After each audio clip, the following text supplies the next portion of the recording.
8 and verse 1. Cry aloud, spare not, lift up thy voice like a trumpet, and show my people their transgressions, and the house of Jacob their sins.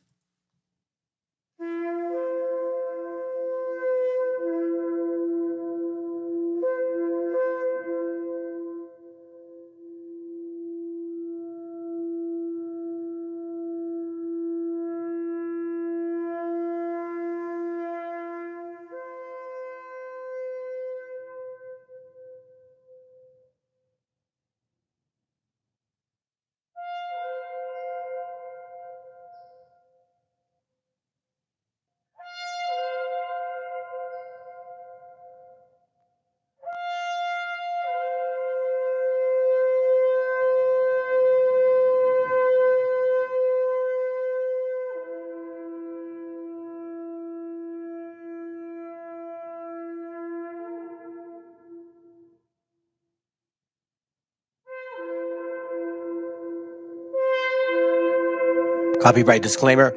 This content does not belong to Bible Chronicles or claim this intellectual property. The content provided today has and always will belong to the content owner. Bible Chronicles does not have any affiliation with the owner of this property. As mentioned, Bible Chronicles did not intend to make use of any material for the purpose of harvesting gain. However, Title 17 of United States copyright law states material in use can only be done when it's for theological or general educational purposes, and thus Bible Chronicles believes that this principal material falls under fair use, which honors protection under Section 107 of the same U.S. copyright law. Somos un ejército cautivo esperando la señal pa' comerme al enemigo. Huitzilopochtli, dime si es rival o amigo, que del ejército mexica tus guerreros siguen vivos. Chicanos killing Chicanos is what they want.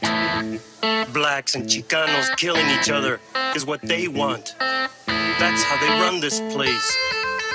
Once we get together, they don't run shit. You got a lot to learn about being Chicano. Yeah, Alcatraz, midget loco. Yeah. They never seen this coming, man. What up, Loom? What up, Oreo? 500 years of captivity. What else? Now they trying to tell us how we supposed to be, how we supposed to act, how we supposed to rap. How I'm brown but my flow too black. Come on, y'all kidding me, right? Nike Air Flights fitted cock back fresh. Representando Mexicanos on the map. No estoy jugando, got bars like I battle on Smack. But hold on, I'ma bring it right back. My people indigenous. I'm not sure if you getting this. By the time I'm done, you gon' be feeling this. I come from the people they call MESHIACHA. I've been to the motherland, Chichen Itza. Seen the Mayan ruins, intellectual architects. Been in the cenote, seen ancient artifacts. Really? Cali is Mexico, those are the facts. They raped women, gave elders heart attacks. It was a battle, our people were outgunned. Took life and cattle, we were outdone. However, 2 wars proudly we take to the grave. Those we call our Independence Day. It's time to stand up, educate our people. Stay on our ground, let them know that we equal. We see your plan, but your plan is see-through. You can't stop my people. Mexicano, I'm brown and proud. Mexicano, I'm brown and proud. Mexicano, I'm brown and proud. Mexicano, I'm holding it down. It all started with Mexicas, Mexicano. Gave birth to the word that we know as Chicanos.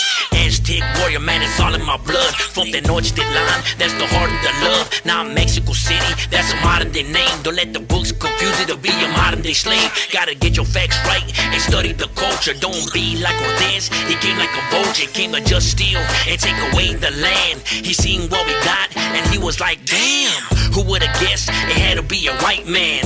Damn again, now we got stolen lands. They say go back to where the fuck you from. Man, this is my land, that's what you stole from us. I'm not Hispanic or Latino, I'm a Mexican. Man, fuck La Militia, you can have that bitch. It's time to stand up, educate our people. Stay on our ground, let them know that we equal. We see your plan, but your plan is see-through. You can't stop my people. Mexicano, I'm brown and proud. Mexicano, I'm brown and proud. Mexicano, I'm brown and proud. Mexicano, I'm holding it down.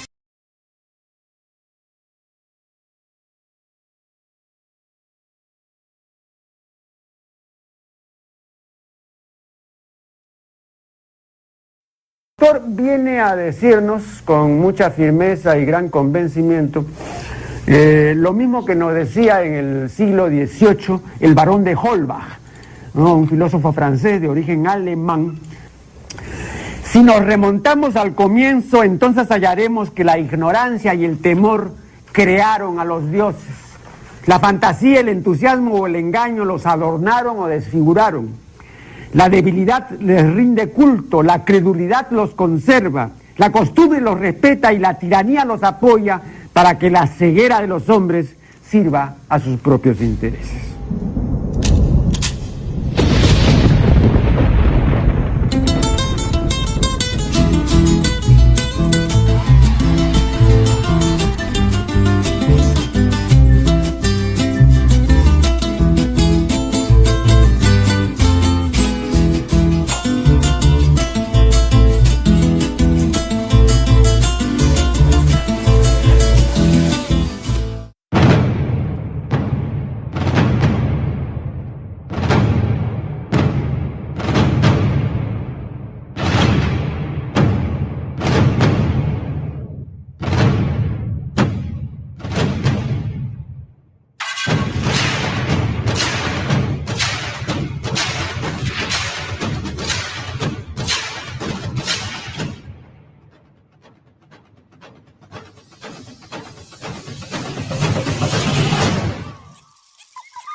Somos un ejército cautivo esperando la señal pa' comerme al enemigo. Huitzilopochtli, dime si es rival o amigo, que del ejército mexica tus guerreros siguen vivos.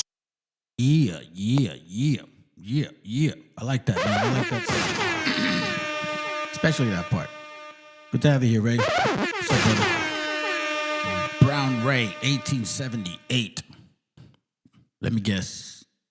You were born in 1878. I'm just kidding. Circumspect. I got your name now. Circumspect. That's it. I think that's what it is.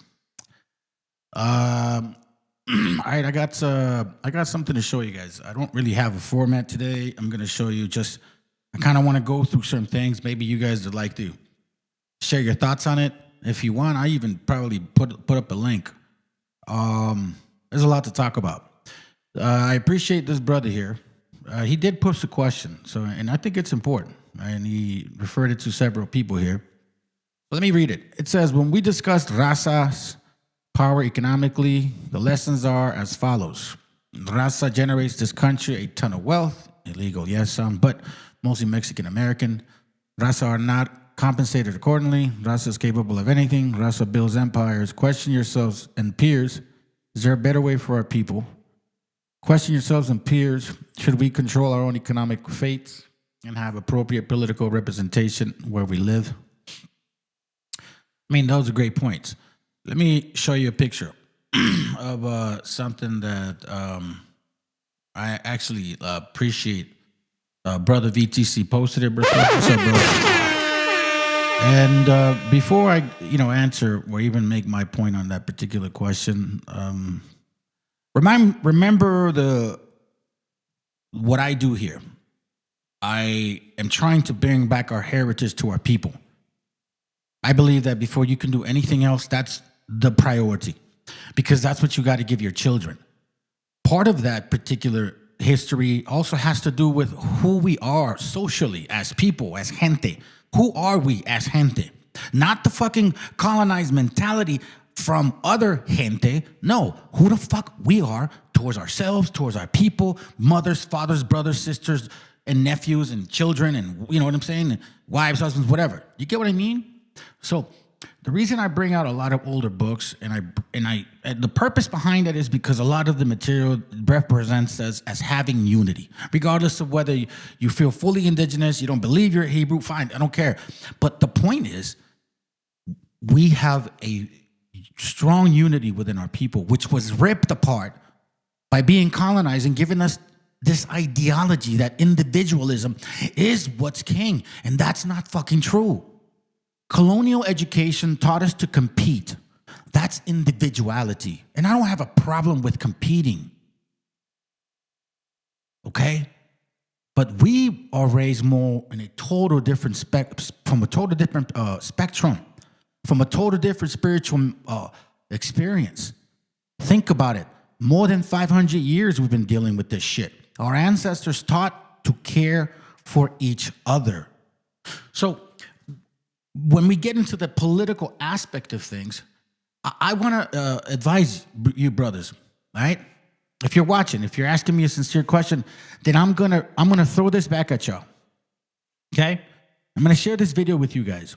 I'm gonna share this video with you guys because I think reading is important. Reading is very important. Hey, man. Without your mind being educated or at least understanding what your surroundings are, what history is about, who the fuck you are, first of all, we can't, I can't get ahead of that. Like I can't, you know what I'm saying? Like you have to take those steps further. First of all, who are we? As quote unquote raza. Because some of us don't even know. Raza did vote for Donald Trump. You know what I'm saying? So let's learn about who we are. History-wise, and then at the same time, I forgot to turn the radio on. At the same time, important thing is, see, I don't just read the scriptures. I don't just read history about ourselves, about our people, about the collectiveness between the you know what the scriptures are saying, how we are experienced, and what our history talks about. Right? I don't just read that. I also read other material. And this man brought up 12 important books that I thought. You guys should take your time. If you don't want to read what I share, then maybe, just maybe, this will help you. So if you want to believe in a structure for our people, that we have economic might, yes, we fucking do. We have economic might. That's without a doubt. But who are we? And under what government? The government that the colonists or conquistadors still have implemented in this system. This system of government that we're dealing with, spiritually speaking, is not made for us, family. So before we want to dabble into this government, economic might, ability, I know, hey, I love the idea. Why don't we read first? Why don't we educate ourselves first? And also, if you want to tackle politics, it starts in the house. It starts with your family. It means raising your standard. This also requires raising your own fucking bar. Not just saying it online or whatever, talking about it and actually changing your life around you and the life of your children, and that they manifest what you're actually doing positively. So let's begin. I'm going to go a little bit fast on this, but fam, jot these things down, man. These are great books, and some of them are going to make sense with the rest of what I'm going to show you. All right, let's go.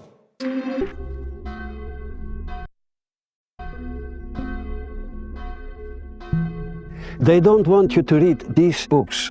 That's why you must, Bratan. Some books entertain, and some books ignite the fire in you. These books were feared, banned, or buried. They aren't safe. They will change you, especially the last one. Fully wake up, or go back to sleep. It's your choice. Number 1, The Gulag Archipelago by Alexander Solzhenitsyn. Read. Check this out. Here's why, fam. Because everything that we're currently experiencing right now, what you're seeing on TV, on YouTube, whatever you watch, whatever media you use to connect with what's going on outside your door, this is exactly what's going on. So before we want to deal with the people that are part of the system, we need to know what the fuck that system's about. These books help you. So brothers, I hope, Raza, I hope you're listening. And I hope you appreciate this channel, because what I try to provide for you is food for thought and for the spirit. Let's go. It is a story about a man who faced the full fist of the state and didn't break. A record of Soviet prison camps written by someone who survived them. The book was erased, censored, and hunted in the communist world. Solzhenitsyn was exiled. His words were smuggled out page by page. Why? Because it showed that tyranny doesn't begin with violence. It begins with normal people who stay silent. Tyranny does not begin with violence. It begins with normal people who stay silent. prior to Trompetas taking over this particular house, right? This white one, he kept saying what he was gonna do. He kept telling you guys what he was gonna fucking do. He told you white folks that are regretting that shit now. He told you black folks that were running on his cock. He told you damn Hispanics that he was gonna fucking deport you, and you still voted for his stupid ass. When normal people supposedly stay silent, because why? Self-interest, individualism. It goes back to what they brought since 1490.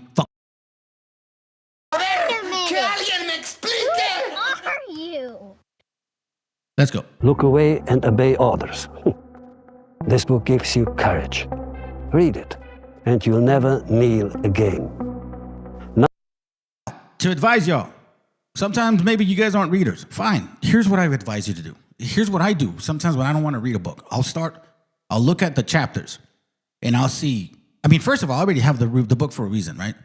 But then I'm like, oh, fuck. I don't really want to. I want to get to the point, but you know what? I got to read this. So I'll choose a chapter that I kind of prefer. Just start with that. And then start reading. That's going to force you to go back because you're like, oh, shit, I like that. Now you go back. Now you start from the beginning.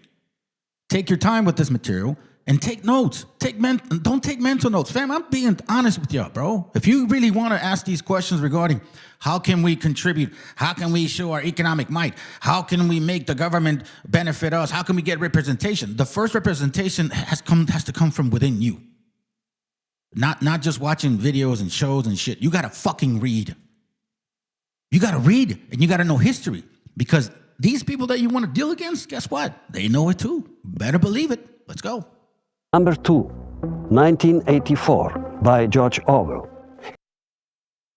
That book and that movie is, okay, when you read the book, it's contradictory to the movie. Some people say, oh, it's all about digital, people watching over you and shit. Nah.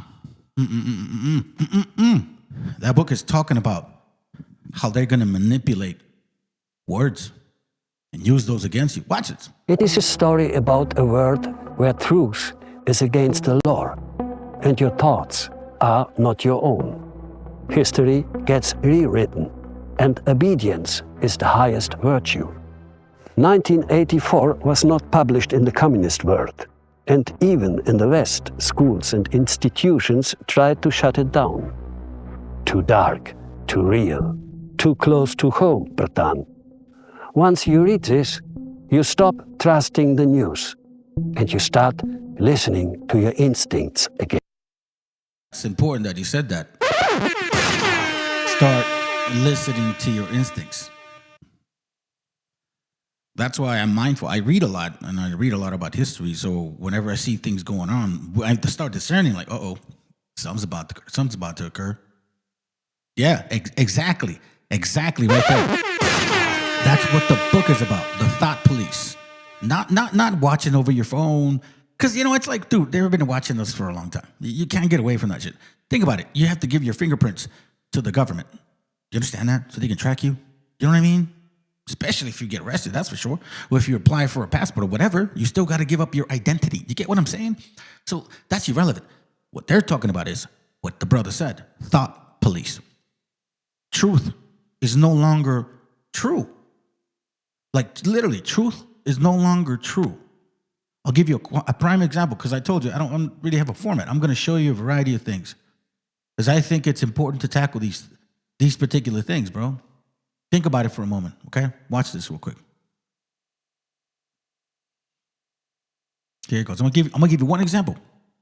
He should be in preschool, playing with his friends.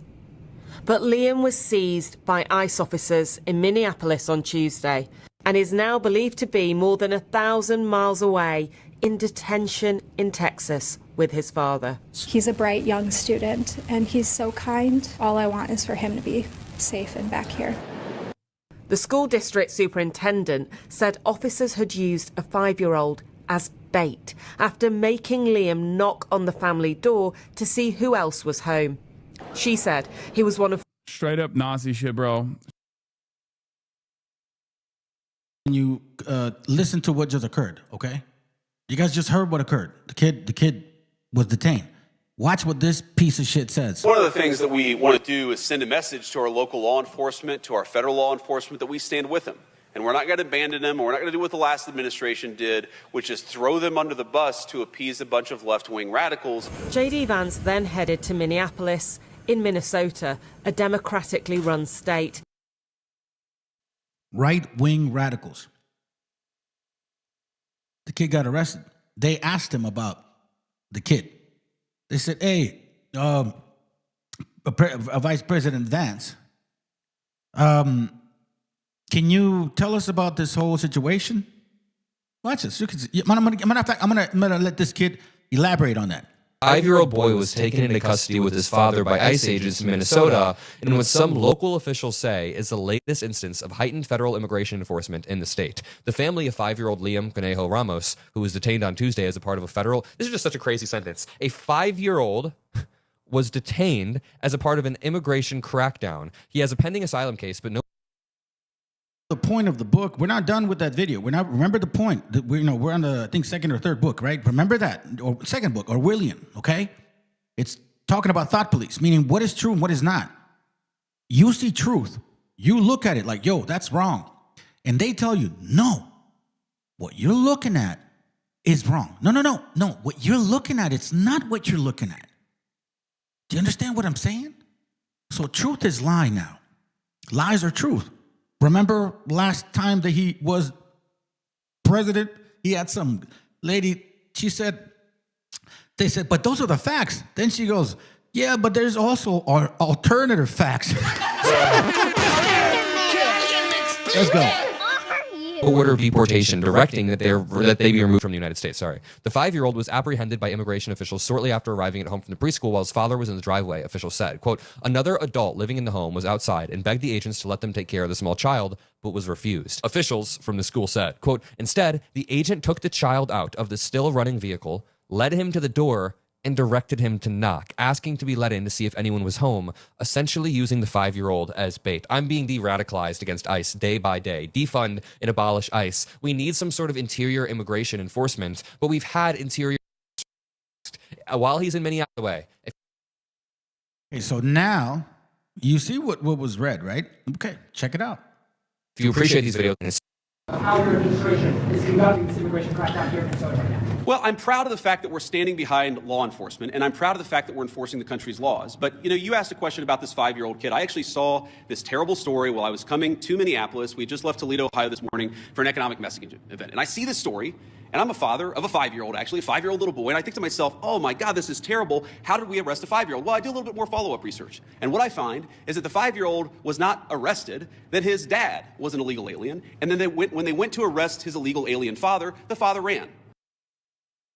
That's when I, fuck you, cracker. Fuck you, you fucking cracker. Fuck you, cracker. Yeah, I said it on YouTube. You white fucking cracker. You call our people illegal? You know what that word connotates to? It does. Look, when you say illegal, you don't think of an Asian guy. You don't think of them. Even if they're illegal, you don't think of a black person. You don't think of a fucking Arab. You don't think of a Hindu. You don't think of nobody else but raza when they say illegal, alien, on top of that shit. So when you come at me with racist fucking tonality, well, fuck you too, cracker. How about that? I mean, since you know what I mean? You said not to be so sensitive. This is a free country. We have the right to speak what we say. Talk about fucking racist assholes, bro. But as soon as you say, nah, what about you? Oh, my God, you're a racist. Really? Do you guys not remember this piece of shit bastard? Oh, there. Yeah, thank you, bro. You're right. No, that one, not that one. Fuck that puto. Fuck that puto. With his fucking eyeliner. This is the piece of shit so-called vice president, okay? Because he is. He's a piece of shit, bro. He's fake as fuck. He's a piece of shit. He never liked Trump. As soon as Trump, he had an avenue, all of a sudden, he dropped all the history that he was saying. This is the piece of shit that said, are you a racist? Do you hate Mexicans? That's what he started. He ran his campaign, not for vice president, for whatever he was locally, in Colorado, I think. Yeah, matter of fact, look, I'll show you. This is...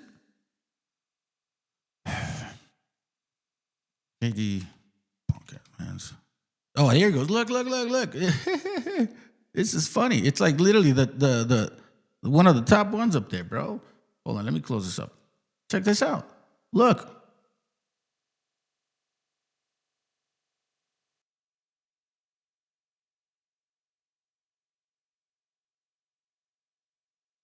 Hold on. Does it not have a sound? Wait. What? Hold on. I'm trying to say no. Hold on. What? So the story is No. that Okay. No. Okay. Hold on a second. Is YouTube muting that stuff? Nah, bro. What? Yo, check it. Oh, my stupid ass. Oh my God. What a stupid ass. My bad, family. Here it goes. Here we go. I had it on mute. All right, here we go. Check it. Seriously, this is the guy. Are you a racist? Do you hate Mexicans? The media calls us racist for wanting to build Trump's wall. They censor us, but it doesn't change the truth. Joe Biden's open border is killing Ohioans, with more illegal drugs and more Democrat voters pouring into this country. This issue is personal. I nearly lost my mother to the poison coming across our border. No child should grow up an orphan. Wait, that's a fucking lie. Well, hold on, sorry. That's a dead down ass lie. That is such a lie. That is such a lie, family. You want to know why that's a lie? Because his mom didn't fucking get hooked on drugs because some cartel dude gave her fucking drugs. You get what I'm saying? His mom was stealing like prescription from a fucking hospital or some clinic. That's how she got hooked on drugs. Democrat voters pouring into this country. This issue is personal. I nearly lost my mother to the poison coming across our border. No child should grow up an orphan. I'm JD Vance, and I approve this message because whatever... See, he says, hold on, let me remind you. Do you like it? Are you a racist? Do you hate Mexicans? That. So he's saying, are you a racist? Do you hate Mexicans? They're like, oh, yeah, I hate them fucking motherfucking beaners. God damn right I hate them fucking beaners.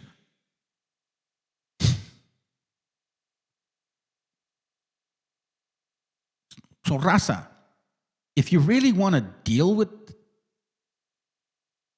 how to maintain and protect your family, first of all, it starts with this right here. This has to fucking end.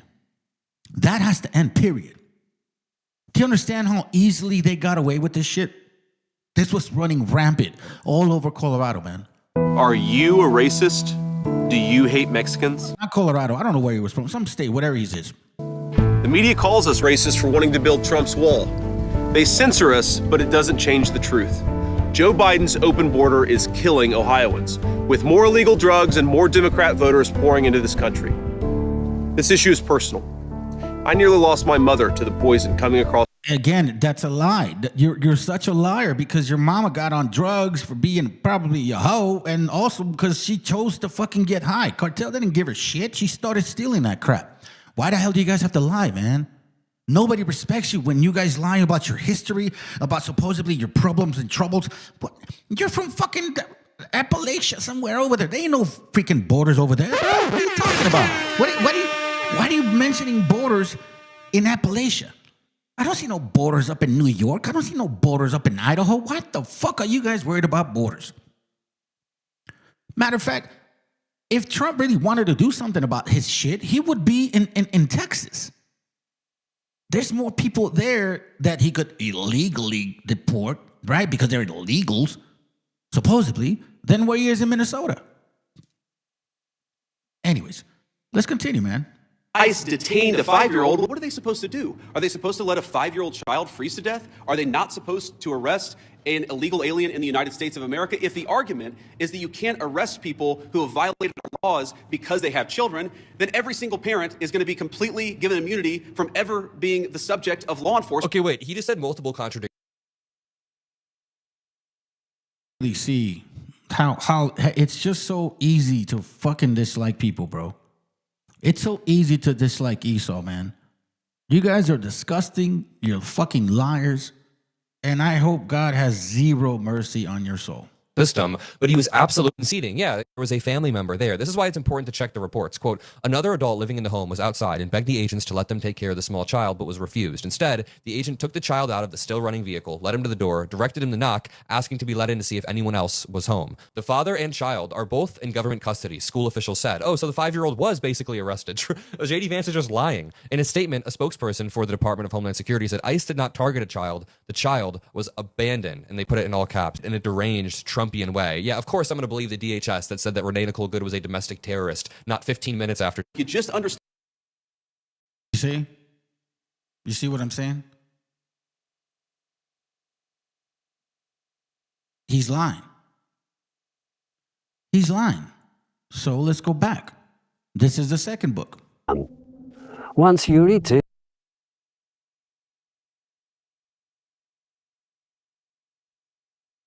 it, and you'll never need.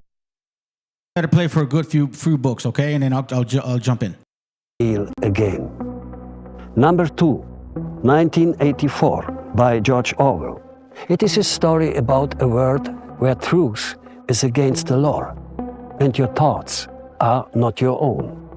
History gets rewritten, and obedience is the highest virtue.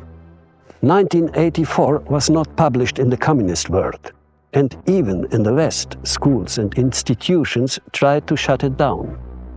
Too dark, too real, too close to home, Bertan. Once you read this, you stop trusting the news, and you start listening to your instincts again. Number 3, the sovereign individual. It is a story about the collapse of nations and the rise of the free individual. A roadmap for the digital age, written before Bitcoin even existed.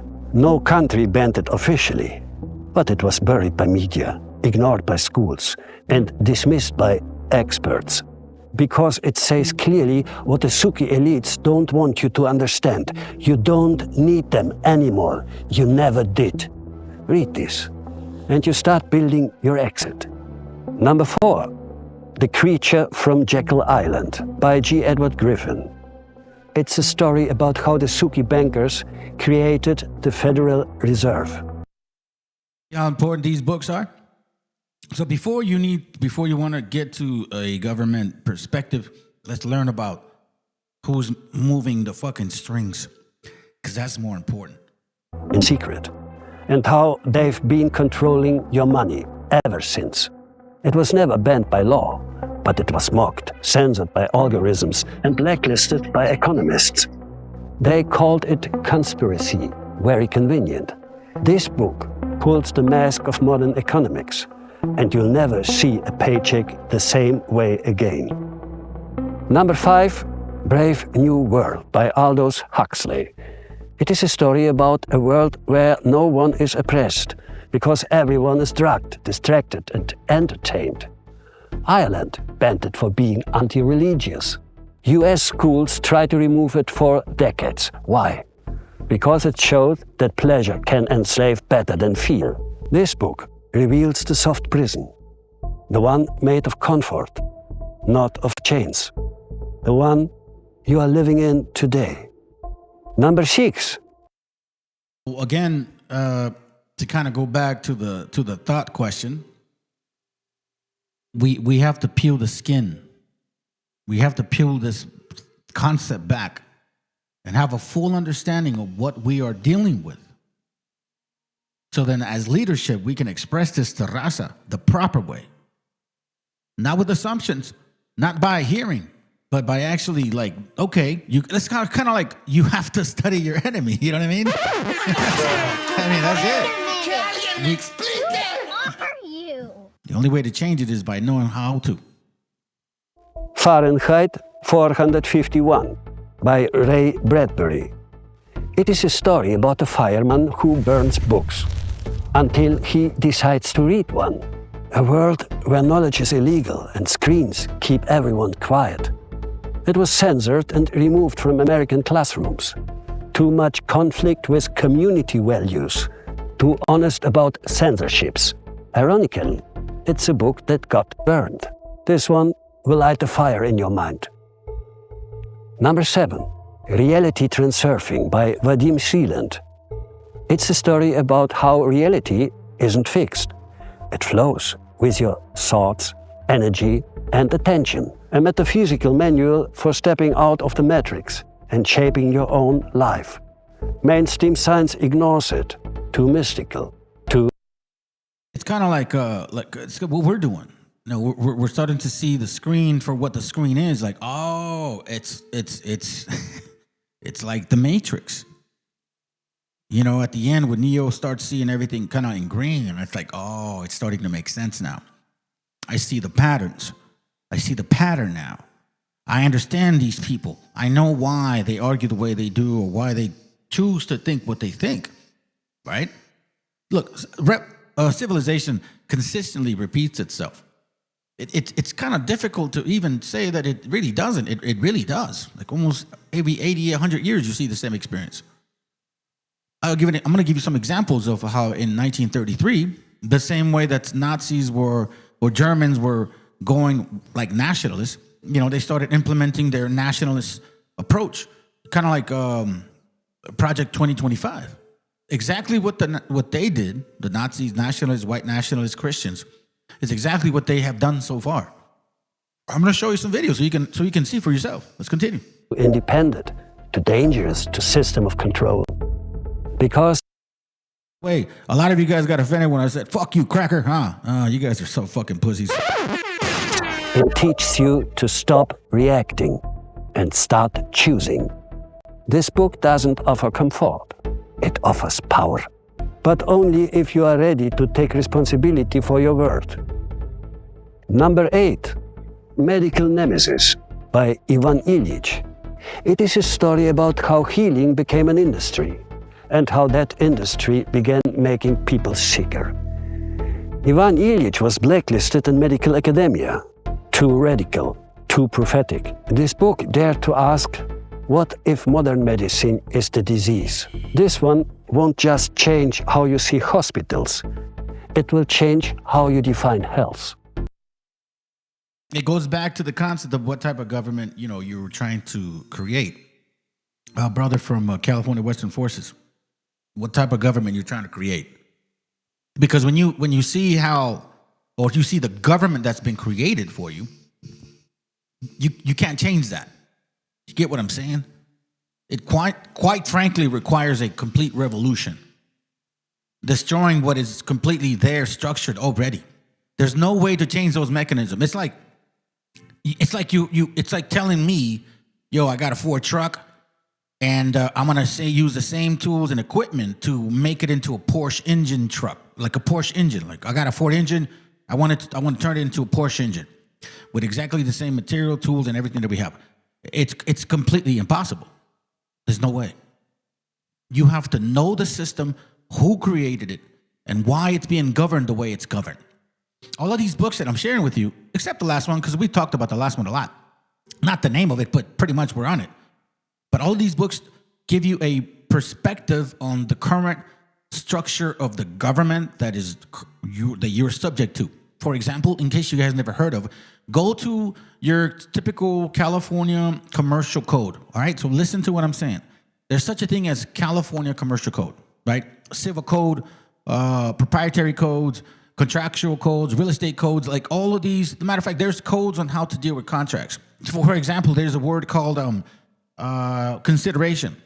Now, consideration, a lot of us don't think, well, consideration, I consider. No. In the I guess, I don't know, legal world, a consideration in a contract is basically two people coming into a contract trading services. That's basically the consideration. You get what I'm saying? So it's like, I'm going to sell you this, you're going to pay me that. It's a total different animal. Before you jump into it, you got to know exactly who's running it, who created it, how it's being ran, why it's being ran that way, how come these things occur. That's why this book that he's talking about, it's completely like, oh, shit. You'll find out why these people are not interested in healing you. There's no money into it. There's no money behind that. You get what I'm saying? There's no money behind that. Let's go. Number 9, The Mass Psychology of Fascism by Wilhelm Reich. This is actually working with the mind and how corporations and government technically turns into what it is. But first they deal with the people before, obviously they plan, but it's kind of like the scripture that in Jasher 28, I think, or 2028, or 28:20, 2020, something like Jasher 28:22, I think. It shows that Esau is like cunning. He's like cunning, bro. He wants to learn about the mind of people so he can manipulate them. Seriously. Let's continue. So this one's called, but it's Wilhelm Reich. Interesting, huh? The Mass Psychology of Fascism. All right, let's go. It's a story about how people give up freedom when they give up passion. With repressed sexuality, you become a zombie for the state. It makes us rigid. Yeah, the world is a giant contract, pretty much like everything. For example, when you cross the street, there's a code for that. The lights are there, there's a code for that. The way that your house is built, structured, you know this, bro. You're a real estate agent. There's a code for that. So that's why most houses look a certain way. You can go this far ahead. You can build this far back. You can't put a fence this high because then you cover the view of the corner. You have to build up. Sometimes you can't build sideways because you have to be 5 feet away from the wall or some shit like that. If depending on the code, all of that is contractual obligations. All of that is coded. Everything that you're dealing with, family, is coded. This is why, do you really want to deal with this beast? Because this is what that government is a beast. And we're seeing which books can kind of give you an idea of how this beast functions outside of the spiritual world when it comes to scriptures and all these other things. All right, let's continue. Obedient and easy to control. Banned in Nazi Germany, books burned in America. Reich was imprisoned, his ideas erased from history. This book will challenge your conditioning. It will show you that if you take some very primal emotions from people, you take their complete freedom. Number 10, The Egyptian by Mika Walteri. It's a story about an ancient physician walking through the corruption of empire, religion, and war. A novel that feels more true than history itself. Too controversial for certain regimes, too mystical for Soviet materialism, too honest for Arab nationalism. Some says Walteri didn't write it, he channeled it. This one opens your soul's memory. It tells you nothing has changed, and everything must. Number 11, The Adam and Eve Story by Chen Thomas. It's a story about the Earth's forgotten cataclysm, pole shifts, lost civilizations, a reset hidden in plain sight. The CIA classified it in the 1960s, only fragments released decades later. Why? Because it clashes with the official Suki history. This book won't tell you what to believe. It shows you that you can't believe in anything, and everything will change. That's what opened my mind. Not because of this, man. When I got deep into this, I started seeing things that I had to come to the conclusion that you can't believe anything. And you have to be very cautious, even with these scriptures. That's why I've told you, some of you brothers, man. Some of you guys that are new, you probably don't know this, bro. Like, I used to show a lot of the New Testament, but if you actually get a chance to see the video I did on how corrupt the New Testament is, also, it's gonna make you question. And a lot of people are not willing to do that. Everybody wants to stay in their nice little spot with their nice little coffee cup that's nice and warm and keeps your hands and all. You're like happy and this is my faith and belief. Peace, don't fuck with it. You know what I'm saying? I'm comfortable right now. I think I found God. Nah, no. This is why this is so. You have to have fucking bravery in this walk, man. Spiritual bravery. Because think about it, family. Imagine believing in something.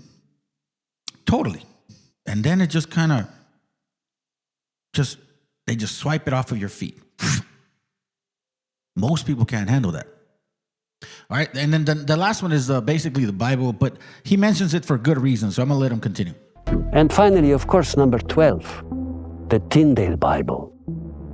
Tyndale translated the Bible into the language of the people, not for profit, not for power, for truth. The church banned it.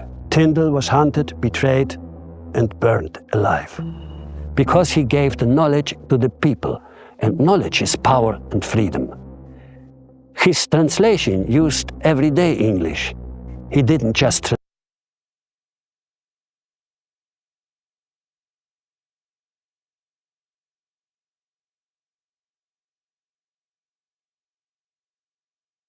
Yeah, bro, that's true, man. Yeah, the world is too busy to read the Bible, sir. They're asking Esau to read the Bible for them. Meanwhile, they're going in their church circles. Yeah, but I don't even think they're too busy, man. I think it's too lazy, bro. Just laziness, and that's sad. The sad part is that it's the laziness. It's not so much that they're busy. They can find time. It's not complicated. You know what I'm saying? But well, check this out. Here's why I like that he brought up the scriptures at the end. translate. He broke control. Do you know the King James Bible? It is censored. Tyndale's Bible preserved the Apocrypha, books like Wisdom of Solomon, Sirach, Baruch, Tobit. These texts show resistance to empire. You hear that? Those books show resistance to empire. And as a matter of fact, most of those books have a lot to do with self-reflection. Seriously, self-reflection and discipline. Self-reflection and discipline is what those books are mainly about. Toby is more of a, how can I say it? There's a lot of structure and ceremonies in Tobit, so I can't say it's all about like against government. I would suggest you guys read it. Your take may be different than mine. I saw a lot of family orientation in that particular book. If I could make it as simple as possible, okay, let's go. Religious corruption and call for inner wisdom over ritual law. This wasn't just the Bible; it was a jailbreak. And those particular books do ask for inner wisdom. I had actually said that. They ask for inner wisdom. Inner wisdom. Now, what's the importance about knowing what the words mean? Because you can actually get an idea and then you don't forget about it. Misinformation, incorrect, or misleading. And what I hate the most is this one. I understand if you're incorrect, because that can be corrected. But if you're being misleading, I can't necessarily correct you, because that means you're not interested in correction. You're purposely misleading people. Purposely. Well, you can't say nobody, bro. That's why we're here. You know what I mean? It's like, for example, if you didn't make time, you wouldn't be bringing up verses. So, But I know what you're saying. Most people. You should say most people don't. It says indubitably, a great deal of paranoid and otherwise irresponsible misinformation, pretty much. All right, so I share this with y'all because I think this is important. This is about 30 minutes long. It's a video that I think you guys need to hear. Again, this is a 30-minute long video. Please pay attention. Point. Bueno, los házaros es una tribu centroasiática de origen turco-mongol que estuvo alrededor del Mar Negro. Básicamente era su dominio. Y eran unos mercenarios que usaban el imperio bizantino contra los omeyas en una fase. Y luego lo fueron usados por el imperio bizantino contra los sasánidas de Persia. ¿Sí? Y luego en el siglo VIII, después de Cristo, en el siglo VIII, sus líderes, básicamente, y ahí ya empieza ahí un poco la controversia, ¿no? Se convirtieron al judaísmo, a la religión, no siendo de la etnia judía. Eso es fundamental entenderlo. Se recorrió la religión, lo cual supuestamente era inaceptable, pero en ese momento se dio ya. Hay uno de los grandes, yo diría el segundo más grande filósofo de los judíos, fue anterior incluso de Maimónides. Muchos consideran que Maimónides incluso se inspiró en él, que se llama Yuda Halevi. Nació en España y luego fue a morir en Israel. Él es del siglo XI. Hace muy bien este relato, eso es fundamental. Bueno, eran prácticas medievales, ¿no? Ellos adoraban se les considera que veneraban a Tigrim, es un dios del cielo, etc. Pues tenían prácticas, yo diría, muy idiosincráticas de la región. que naturalmente cuando adoptan el judaísmo, pues las dejan de lado, ¿no? No olvidemos que eso es fascinante. El pueblo turco-mongol, en especial los mongoles, desaparecen como religión y adoptan las tres grandes religiones: el cristianismo, el islam, y el mejor ejemplo son los pueblos túrquicos, Turquía, y el judaísmo. Y allí, por eso la especificidad de los házaros. Ahora, ¿cómo es que se da a conocer mucho de los házaros? Eso también hay que tenerlo presente. Con el famoso libro de la 13ª tribu de Arthur Koestler, que muchos dicen, literalmente uso la palabra, a él y a su esposa. Y Arthur Koestler era sionista incluso, pero era un sionista lúcido, porque sí se atrevió a decir lo que no pueden ocultar, porque es decir, si sale a la luz el verdadero origen de qué es el judío, en tres acepciones, y ahí viene la gran confusión.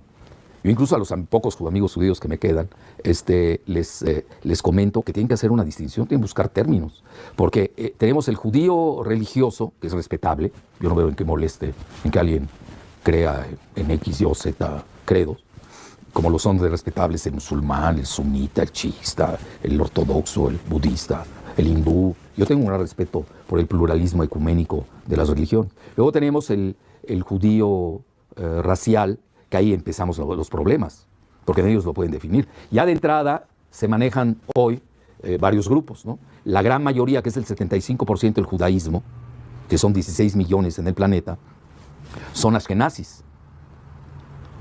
Y la mayoría no vive en Israel, curiosamente. La mayoría vive en Estados Unidos, ¿no? ¿Qué relación hay entre los judíos ashkenazis y la ascendencia házara? Bueno, ahí es donde se maneja que de ahí provienen. Por ejemplo, yo tengo un estudio, que también hay estudios que el sionismo financia en la Universidad Albert Einstein de Nueva York, con genetistas que les conviene demostrar lo contrario. Por ejemplo, este es de The Scientist, ahí lo tengo. Genetic Roots of the Ashkenazi Jews. Las raíces genéticas de los judíos ashkenazis. No tiene nada que ver con los Mizrahim. ¿Quiénes son los Mizrahim? Son los verdaderos judíos semitas. Son los judíos primos hermanos nuestros, de los árabes, de los cananeos.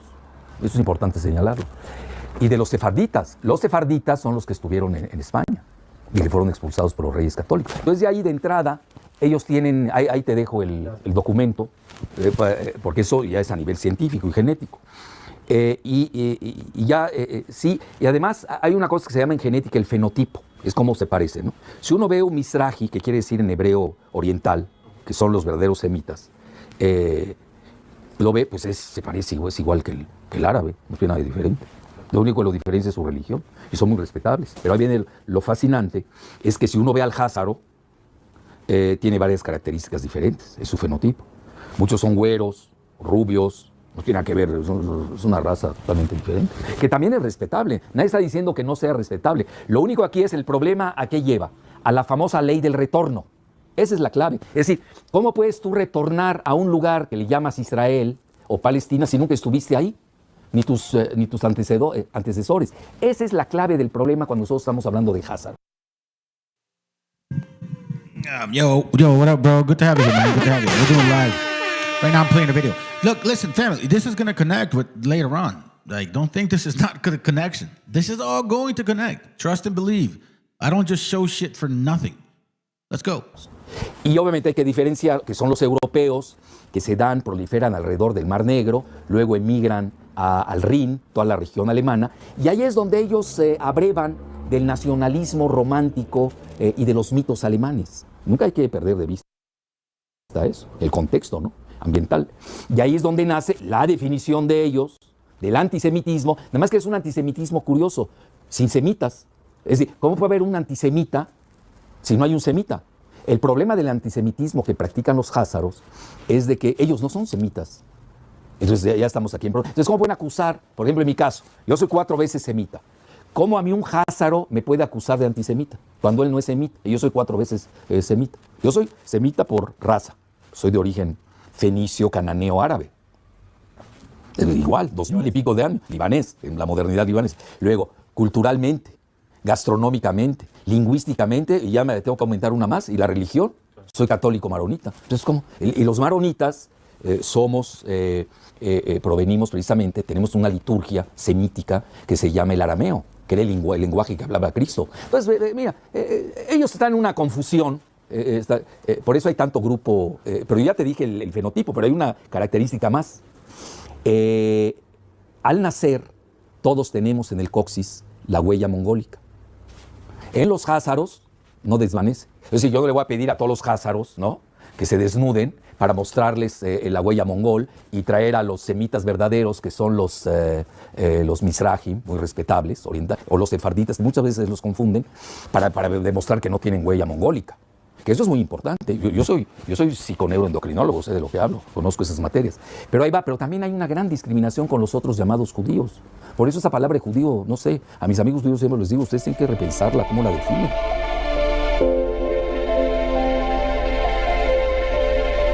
El papá de Netanyahu, él proviene, igual que Jabotinsky, que es el ideólogo del sionismo, todo este grupo de Likud provienen de los házaros, que da la casualidad que de los 13 bancos más importantes de Nueva York, pues 10 estén en manos de los sionistas, ¿no?, cuya mayoría son házaros. Probablemente ahí se maneja eso, ¿no? De ahí viene esa teoría, no sé, pero habría que demostrar. Luego tú lo ves en la Federal Reserve. La Reserva Federal de Estados Unidos, desde Alan Greenspan, él es házaro. Luego lo suplió Ben Shalom Bernanke, y luego está Janet Yellen. Pero ahí te va, en la Reserva Federal no solamente está Janet Yellen, sino que traen al segundo, que se llama Stanley Fischer, lo traen de la Banca de Israel. Es decir, llama la atención todo eso, ¿no? Todo el modelo monetarista de los Chicago Boys, de Milton Friedman. Estás hablando de otro házaro, ¿no? ¿Cuál es la relación entre los Rothschild y los házaros? Son házaros los Rothschild. Precisamente ellos vienen de esa parte del Rin, de la región de Frankfurt. Incluso ellos se llaman y traen, hasta el apellido, se llama el escudo rojo. Es decir, tiene un elemento atávico de la lucha guerrera, mercenaria que tenían los házaros antes de convertirse al judaísmo. Pero en realidad, yo diría más que el plan, la estratagema de manejar las finanzas del mundo occidental, vienen de los hermanos Rothschild alrededor de Frankfurt. Y ahí es donde nace la teoría de que mandan a varios de ellos a varios centros financieros de Europa para apoderarse del dinero. And again, it goes back to what system are you dealing with? What system are you dealing with? And who's running the system? And it looks like they're running the system. All right, so, hey, what's up, bro? Good to have you, man. T-Mole the Ville, 45-20-29. All right, let's continue. Desde la banca. ¿Hasta qué punto los Rothschild siguen manejando hoy el sistema financiero mundial? Mira, llama mucho la atención. Obviamente la gente que depende de los Rothschild, sus propagandistas, ¿no?, y publicistas, además ellos controlan los multimedia a nivel mundial, te van a decir que son teorías conspiratorias, ¿no?, porque eso les conviene a ellos. Pero mira, la realidad, y yo te voy a dar algunos datos duros que te maneja, y tú me dirás qué tanto los Rothschild controlan el mundo. Mira, hay un libro que hizo un chino. Make sure you jot those books down, family. That's also part of this, man. Those books are important too. Que se llama The Currency Wars, la guerra de divisas. Mucho anterior al que hizo James Rickards sobre la guerra de divisas. James Rickards es un gran financiero, incluso le da clases al Pentágono, y manejan todas las teorías de guerra del Pentágono para ser usadas en términos geofinancieros. Hay guerras geofinancieras. Eso es fundamental entenderlo. Bueno, este autor chino lo escribió ese libro hace como 10 años y maneja que los Rothschild, en ese momento, hoy ha de ser mucho más, manejaban alrededor de 6 millones de dólares. Estás hablando al nivel de un país. En ese momento, hoy ha de ser mucho más. Pero ahí te va, hoy lo que detectamos. Macron, el candidato en Francia, trabajó en la banca Rothschild. Wilbur Ross, secretario de Comercio de Trump, trabajó años en la banca de inversiones de los Rothschild en Nueva York. Lo estamos viendo. Luego, ¿quiénes se llevan el petróleo de México? Los Rothschild. ¿A través de quién? Scotiabank. ¿Cómo de Scotiabank? Pues son los que financian a Peña y a Videgaray. De ahí viene el dinero. Que tuvieron que borrar el origen de la cuenta de esos cheques. Lo tuvieron que borrar. Peña is Peña Nieto. So this is an older video around that time. This is way before AMLO. You understand what I'm saying? 2012 type of deal. ahorrar del Banco Central de México, del Banco de México. Esas cosas no se saben mucho, ¿eh? Te estoy dando casi la exclusiva. Ricardo Monreal lo manejó un poco, pero no sé, en la campaña de Andrés Manuel, cuando impugnaron que venía un financiamiento de Scotiabank, que es de los Rothschild, y tú sabes que a partir de ahí, pues se llevan el petróleo de México. Tan es así que Videgaray y Trump acuden a las oficinas del Financial Bank de Londres, Financial Times, periódico, no al revés. No va el reportero del Financial, como ustedes que vienen a mi casa, no. Ellos acuden a las oficinas del Financial Times a entregar abiertamente el petróleo de México. Entonces, ahora, y ahí empezamos los organigramas y los orígenes, ¿no? La genealogía del poder, como diría Foucault. De quién es el Financial Times y The Economist, que son los portavoces del modelo neoliberal global. ¿Quiénes lo contaron? Keep in mind that Peña Nieto was president in 2016, and I think that's when Donald Trump first won. So he took Mexico's oil too.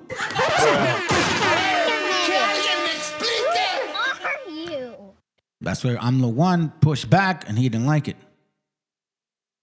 Lo que hay que ver. ¿Quiénes están detrás? Pues nada menos que BlackRock, el mayor banco de inversiones del mundo. ¿Y quién es BlackRock? Son los Rothschild. No puedo dejar de preguntarle por las tapas que hacen. That right there. The world in 2018. And the following year, y'all got COVID. Well, so did I. I shouldn't be laughing at that shit. It's pretty crazy, right? Let's continue. We're almost done with this session. Los anuarios de The Economist. Hay mucha gente que lo ve como una especie. What up, Hugo? Shalom, Akim. De futurología. Sí. ¿Cómo tienen tanta información? ¿Qué opinión le merece esas tapas que hacen en los anuarios, donde de alguna manera después muchas de las imágenes que ahí están, después suceden en el transcurso de ese año? Bueno, see, that's a trip right there, man. What? Hold on, let me go back, because you can see. Matter of fact, I have the 2024, right? Son lineamientos. So this must be way after. Muchas de las suceden. This picture right here. By the way, I apologize if I may be incorrect. 2016. He's probably talking about historically. Okay, this could be more current, not 12 years ago. World War I, world in 2018, world in 2017. This is a trip. This look, I'm not into this stuff right here, but why would that be in a fucking magazine, man? I'm gonna have to check that out. The world in 2017. Let's continue. Después suceden en el transcurso de ese año. Bueno, son lineamientos del año. No olvidemos que están muy vinculados al MI6. Los Rothschild son quienes fundan el Estado de Israel. Acaba de salir ya abiertamente hasta los escritos, ¿no? Como ellos están detrás. Let's read that real quick. It says, Dear Lord Rothschild, November 2nd, 1917.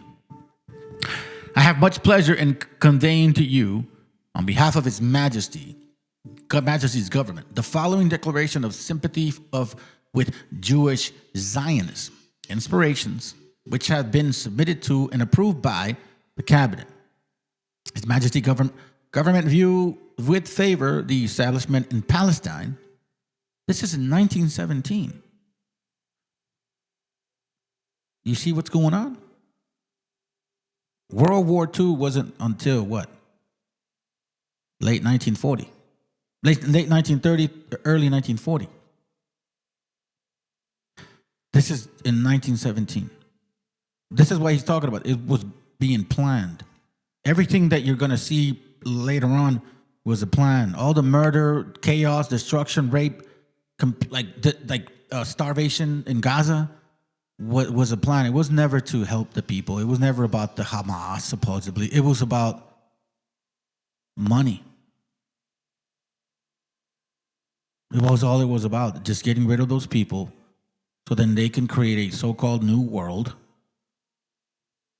You're going to see it, man. It's fucking sad, to be honest with you. Because guess what?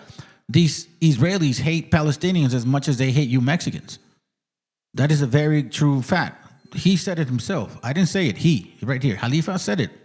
That Netanyahu came to visit these fuckers back in the 70s and shit. And They asked him, hey, Netanyahu, because he's younger then, like, why do you hate Palestinians? He says, I hate Palestinians like you guys hate Mexicans. That's a fact. Wake the hell up, fam. Tras de la fundación del sionismo y de Israel, etc. Porque desde una potencia colonial llamada Gran Bretaña en el siglo XIX. Continue reading it. It says, His Majesty government view with favor the establishment in Palestine of a national home for the Jewish people, and will use their best endeavors to facilitate the achievement of this object, it being clearly understood that nothing shall be done which may prejudice the civil and religious rights of the existing non-Jewish communities in Palestine. Yeah, right. That's why you guys are killing them and starving them and raping them. Or the rights of political status enjoyed by Jews and any blah, blah, blah, blah, blah, blah. As you can see, they just, you know what I'm saying? Shit. Y de ahí, pues obviamente, borran a Palestina. Pero no la borran, sino que rehacen, reconstruyen toda una historia. Estamos hablando de una reingeniería de la historia. Por ejemplo, un historiador como Shlomo Sand, historiador de la Universidad de Tel Aviv, no es cualquier persona. Please get that book. Especially read between page 200 to 230. Seriously. From page 200 to 230, you're going to get a boatload of history of the conversion of the Khazars and conversion of the Sephardics. Because a lot of them are not even Jews either. All right? Let's go. De la Universidad de Shlomo Sand hace un libro de hace 8 años que se llama The Invention of the Jewish People. El invento del pueblo judío. Y fue bestseller en Israel. Tú este libro en Israel lo puedes leer. Tú lo muestras en México y te acusan de antisemita. Porque la comunidad aquí está en manos del grupo de George Soros y de los Rothschild. Específicamente tienes a Enrique Krause Kleinborg, que es házaro, a Jorge Castañeda Gutmann, que es házaro, la madre rusa, házara, y luego tienes a Alejandro Frank Hoeflich, que maneja la cuestión nuclear de la UNAM. Es decir, están muy bien instalados en el poder. See how those things had to be destabilized, but again, what's going on over there too? Now, this is very painful because, man, bro, I kind of see you guys who voted for Trump, and all of a sudden now you're like, I didn't know he was going to be that way. Fuck you, bro. You're as racist as this piece of shit is. And listen, fam, I'm glad you see his face. Austin, Texas, we have some self-hate coming up. It's going to be hard to watch.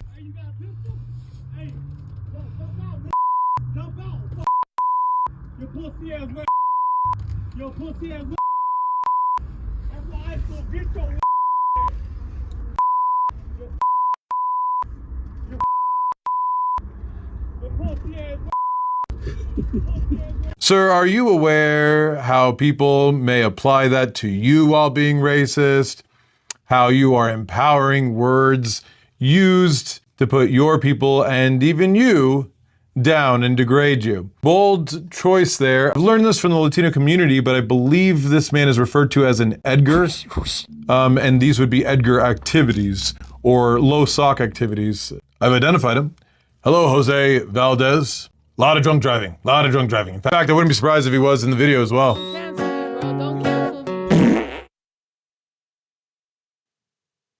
It's kind of funny, but it's really not.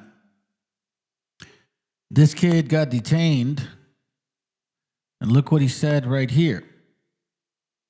Check this out. He says, "Can I just go home?" Heartbreaking photo shows masked goons randomly stopping a child walking home with a snack and then denying his terrified plea to go free. The cruelty from these thugs never ends. This young man, who appeared to be a minor, of course he was walking down the street with a snack in his hand when masked men in 3 tinted vehicles, identified as armed Border Patrol agents, pulled up to him and began questioning him in Spanish about his citizenship. It says the encounter took place in Minneapolis, where he was stopped while alone, without any parent or guardian or family member present. It is unclear whether anyone knew where he was or what was happening to him. After he was unable to produce documentation proving his citizenship. You see this? After he wasn't able to prove proof documentation. His citizenship. His citizenship. Do you understand what that is?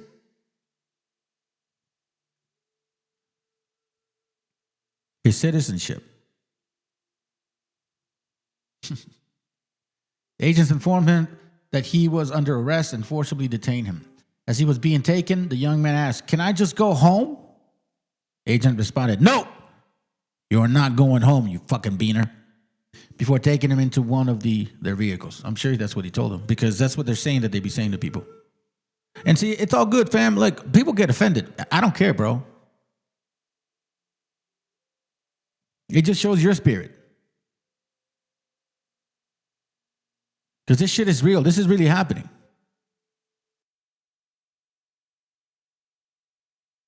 This is your king. Y'all that follow that wannabe cholo, the Honduran illegal with a big ass accent and shit that should be the first one deported. Well, he's got about 150 followers or some shit, or 100,000 or some shit like that, bro. Like, I don't know how many. I don't really care. But that's who you guys listen to? That's who you want to spend time with? The fucking guy that voted for Trump to get 2 people deported, or people that they look just like him? Where's he at? What hole is he hiding in? Don't fucking touch it. We're citizens here. We're not fucking immigrants. ICE tried to abduct an 11-year-old girl in Little Village on Saturday. I was there. They didn't have a warrant. They didn't have probable cause. They didn't even have reasonable suspicion.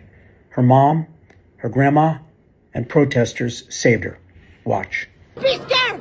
Don't be scared. She's a fucking citizen. So and the little girl, I got witness with my granddaughter. She got it on her phone too, showing how they did them. She's a minor. Don't touch her. Don't fucking touch her. We're Yeah, but yeah, you know, like, I wanted to clean up the streets, Holmes. I voted for Trump so we can get back at the Democratic Party because they never do nothing for me, Holmes. You know, Holmes. But I'm so educated, Holmes. I can talk about politics, Holmes. That's why I voted for Trump, because he was going to clean up the streets. Weak ass motherfuckers, bro. You went right because they know that's where it pays. Why are you lying to people, man? That's the one thing I hate about liar motherfuckers, dude.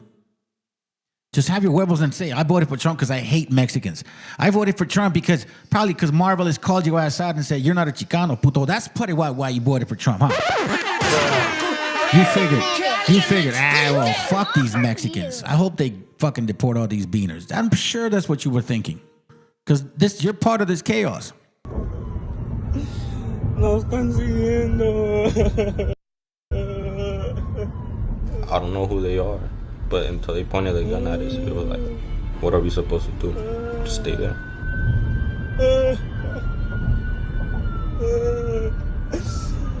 Because we were already in danger. We were already in danger pointing guns. Bro, you know what, dude? They already did, bro. They already did, technically. I think I took a picture of this, if I'm not mistaken. I saw a video where this brother had a suit, and he taped his passport, and he taped his ID, and he taped his fucking social security card, like on his chest. Like, that's the Star of David. You know? That's what we're dealing with. Technically. Let me see if I can find it. Here it goes. Yeah. Here, check it out. I'll show you, bro. I mean, literally, we're there, bro. You know what I mean? You're in the spirit, brother. You're in the spirit. Here it goes. Check it. I'll show you. It's fucking sad. You know, and I talked about this before, bro. I told you guys they're gonna come after you just like they're doing to like the brothers over there, and you guys didn't believe me. The 21st century equivalent to the Star of David. Your passport, your ID, and whatever that is. Yeah, your passport and your ID. That's just like a patch on his sweater. Your passport and ID. He should put his social too.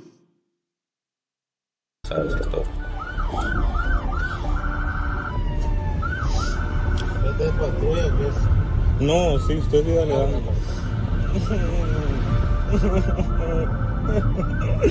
No quiero que se lo lleven, pues.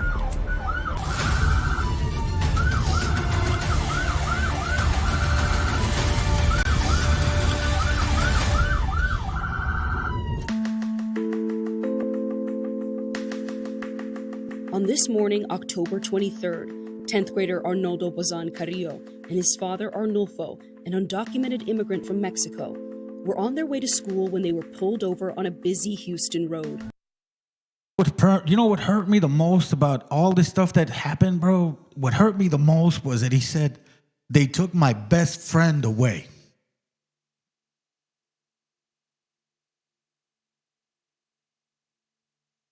As a father, man, that shit hurt, like hit me in the gut, bro. They took his best friend away. Not just his dad, man. But you know, I hope this is what you voted for, American Cholo. I hope you're happy. I hope you now you want to call yourself a Chicano now, right? Or all you fucking so-called gangster channels that propagandize this bullshit. You don't know nothing. You know zero about politics. And if you don't believe me, I can debate you about it, and I can show you how fucking ignorant all of you guys are. What's that other guy, Nino, the dark-ass, dumbass? Yeah, that one too. Learn how to wipe your ass before you start talking about politics. You don't know shit about what's going on. You don't know nothing about history or what actually got us to that point. Idiots, man. I hope, bro, I hope God has zero mercy on you bastards. And what they thought were local police in unmarked cars. Instead, they say, they were surrounded by masks. Guns drawn, no badges. Arnoldo was confused, terrified.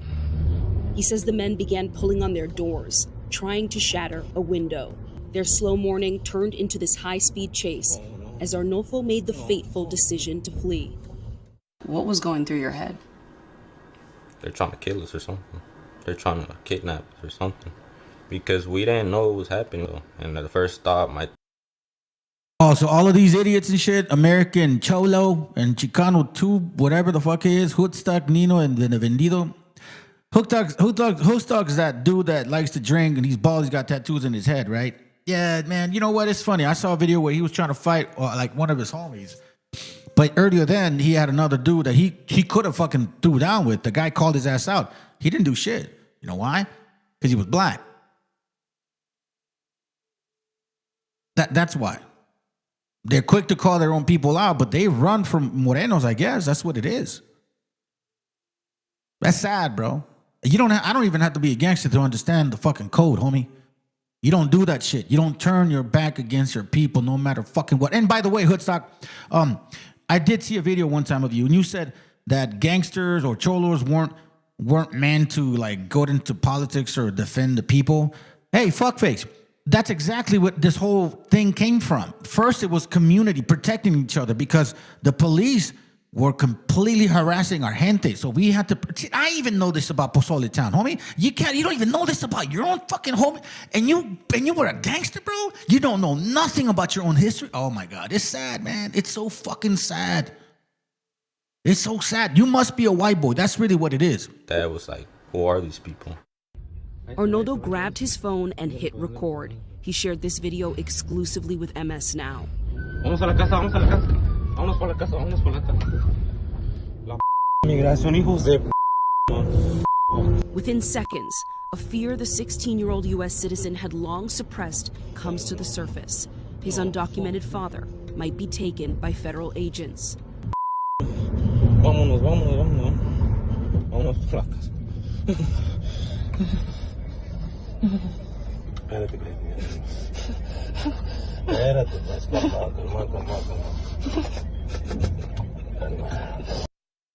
The dad knows what's up. He's about to get caught. Dad's telling the son, calm down, bro. You're espérate. Bro, like what every Mexican dad would tell you, man. This is his best friend, not just his father. You have no idea. But and family, I think it's about time you understand who the fucking enemy are. Okay? These lovers of Cracker Barrels, they are the enemy. They are our enemies, without a doubt. Raza, you need to start waking the fuck up. These Cracker Barrel enjoyers, they are the enemy of Raza. Do you understand this? Stop trying to make friends with them. I mean, if there's some out there helping people, hey, I get it. But you must not be discerning the spirit then. You must be idiots.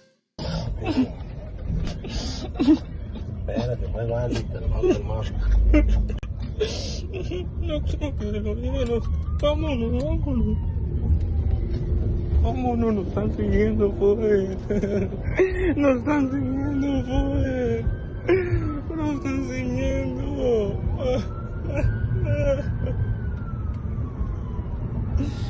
Nos están siguiendo.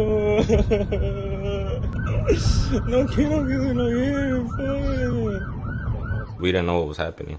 But they were still chasing us, and that's when they started hitting our car, trying to flip us. As Arnoldo continues to film, agents appear to ram into the Bazan's car at least 4 times. Le va a pegar otra vez, le va a pegar otra vez, le va a pegar otra vez. Le va a pegar al lado. Yeah. Matter of fact, here's one thing that I do notice, bro. That's when push comes to shove, it's gonna be that. Matter of fact, I know that avenue. I think it's Highway 76. It's some Italian cop and shit. Now obviously they look at it, it's all negative. Nobody wants to die, but they were doing some crazy shit to the homies, and they were pinning homies against other gangs and shit. Like they were doing it on purpose.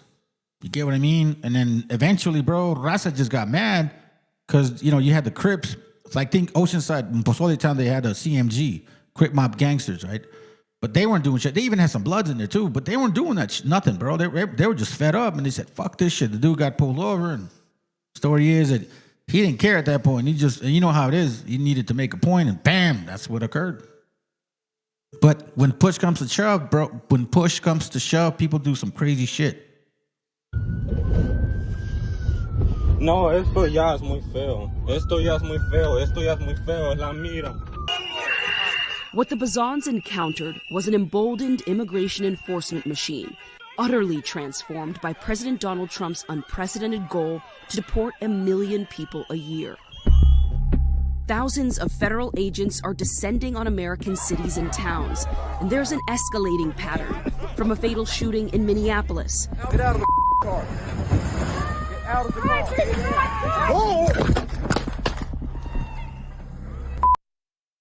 Brother's saying, in case you guys don't know, is Edom, Esau. These are the Edomites, the sons and daughters of Esau. They're the ones that run with this type of horrible spirit.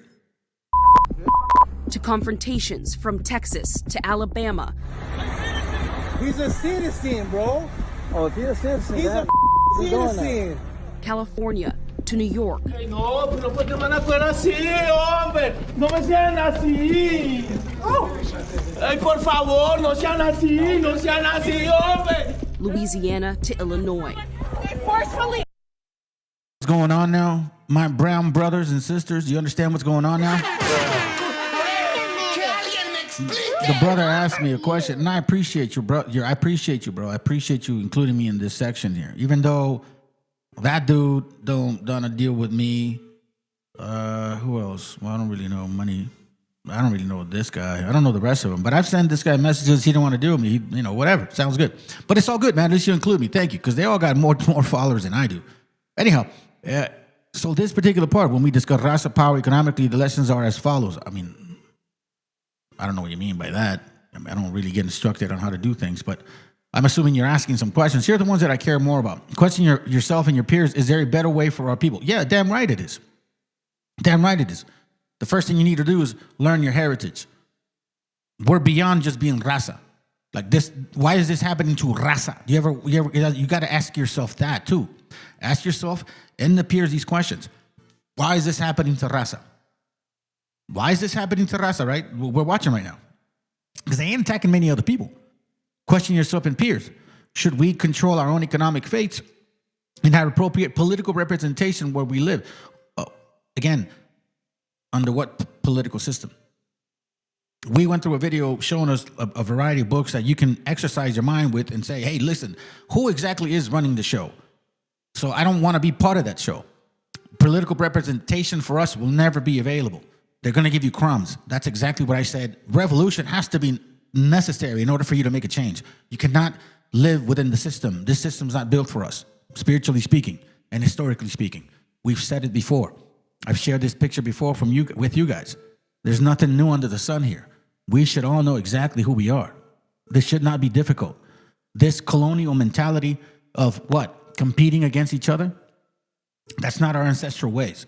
Our ancestors taught to care for each other, bro. Whatever you want to call that. Some of you guys might call it, oh, that's communism. No, you don't even understand that shit. Because you're basically structured on socialism right now. Insurance, workers' compensation, Medicare, Medicaid, okay, let's not even say Medicare. Let's say your health insurance at your work. That's socialism. Life insurance, socialism. Workers' compensation while you're working, socialism. You know what that means? That means that when you get injured at work and you can't work, then the insurance of workers' compensation kicks in and gives you at least 2/3 of your salary and takes care of your medical necessities and all that stuff. That's basically socialism. The difference between a corrupt capitalistic country, which is what it is, right? You can't be honest with capitalism. You just can't. Based on what the scriptures talk about, you can't even be honest. Scriptures even say that if you're in a business where you're selling, it's so hard to be honest. And everything about America is merchandise, transactional shit. Hello? You know what I mean? A lot of you guys don't even think that far. And you want to talk about politics. I don't mind talking about politics, but you really want to know and have to identify yourself as to like, okay, so where exactly do I fit within this structure? We don't fit within this structure. They want to get rid of us, and they're going to do it, whether you like it or not. I've been saying this shit to you guys since 2022. I told you guys since 2023 that they were going to start pushing you guys hardcore. I knew Donald Trump was bad for us since 2016 when he fucking rolled down that goddamn escalator and said, Mexicans, they don't send us the best. They don't send you white people or you white people. They send murderers, rapists, drug dealers, cartel, and maybe some are good people. Yeah. Yeah. So once again, you cannot work through this system. There needs to be a revolution if you want to make a change. They opened the door of the truck. It was locked. It was locked. The violence, the clashes. Experts tell MS Now much of the chaos is driven by a major shift. I never said anything. Border Patrol, historically restricted to zones within 100 miles of the border, has spread its culture and tactics designed for cartel land into the interior. Out of here. You're gonna shoot a pregnant woman? Yeah, you're gonna shoot a pregnant woman? She's not available. That morning, Arnoldo says the agents did not Now it's going to get even more intense, fam. Check it. once identify themselves or even so much as say, you're under arrest. They pulled into a restaurant depot lot where Arnoldo's father knew some of the workers and thought he might be safe.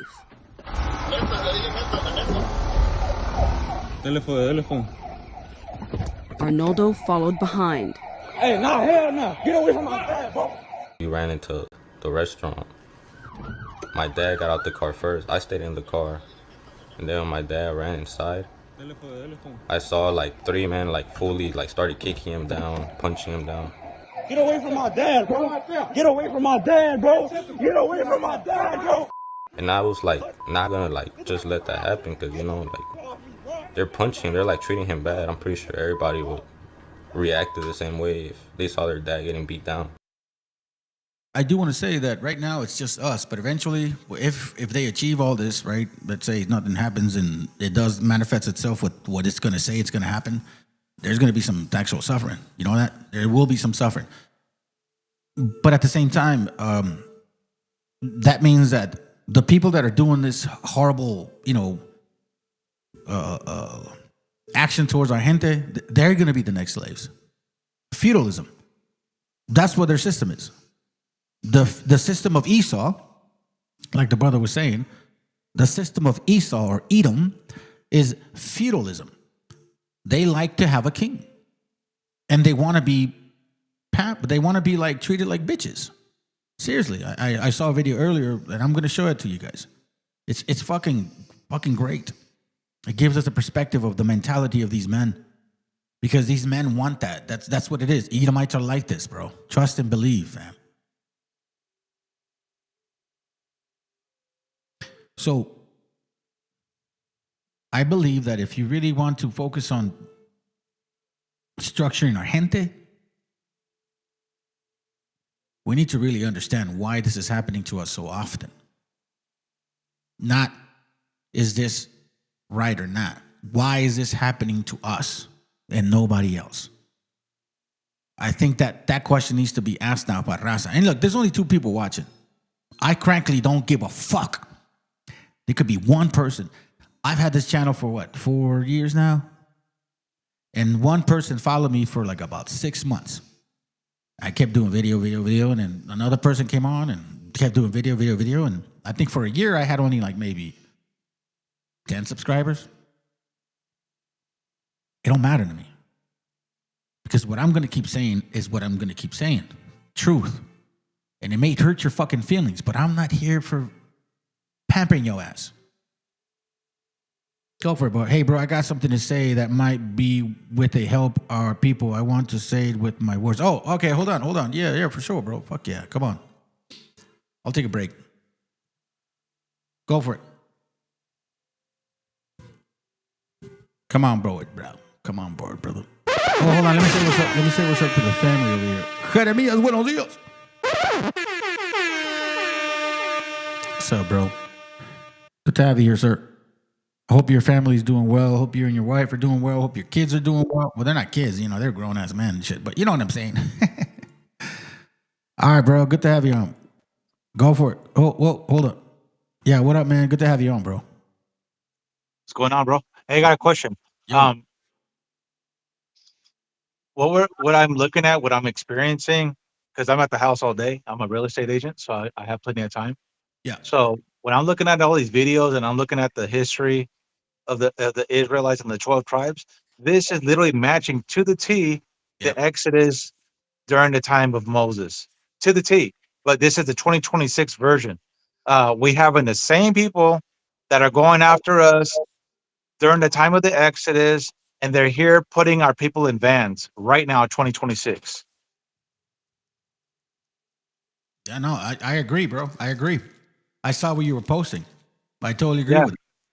And you know one thing, I told my brother this, bro. Tell me what you think about what I'm telling you now. During the time of Moses, when the 12 tribes crossed the Red Sea and they went to the rock and they split the rock for the water and they created this lake, right? Amalek. Wait, pause. What scripture is that? What scripture is that? Exodus, what? I have to look for it. Okay. But The reason why I'm pausing you, hold on. The reason I'm pausing you, please don't let me forget, bro.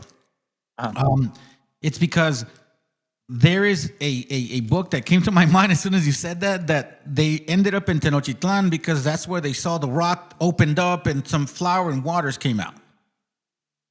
So don't let me forget what you said, okay? So, but continue.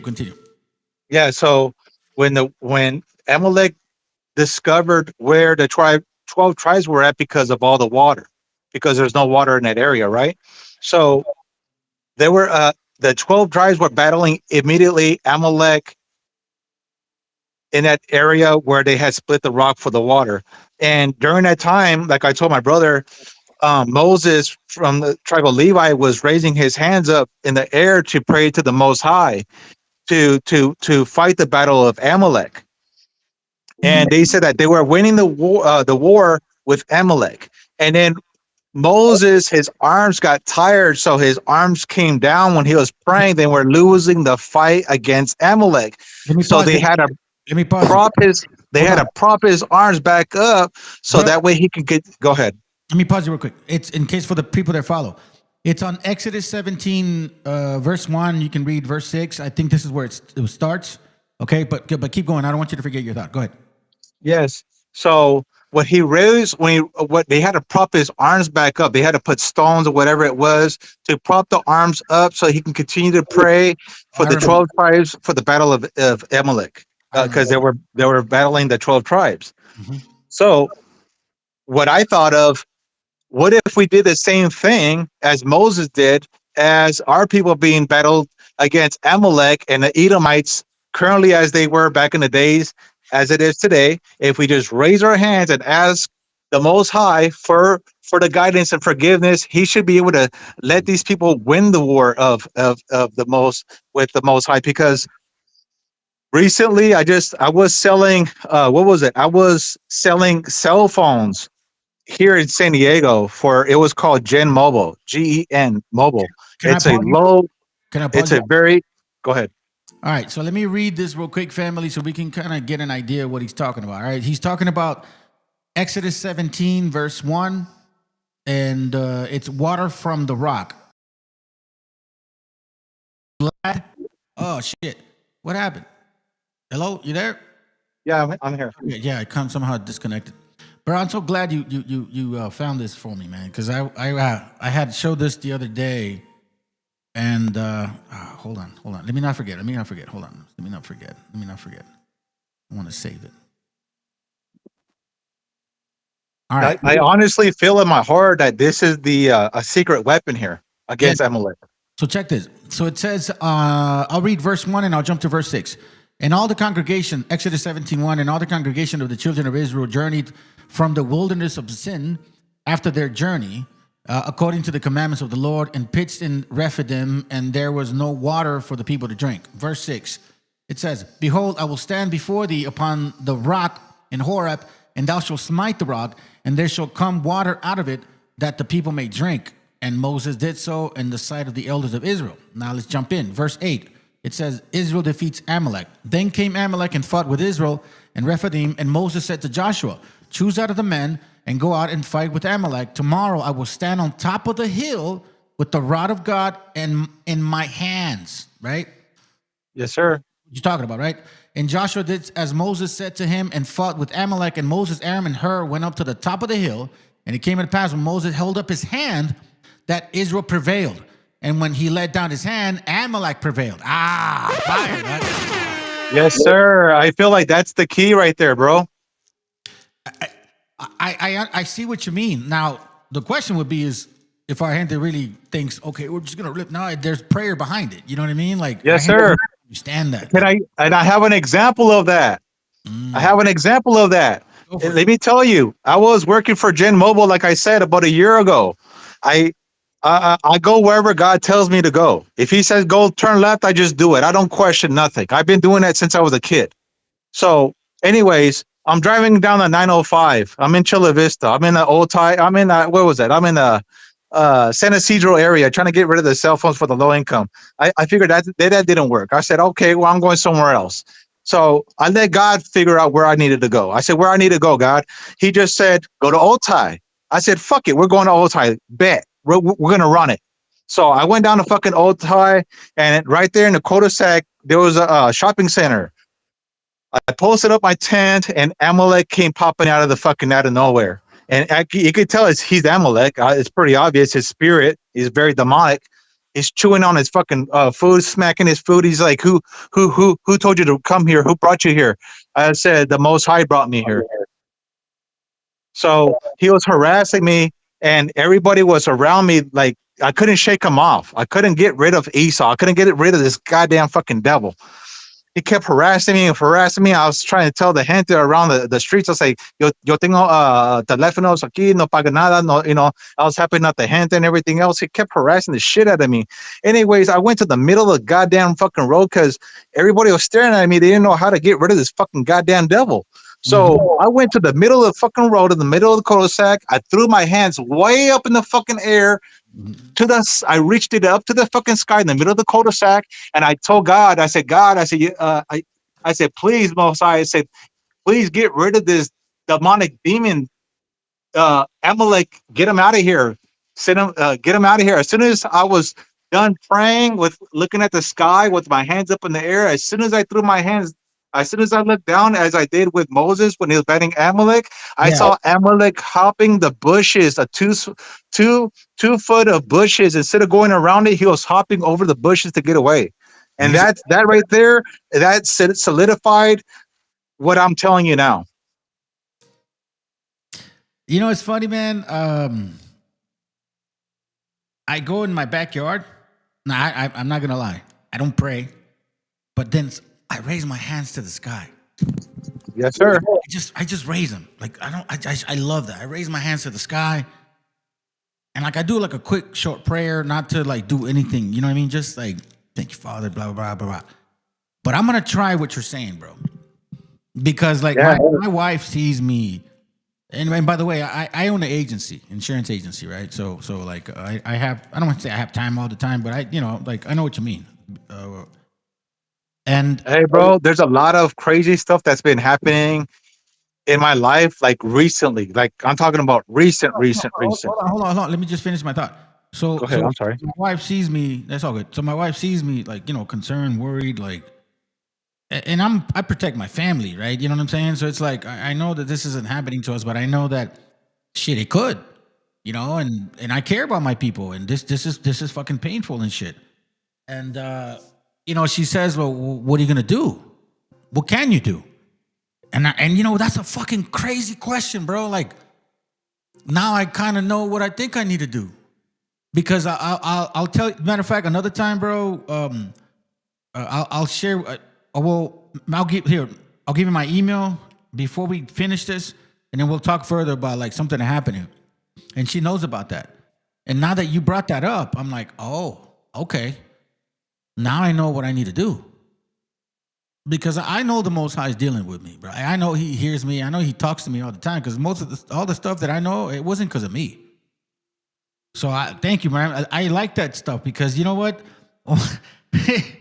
I can't believe it, dude. Like first of all, only a crazy nutcase like you would get in the middle of the street and just pray like that. First of all, yeah, for him to fucking disappear like that. That's pretty. I didn't care anymore, bro. It was too aggressive. That's fucking nuts, bro. Like first, I'd look at you like, where's he going? What the fuck is he doing? What's he doing in the middle of the street with his arms up in the sky? Well, that's what you did. And that's what I did, and it worked, bro. And he literally disappeared, and he never came back out from. He stood against the shopping center, in the shade, and never left that spot ever again. Well, looked like God put him in position. They worship Satan. That's what they do. The Talmudic, Sephardic, there's Sephiroth, all that stuff. I did a crazy class on them. I know they hate it, but Yeah, you know what? And those demons, they hate the scriptures, bro. Like I told you, Esau couldn't even put up a scripture to save his own life. Oh yes, yeah, he was mad. He was mad, bro. By the end of the conversation, he was like, "Bro, I can't wait to see you, dude." I'm like, "Man, come on." Fuck, dog. Yeah, I'm like, "Do you really want to throw down? Like you talk about like, you talk about like, what the fuck are you talking about?" It's like, come on, dude. Like I'm like, those way like they. Look, I was born in Guadalajara, first of all, man, and I came here when I was young, about 7, 8, but it, didn't stop me from going back and forth. So I still had a relationship with my neighbors down there. Bro, one thing about Mexico, bro, you get in street fights all the time. Like, eso no para, güey. Like, there's, you know what I mean? So for come try to threaten me like bro, come on, dude. Yeah, I understand, dog. Come on.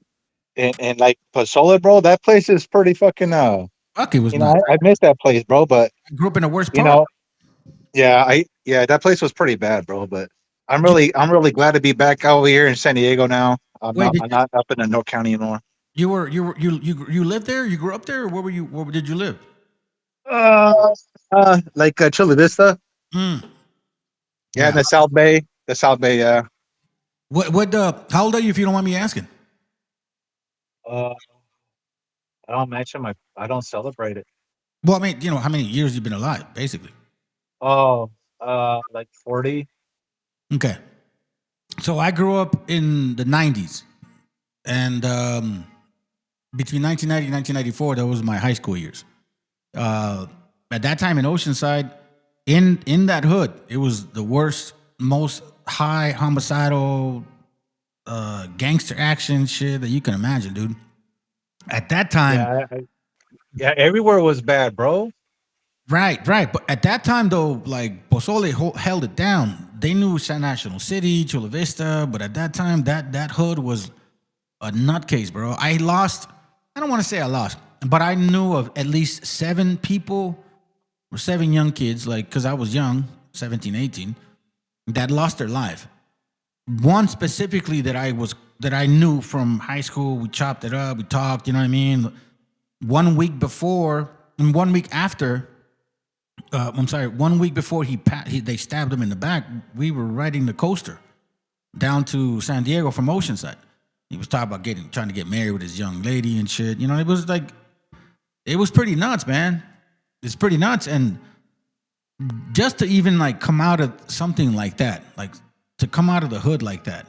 And like, for example, to even say, oh, I own an agency. Shit, bro. That's the most high, dude. And that's outside of all the other shit that happened to me. Anyways. Yeah, I'm with Remax right now. Mm. Yeah, and they just sold a house recently. It's on escrow, and somebody died in that motherfucking house. And I said, "Damn, bro!" I said, "So the house is in escrow, and somebody died in that shit?" They said, "Yeah, anything after 3 years, they don't have to disclose it."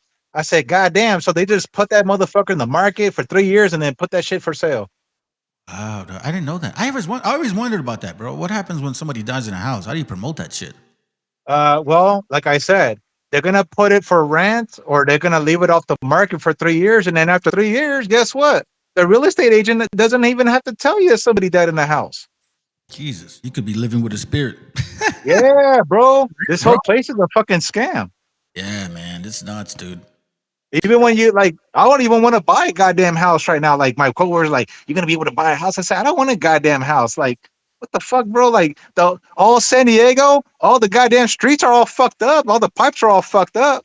So what the fuck are you gonna pay $1 million house for when the city infrastructure is all fucked up? Yeah, dude. They need so much money to do the infrastructure. You know what I think they're actually trying to do, bro? They're trying to recreate their America over there in Palestine. That's what I think. That's why all of this stuff is going on. Like, man, I'm gonna attack Mexico. I'm gonna attack Venezuela. I'm gonna attack Iceland and Greenland, whatever the fuck it is. Because they've been killing people down there like crazy, dude. Yeah, I've seen the videos. Yeah, there's a guy that I follow, man, and I seen a building, one of his buildings, like some building being blown up, and you can see there's a guy sitting in the fire on the chair, and he's just burning, just sitting there on the chair, just burning alive, literally. Or you can see they're starving out the people in that area to where even the animals they can't even eat food. They're just fucking. You can see the ribs are all fucking dying. Yeah, it's pretty bad over there right now, bro. It's pretty bad. And then but you have God's chosen people that's doing that. Supposedly God's chosen people that's probably doing that. And then and it's supposedly those God's chosen people, like I told my wife, they're also doing perverted shit with the children when they circumcise them. So how can they be chosen people? Yeah, I've heard that some starving to grape.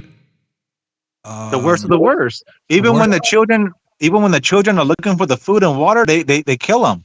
Yeah, they set them up. They do that all the time. Even when you're in a life raft, even in the old military old videos, you'll see the Edomites fighting Amalek.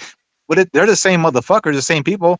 And as soon as Amalek is destroying the boats for the Edomites, and they go on the life rafts, they're even shooting the life raft on the Edomites so they can't even survive. Hey, check this out. Let me read this because it's a good point that you brought out Exodus to bring you back to what you were talking about. Exodus 17:13 says, And Joshua discomfited Amalek and his people with the edge of the sword. And the Lord said unto Moses, Write this for a memorial in a book and rehearse it in the ears of Joshua. For I will utterly put the remembrance of Amalek from under the heaven. And Moses built an altar and called the name of it Jehovah Nissi. For he said, because the Lord has sworn that the Lord will have war with Amalek from generation to generation. Interesting, man.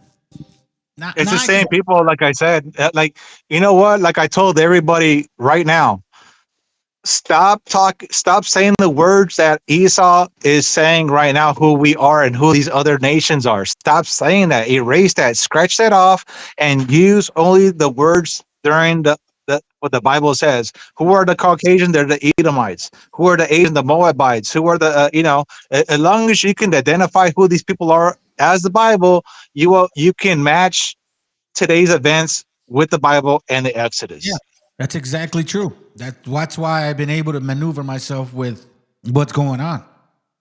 If not, I probably would have fell for the trap if I had known or looked back. And you know what's the problem? The church can't even break down what I just told you in 2 fucking minutes. I'm sure they can't. They never will. They can't do it. My fucking sister, fucking Christian since we were fucking kids and all that extra shit. Anyways, she lives up in Toronto, Canada, right? And her fucking husband is a Christian pastor, bro. Ship on this. And they told me, oh man, we got a lot of church money. They were just here in San Diego, spending money like fucking crazy. I said, well, I don't got money like that, bro. You know what I mean? I don't have offering money, 10% of everybody's fucking income. I don't have shit like that. So he was telling me, my sister was telling me, you should really come to church, Christopher. You know, it'd be really good for you. And they're both getting in the car at the same goddamn time. You know what I told them? I said, the Most High does not dwell in places made by hands. As soon as I said that, they stopped. They fucking, before they even get in the car, they stopped. They looked at me and they both looked at me and they're like, my sister, like, where'd you come up with this? I said, isn't it in your fucking Bible? Don't you have the same fucking book? Don't you read the same shit? They don't. You know what the saddest part is, man? All of it is about money and power. Yeah, That's one of the preachers, one of the guys from the streets were saying that they had made a covenant with the heathens. Wow. What do you mean a covenant with the heathen? What does that even mean? A covenant with the heathens. They made an agreement with the Gentiles. Right, but like, why did he say that? Like, in what way does this covenant structure work? Like, what is he talking about? By saying that the other nations are promised salvation. So that's their covenant with the heathen. They made a covenant with the heathen. Listen, heathen. Listen, Gentiles. Why don't we do this? I will teach you the Bible to make you feel good. Like the salvation is also for you. If I can do that for you, you give me money. Basically, that's what they're saying, right? 10%. 10% of your Gentile mentality, and maybe God will give me that 10%. Wow. That's wow. And you know what the worst part is? The people are like, yeah, claro que sí, yo voy para allá. Pues usted diga, mi señor. Aquí tengo un poquito. Shit. Yeah. Yeah, they're just like that fucking heathen, just like that Gentile that was on the fucking internet. He goes, all nations are saved. I said, show me the scripture. He couldn't even show me the fucking scripture. He was beating around the bush with other bullshit. I said, you can't even show me the goddamn scriptures. That's how I know that you're a fucking Gentile. You couldn't even pull the fucking scripture to save your fucking life. Give me a second. Hey, Timo DeVille, you want to come up, bro? You're more than welcome to come up. I got a question for you while seeing if the brother jumps on. I'm going to read to you what the brother California Western Forces posted. And again, I'm trying to, I don't know if he's trying to tell people what to say and shit or if he's asking, but anyways, let me read it to you and you tell me what your answers are. He says, when we discuss Raza's power economically, the lessons are as follows. Raza generates this country a ton of wealth, illegally, yes, but mostly Mexican Americans. Raza is not compensated accordingly. Raza is capable of anything. Raza builds empires. So I guess he's saying, like, this is what you should talk about. Once more, I don't condone to anybody telling me what the fuck to teach. No offense to you, brother, but I'm just telling you this how I roll. However, I do like the questions. He says, question yourself and peers. Is there a better way for our people? Second one, question yourself and peers. Should we control our economic fate and have appropriate political representation where we live? What would you say to that, my friend?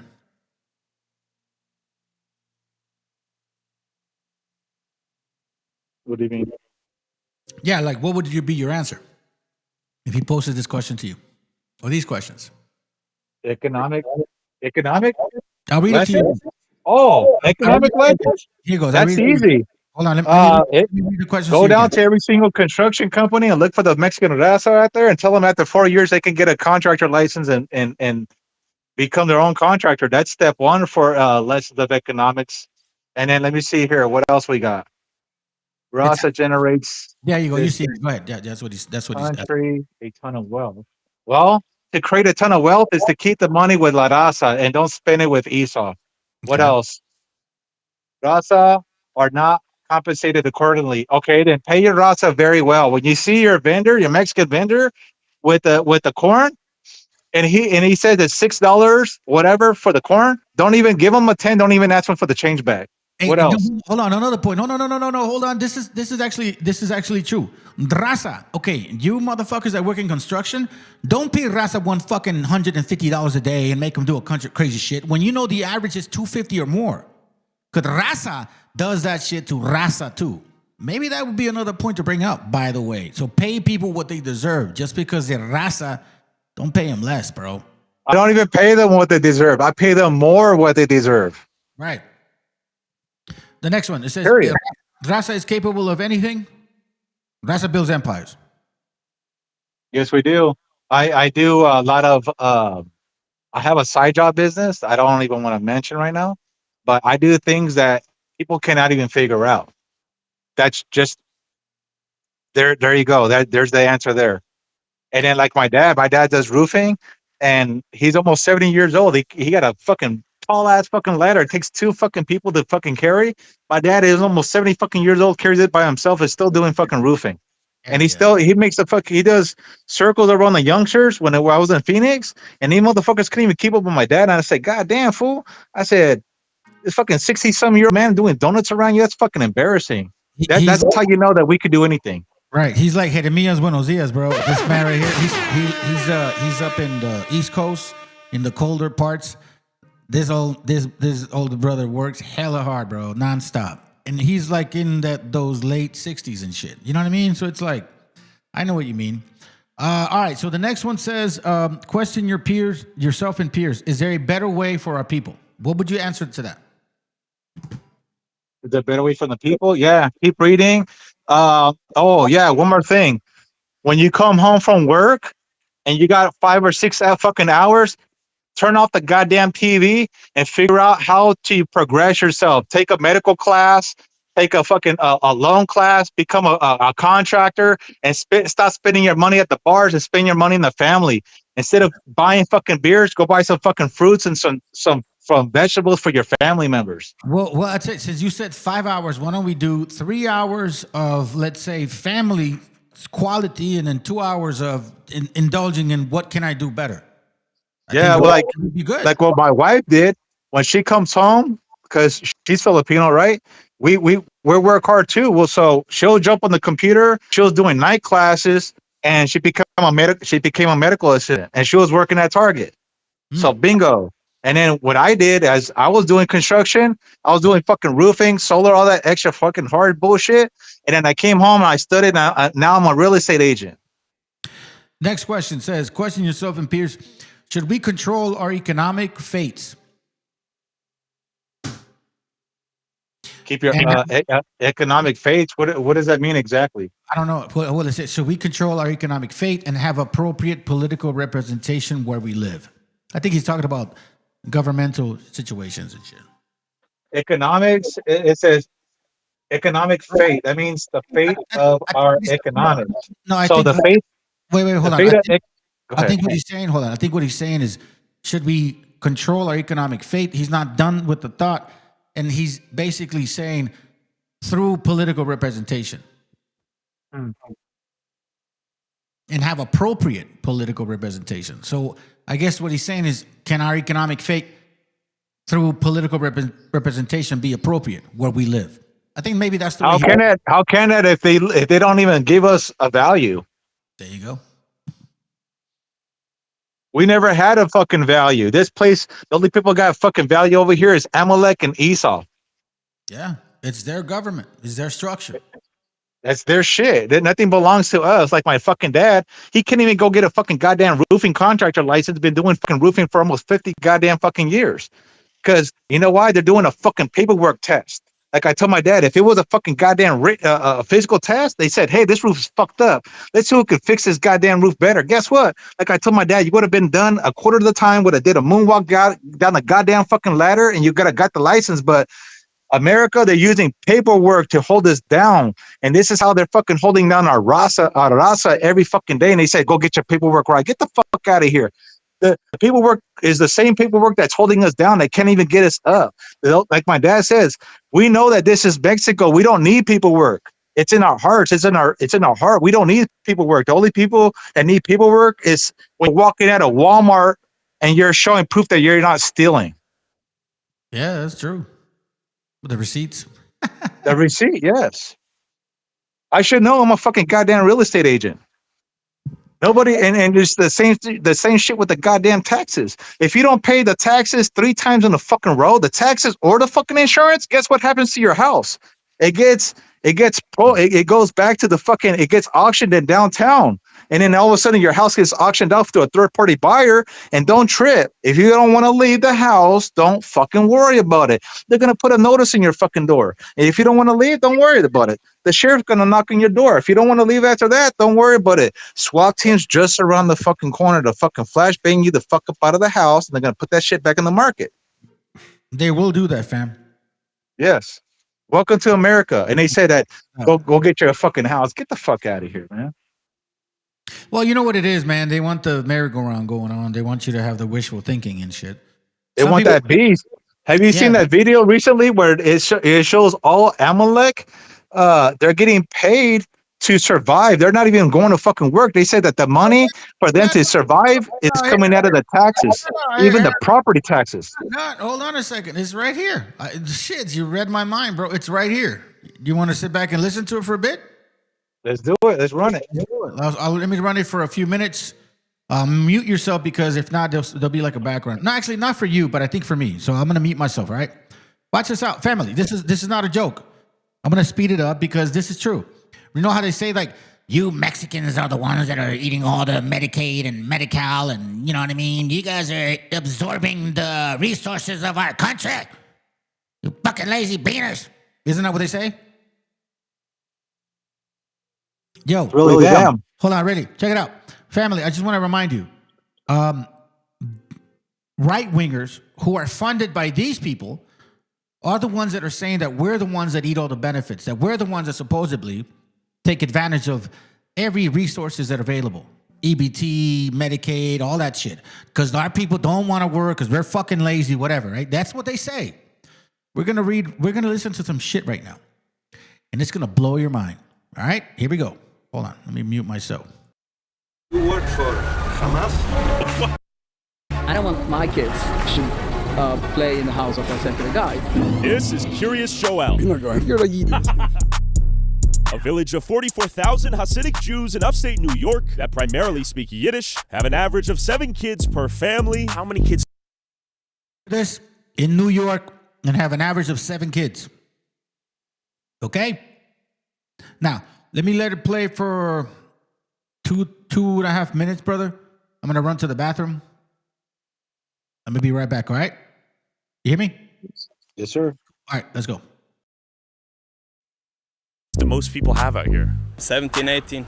How do they afford 17, 18 kids? It's one of the poorest towns in America, with 40% living beneath the federal poverty line. Many men here are religiously studying the Torah full-time and heavily rely on public assistance and welfare in the form of Medicaid, housing vouchers, food stamps, and cash aid to support their giant families that God commanded them to have. And the village enforces strict gender roles, modest dress codes, and sends their kids to private religious schools. And why is it okay for Jewish people to live together in a homogenous Jew-only community, but it's illegal when white people try to build their own? I pulled up to Curious Joel myself to see what's going on. Welcome to Curious Joel, a traditional community of modesty and values. In keeping with our traditions and religious customs, we kindly ask that you dress and behave in a modest way while visiting our community.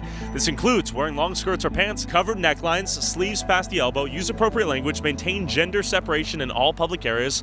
Thank you for respecting our values. Let's pop in here and say shalom. Lots of people praying. Hi, shalom. Okay, so it says entrance for members only. Not sure what it takes to be a member. What does it take to be a member? Do I have to be Jewish to enter? Okay, I'm not sure. I'm not sure the schedule exactly, but 9 o'clock sharp, they're not at work. What is this?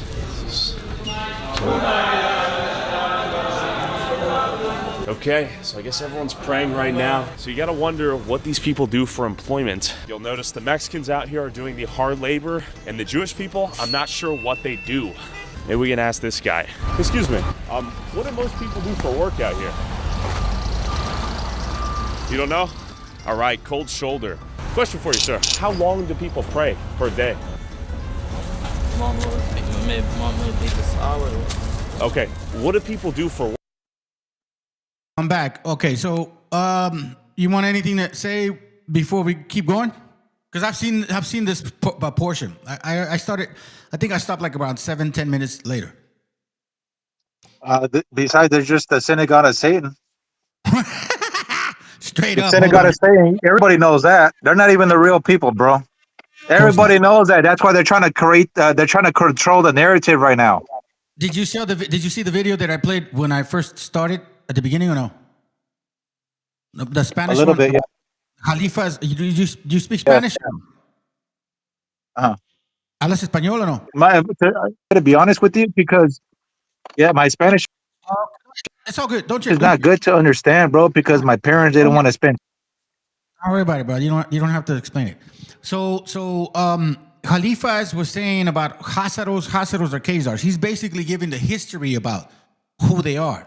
And if you just follow like the map that he's sharing with you, and if you know just a little bit of Spanish, you'll get an idea of what he's saying. And he's basically expressing what we've been talking about, right? That I've been knowing. You know what I mean? And this is true, family. These are not the real Jews of the Bible. This is not people that supposedly, for example, if they were truly of that region, why do they hate Arabs and Persians? They would basically be that, right? You wouldn't be European and hate those people. You wouldn't say, "Oh, those guys are those Arabs, those savages." What do you mean? If you're from there, why would you feel so distant from them, right? Yeah, and then you wouldn't have to curl your side of your hairs with pearls to have that certain curl to make you indigenous, apparently. And they said apparently that if you live in Israel, that makes you an automatic Israelite. And you're not supposed to pull your DNA. It's illegal. Yeah. I did my shit. That's crazy. All right, let's continue, bro. All right, let's go. Well, let me put myself on mute real quick. Work. I'm not a news reporter. We have to... Okay, what do you do for work? Okay, you don't want to talk? How many hours a day do they pray? 3 hours a day. Do people have 9 to 5s? Yes. Like what industries are they involved in here? Construction or other type of industries. And what do you do? I'm a student and also I'm doing home care. What are you studying? I'm studying Torah. Torah? Yes. How old are you? Our holy Torah. And who pays for education? Hold on. Let me just say something. Family, I think when they mean by home care is that they take care of their mothers or dads who are older, 70, 80, and they need supposedly someone to watch over them. So then they apply for disability, and then disability determines how many hours they get. So then if they get, let's say, I don't know, 200 hours a month of watching over them because supposedly you need to shower them and feed them and all kinds of shit, they get paid for that. And I think that's what he means by home health care. Correct me if I'm wrong. All right, let's go. Vacation. I try to work on overtime. Overtime? Yes. Where do you work overtime? I work home care. Home care? Night, yes. Is it like, do you have kids? I have kids, yes. How many kids? 3. How do you afford to raise 3 kids while being a student? Because I work very hard. I want to study the Torah. I'm very proud. First of all, if you guys are listening to this fucking immigrant, illegal, by the way, he's got an accent. How come he's not getting pulled over by Border Patrol, bro? Can somebody answer me that question? Fucker's got an accent. He's the original criminal illegal immigrant. Thank you. Does. Let's continue. His accent does not sound indigenous to the Americas. No, it does not, bro. Listen to this. Listen to his accent, family. So based on this information, he should be getting deported, right? I mean, that's what that's what they're saying. Look at your accent. Show me your papers. I know this fucker ain't walking around with his papers. No, he's walking around with EBT. The Torah, though. God help me. Does the American taxpayer help you too? Also, yes. Yep. How many people out here are on welfare in the form of housing assistance or Section 8 or EBT, SNAP, Medicare? Yes. And that allows you to study the Torah? Yes. And raise your kids? Yes, thank you. And how many kids do most people? You guys hear that? They're on Medicaid. They don't work. They don't do shit. They depend on the government to take care of them because they're studying Torah, the Bible. Am I wrong, bro, or is that correct? Oh, yeah, you're correct. And they're also getting paid from the taxes that you're paying the fucking property taxes on. Damn. Those property taxes are not fucking cheap. Nah, they're not, bro. One of my fucking in Chula Vista, I think his property taxes was $6,800 every fucking goddamn year. It sounds about right. If you think about it. How many houses do you have on a block? Let's say, for example, how many houses typically go on a block? 10, 20, 15? How many? I have, but I'm going to tell you this. Every year is going by every 6 months, it seems. Well, hold on a second. So let's say you have about 20 houses on one block before it turns left or right or whatever, okay? Multiply that by $6,000. So we know that 6 times 10 is 60. 6 times 2 of that is basically like, we're talking about $120,000. About $120,000, let's say per one side of the block of, let's say, 20 straight homes connected before it turns left or right. $120,000 per year from one block, one side of the street. That's a lot of fucking money, bro. When you put it that way, and that's $6,000. What about the $1 million homes? How much do they probably? Oof. It's probably in the 16 to 32,000 range. So let's say you have. It's very expensive, bro. Yeah, 10 properties, 160,000. Basically, 10 properties makes 160,000 in La Jolla. Correct? I would say so, bro. All right. To be honest with you, yeah, I wouldn't want that. Hell no. People have out here? 17, 18. How do they afford 17, 18 kids? They are proud to do what the Torah says, that you need to be multiple and fruitful. Wow. And do you think there's welfare abuse? Multiple and fruitful, but I'm an American. In the community out here? No. No? Because they actually have the kids? Yes. They have the kids. Do they get tax credits for the kids? What they get, but they are all doing to keep our Torah, yes. Keep the Torah. So you see, fam, they don't work.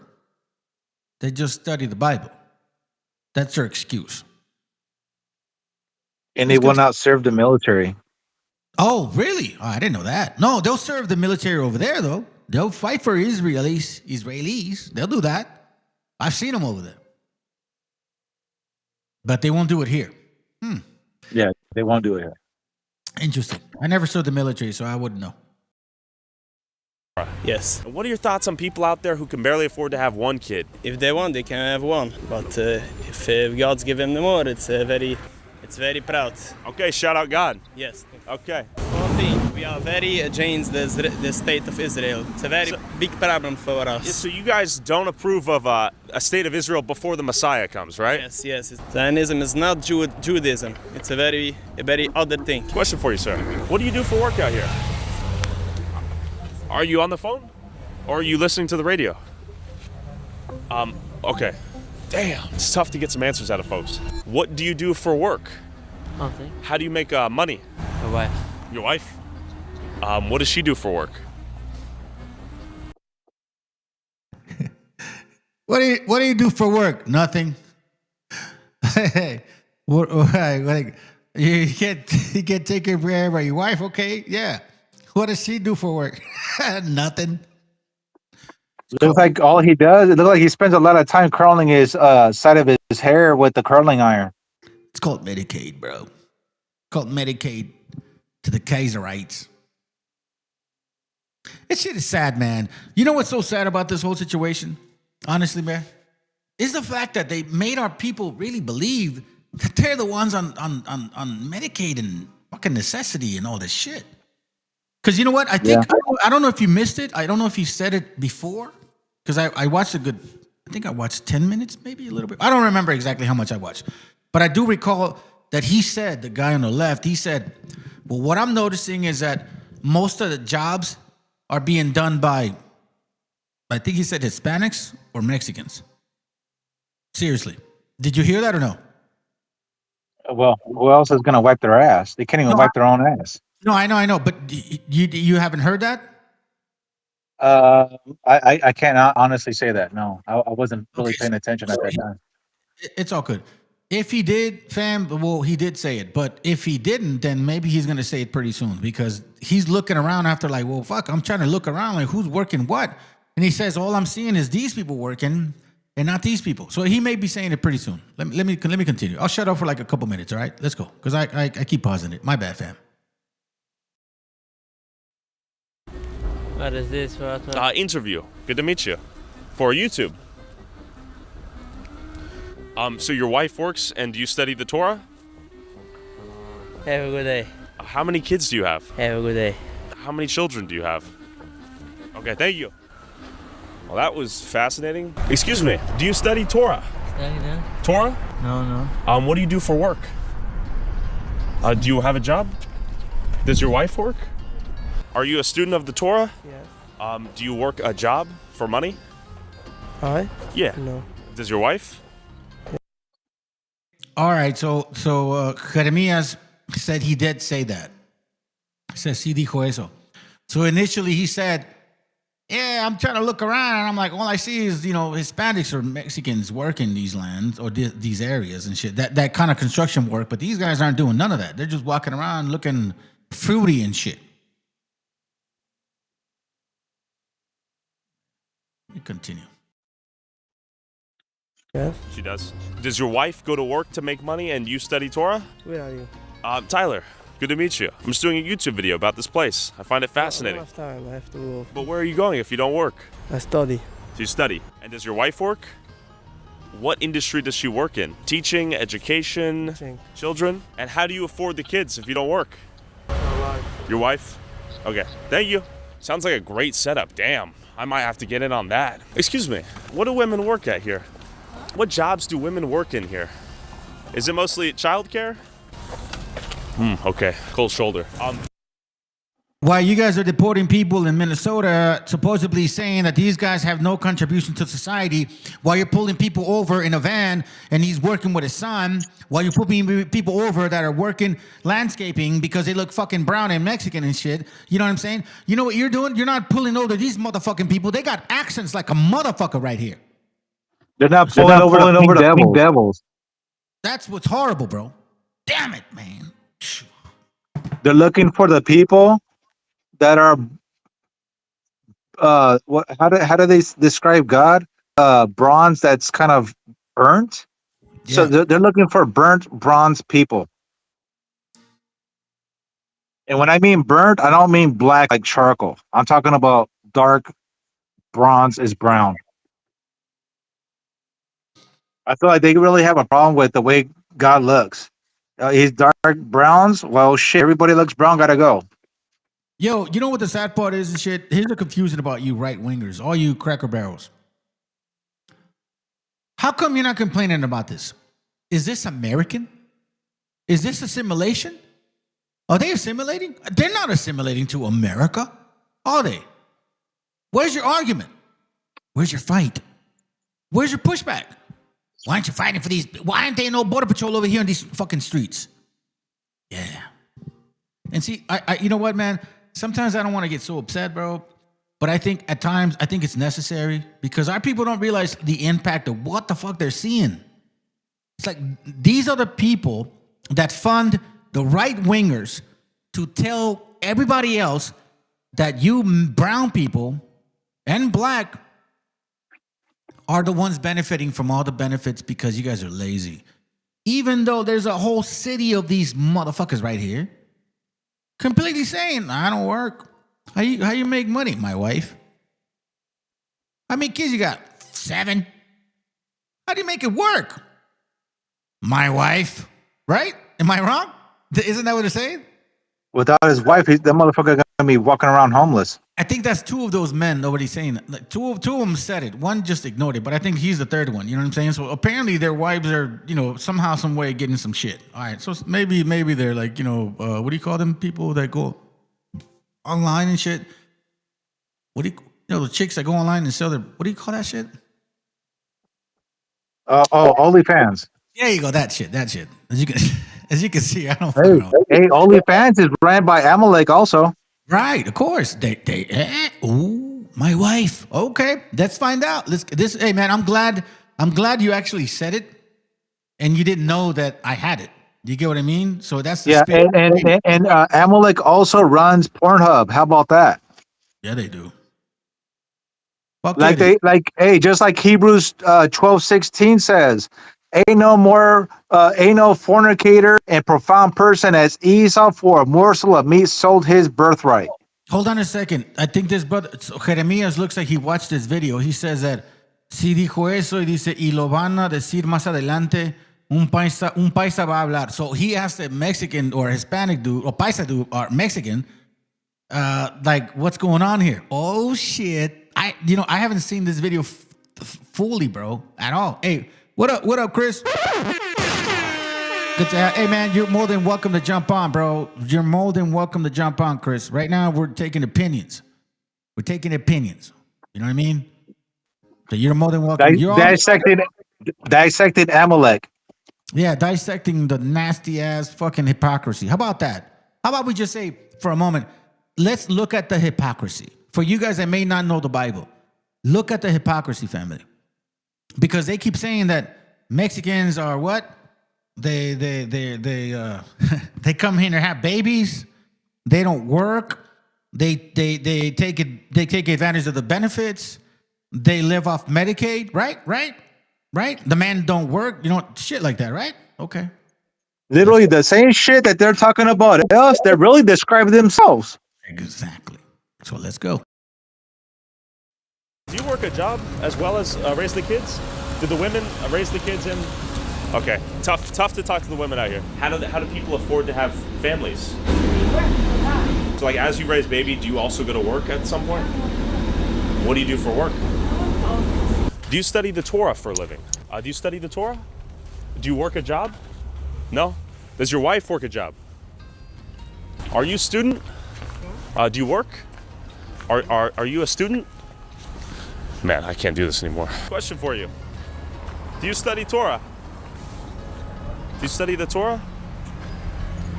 Excuse me, sir. Do you study the Torah? Hey. Oh, you speak on his behalf? How do you know that? Get on out of here. He said he doesn't want to give an interview. How would he know? Do they communicate telepathically via? You see, I'm going to say this to y'all right now, fam. You see all this patrolling? Who's making those decisions? Stephen Fuckface Miller, Akazar as well. They're trying to implement what happens in Palestine, just like here. They're using military approaches that they learned from the Israelis over there. Mossad taught them how to do what they're doing right now. Shooting in the face, arresting you, doing the shit that they're doing. That's no different than over there in Palestine, fam. And you can see right now how they carved a fucking whole community of themselves, and none of you cracker barrels are saying shit. Y'all love America, but you're so afraid of these other ones, huh? Make it make sense, man. You want to add something? Hey, bro, and then Amalek calls the Edomites Gentiles. Yep.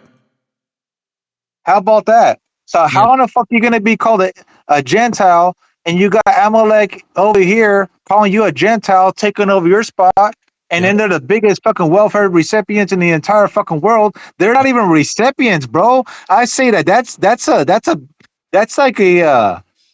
putting them on a high pedestal. These are more like parasites. Yeah, well, I mean, you could say more like viruses. I mean, isn't that what they said to us? We're poisoning the blood of their bloodline. Isn't that what they said? Mexicans, Hispanics, we're poisoning their blood. I mean, how else can you poison a society? This is poisoning society, because guess what? We're finding out. Wait a minute, hold on a second. All you motherfuckers been on EBT for a while, bro. Whoa, that's crazy. Hold on a second. Hold on. Let me read this real quick. Eddie Lee Schrock says, I got a song about this called Rebel Parade. I'm a Archangel Azrael and Anarchy for Life. Okay. I'll check out your song after, bro. Anyways, you want me to say, do you want to say anything before I continue playing it? No. I'm good. All right. Hive mind? Hi. Tyler, yes. How are you, my friend? How are you doing? Yes. Wow. How are you? It's You want to say hi? Independent journalist. Yes. Lucy, you want to say hi? No. Okay, how are you doing? Hey, shit, this office. Do you want to tell me a little bit about this place? Sure, we grew up here. Okay. It's a very nice place. Yeah, and it's mostly Hasidic Jews? Yes, Okay. it's only Hasidic Jews. And it's one of the most biggest growing towns, Big right? By growing town. percentage? It's the biggest in the Big United- families, too. Big families, right? How do people afford to have such big families out here? It's... I'm not gonna say anything. What do you mean? How do they have such big families? We believe in God, that Believe in God? created that. Okay. Hey, thanks for saying hi, my friend. I don't know who you are. My name's Tyler Oliveira. I don't talk to suspicious persons. Let me just pause for a moment. Do we not keep hearing a fucking accent this entire time, bro? Do any of them speak English? Seriously. Does not sound native. It doesn't sound like a native English tongue, right? No. As far as I understand, as far as I know. I mean, shit. It sounds more European. Sounds more like fucking Khazaric. Sounds like something from the Middle East. Yeah, right. Anyways, let me continue playing it. Hold on. Oh, no, not that one. I didn't mean to press that button right there. Let's see this one. How am I suspicious? I don't know who you are. Damn, ouch, that hurt my feelings. Do you study Torah? Or do you work a job or own business? Everybody here works a job. Well, that's not true. That's what's up? They have Torah and they work. That's not true. That's a lie. That's not true. Suspicious person. That's not true. I've talked to people, they said some of them just study the Torah. They told me themselves. Well, some. So who's the liar? Well, I understand that. That's what I'm trying to figure out. I don't know who you are. I'm just asking questions. How many children do you have? You work for Hamas? There we go. You see, hold on a second. First of all, there was the You other work guy. for Hamas? Hold on. First of all, there was the other guy that said earlier, like, oh, I just want to say that that's not, we don't believe in the Hamas shit and da-da-da-da-da-da. But as soon as he gets a little bit more offended, he's like, you work for Hamas? With a fucking accent. Family. Why are you just waking the fuck up, man? Seriously, what is going on with my gente, bro? I mean, I'd like to know why you're not seeing the obviousness in front of us. You gotta lay out the pork, bro. That's what it is, man. None of them even have like all of them sound like they're not from here. And they're benefiting. You know what I think it is, bro? I think our gente is eating too much chicharrones and too much fucking carnitas to figure out what the fuck who these devils are. The pigs that you guys are eating, basically what the brother is saying, it's got so much worm in that shit that your brain is being eaten up. Your carnitas are no longer helping you. Adobada, all that shit. Stop fucking with that goddamn shit. This is why you guys can't figure out what the fuck is left and right. That's true though, bro. I haven't had pork in, let me see, since 28, what, 9 years. Go get some beef bacon, some turkey bacon. Just stop. Don't fuck with that goddamn bacon, that pork shit. That's just why you can't add 1 + 1 = 2. Right. They probably think it's a joke and shit. It's not a joke, bro. These are real parasites. My daughter, she was having these black rings around her fucking eyes, and she's getting headaches and migraines and shit. I said, those are from the fucking parasites. They're peeing in your fucking brain, telling you to go get something sweet to eat. Right. That's heavy duty. And again, family, listen, we're not trying to hate on people that let's put it this way. If people are in necessity, I have no problem with that. Like if you really need assistance, I have no problem with that, bro. I believe in that social network. I do believe in that. This is not that. And then on top of that, their people, IPAC, funds right-wingers to make sure that they say, fuck you immigrants, deport Mexicans, we hate you guys are murderers, rapists, and all that shit. Like Laura fuckface, ugly, goddamn animal Loomer. Okay? And she's a so-called Khazar. So I don't want to hear the spat no more, bro. They treat our gente too bad, too ugly, too horrible, man. I'm sick and tired of being fucking nice to people, man. I'm sick of it, man. I'm sick and tired of it too.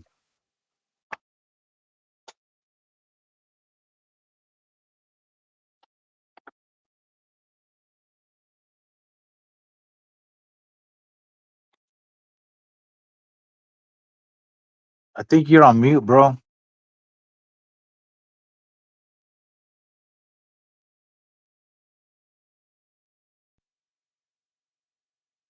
It was on mute, huh? Yes, sir. Yes, sir. All right, my bad. I muted both of it. Hello. Quite work for Hamas. What? I'm a journalist. I'm just exploring. YouTube vlogger. I don't work for Hamas. He said, "Do you work for Hamas?" What? Okay, so this is the most beautiful $10 million synagogue right here. It is quite nice. Let's see if anyone wants to talk. Hello. Are most people here rabbis? Rabbis? Rabbis? Are you guys rabbis? No. Okay. What? Do most of them work as... Yes, hello. I'm asking men what they do for a living out here. Are most people here... What number? Oh, just my name, Tyler. I'm just asking Hasidic Jews out here because I know No. Not for you. What do you mean? People are not gonna answer you because... What do most men do here for work? Is it they study the Torah? No, most people are working in Amazon like this. CNN? No, I just have a YouTube channel. The mere presence of a goyim was sufficient. So, family, they say CNN. You know what that means? They say Democratic. Are you Democratic? You see, none of these Jews, so-called, or what I say Esau, like the brother says, none of these Edomites, they don't vote for Democrats. They say they're Democratic. They will depend to be Democratic, but they'll vote for their fucking privilege. And that usually means right. So I'll say this right now, bro. You know, there was such a big fight when this fucking election happened, man. Black people were like dissing our gente. Like, oh, you fucking Mexicans. All this shit, right? Making all kinds of videos. But nobody ever said nothing about these motherfuckers right here. None of them. Yet they didn't realize that Trump was funded by them. Trump was supported by them. His daughter married one of them. Do you get what I'm saying? You don't see the frozen people over there knocking on their doors. Thank you. Right? Nobody's knocking on their doors. No. I think this, hold on, let me see how old this video is. This is 5 days old. See, you see what I'm saying? By the way, get that name. Please check them out, bro. Inside the New York town invaded by welfare addicted Jews. Hey, are they gonna go? Are they gonna go inside that building and check their fucking immigration status? Nah, I doubt it. There's a lot of comments here, bro. It says, meanwhile, I miss one rent payment and I'm homeless. Bro found a spawn point. See, it was never Mexicans, bro.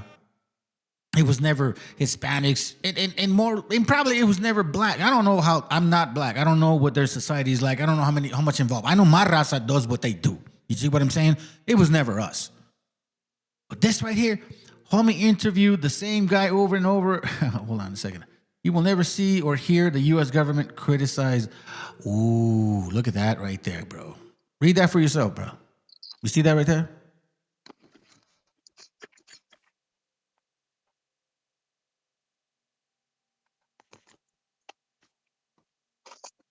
You see it?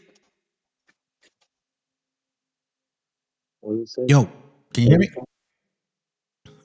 You see what it says? Bro found the spawn point? No, this part. It says you will never see or the U.S. government criticize this town or village. This town or village, yeah, no shit. I'm surprised this video still up. Ooh, that's a good point. Let's continue watching it before they do fucking shut it down. do for work here? Are they rabbis? No, this is working? No. What do they do? Because I'm trying to talk to people, just figure out what the main industry is. A lot of things. Can you give me some ideas? Oh, go outside. Okay, thank you. I'm trying to talk to folks like you. How you make your money and afford to raise your families. Rolls. What? 54 rolls. But then I finally met this guy who gave me some wisdom. Help me out. Everything people do. What do you do for a living? Billboards. How long does the prayer last? And when do people go to work? People go from 9 o'clock in the morning, from 6 o'clock in the morning until the night. So how do they pay their bills? How they pay the bills? By working. Well, when do they work if they're praying all day? They're not praying all day. You have a lot of people coming in the morning and going into work, then coming back to pray. You have a lot of people coming in the morning to pray. They have people just waking up late. I see, From okay. having a big community. So you own a billboard company? Yes. How do people afford to have like 10 kids out here? The community is based on this. So okay, so is it well? Wait the fuck a minute. You gonna tell me these Cracker Barrels are fucking Arabs? Hold on. Here. These guys are Arabs? You should see alcohol in California. They got all the Ishmael. They got all the Ishmaelites at the welfare office over here in Alcohol, California. And they tell all their people all the secrets. And they don't even tell them that you want an option. They just give them the goddamn options. They're flying around over here with brand new fucking Mercedes Benzes, brand new BMWs with dealership plates, with welfare, food stamps, WIC, and everything. Free cell phones. I should know because I've been out there, posted out there for fucking months, and I seen everything. I seen all kinds of shit. Wait, but is that Amalek or which one are you talking about? Ishmaelites. Amalek and the Ishmaelites. Oh, they're doing it together now? Yes, bro. They always had the upper hand out here. Who do you think has the upper hand out here? Just drive around El Cajon and you can see all the Arabs, bro. They have everything handed to them, and they popping out kids just like Amalek. Hold on, family. This is not. And by the way, white people. Hey, right wingers. You know, you hateful people of Jews. This is in America, up in New York, taking advantage of all the services that you're complaining about. And Trump loves these people.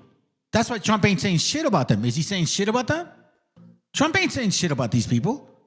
Is anybody in their cabinet saying, oh, we found a bunch of these fucking Hasidic Jews taking advantage of the system. They're not working even though they can work. Don't they say you're able-bodied? These guys are able-bodied motherfucking men. And they're like, oh, well, we just studied the Torah. We studied the Torah. Even the kids, bro. The motherfucker got willing, able bodies too. Put their ass to work too. They can walk. It looks like they look like they're walking, bro. I think that's enough to notice that they can do some fucking work. Why in the hell are they giving these people? Because look, 2, 4, 5, 7 heads. They must be getting like, look, to live in New York, bro. How much money you think they're getting a month, man? Hey, bro, I got one more thing. To say too. You know that fuck Esau, Edomite, Nick Shirley? That redneck motherfucker that going around fucking videotaping, fucking making the Edomites, making himself look good. Anyways, how come Nick Shirley ain't over here interviewing these fucking goddamn devils? Talking about fraud. Who's Nick Shirley? I don't know who that is. It's a fucking weird ass redneck Edomite talking about how America's great and Trump's trying to clean up this goddamn place and fraud. He was just out there doing an audit. What was it in Minnesota? Talking about some fucking building. It's like a charity, but they're scamming people for millions. What about these motherfuckers right here? How come I'm interviewing these people? You know why? Because he's getting funded by them. That's why, bro. There you go. There you go. Just like that stupid fucking redneck Amalek Jake Lang that's walking around pretending to be an Edomite. No. Oh, wait, hold on. Yes. I know what you're saying. Oh, hold on a second. Hold on, bro. Matter of fact, this video is long, right? So we can always come back to it. I know what you're talking about because I had it in here. You see, it's funny, bro. It's fucking cool that you're actually bringing up some stuff that I was talking about, that I was about to show. So check it out. I'm telling you, bro, I'm at home all fucking day long. So I'm looking at shit that people don't even have time to be looking at. Check it out. Check it out.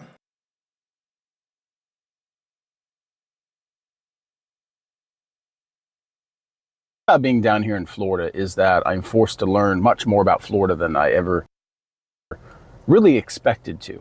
It's a boring state. It's got nice beaches, the food's okay. It's got absolutely no culture. Everyone here looks the same. I'm about 3 miles away from Mar-a-Lago, so there's rich people everywhere, and none of them even look human at this point. They got that Mar-a-Lago face. But Florida's not content with just staying in Florida. Florida has to invade the rest of the country and make everyone's lives miserable. And that's what America's experiencing right now with this guy. America's a Christian country! This is Jake Lang. He's all over the internet right now for getting dragged through the streets of Minneapolis, rightfully so, because Jake Lang, the self-proclaimed Prince of January 6th, he decided Florida wasn't giving him enough attention. So he flew to Minneapolis to star a holy war, instead got run out of town like a cartoon villain. And I find this entire thing hilarious, because really it's the perfect example of why this country is absolutely dissolving into a puddle of stupidity. If you're lucky enough to not know anything about Jake Lang, hey, I'm about to ruin your day. That's why I'm here. The media calls him a militiaman. Right? They call him a radical. The media calls him a radical, and he's on their side. No, Jake Lang is a rich kid from Long Island. He's from Long Island, just like pretty much everyone else down here in Florida who has money. He's the son of a wealthy, prominent businessman back there. He went to a private school. He grew up with a silver spoon in his mouth so big, I'm surprised his mouth even still works at this point. He isn't working class. He isn't the forgotten man. He's just another bored, wealthy suburbanite. But he treated the January 6th riot like it was his version of Coachella. This dude got arrested and spent years in the DC gulag because of that shit. And while he was there, he started a podcast because of course he did. Then he got pardoned by Donald Trump last year and immediately went to work. Now, did he actually get out and go to work by like getting a good job, a normal, productive job, like, you know, becoming an HVAC technician or something like that? Something that good people do. No, he runs for the Senate for Florida. But here's the thing about Jake Lang that most people don't even know about, right? I mean, his entire brand is Christian nationalism. He screams about, you know, Christ is king. He talks about how he wants a Christian ethno-state, which here it comes. Doesn't even make any sense because Christians don't have an ethnicity. I think most Christians are black, actually, from Africa. And he goes out in the street regularly just to burn, you know, holy books of other religions that he doesn't approve of to defend the heritage of Christendom. But you know this guy's Jewish, right? Like, oh, yeah. He's Amalek. He's yeah, he is. He's fucking straight Amalek motherfucking dirty bastard. He's the same people that are getting their free welfare and they're not even being interviewed. Yo, and you know what he was saying? He's like, look, he's a grifter. He was like, well, I'm Jewish, but since Christians are paying, because Christians love to pay for hate, I'm just gonna ride the Christian hate because, you know, it's so easy, good money. Watch what he says. It's fucking disgusting, bro. Yo, eat them. You guys are fucking dirty and you're done. And I'm glad. No, God has no. Oh. Like the whole thing's a grift. Like, I'm not joking, right? This isn't a skit. Jake Lang, he actually had his bar mitzvah in Israel. This is him right here getting that done. His father was Jewish. He was raised in the faith. But he looked at the marketplace of right-wing grifting, was like, Ben Shapiro has lockdown on that. I can't get in. You know, the Jewish lane is just a little bit too crowded in that space. But the Christian warlord lane, nah, that's wide open. That's exactly where Jake Lang went. Like I said, the entire thing's a grift. This thing is a grift, and Jake Lang's a grifter. That's all this is. This guy puts on the costume of Christian nationalist, just like I put on a coat when it's too cold outside. But he doesn't believe in anything that he's actually doing right now. He truly doesn't. This thing's all about engagement. It's all about getting views. This dude is literally just a LARPer. That's all he is. He's a crisis actor. In his father was Jewish. He was raised in the faith. That's where I want to put it for a moment. Go ahead, bro. I know you got something to say about this. Well, like I said, I don't see ICE over there knocking on the door, checking for their fucking Immigration, they're not checking their papers, and they're not checking for their fucking accents.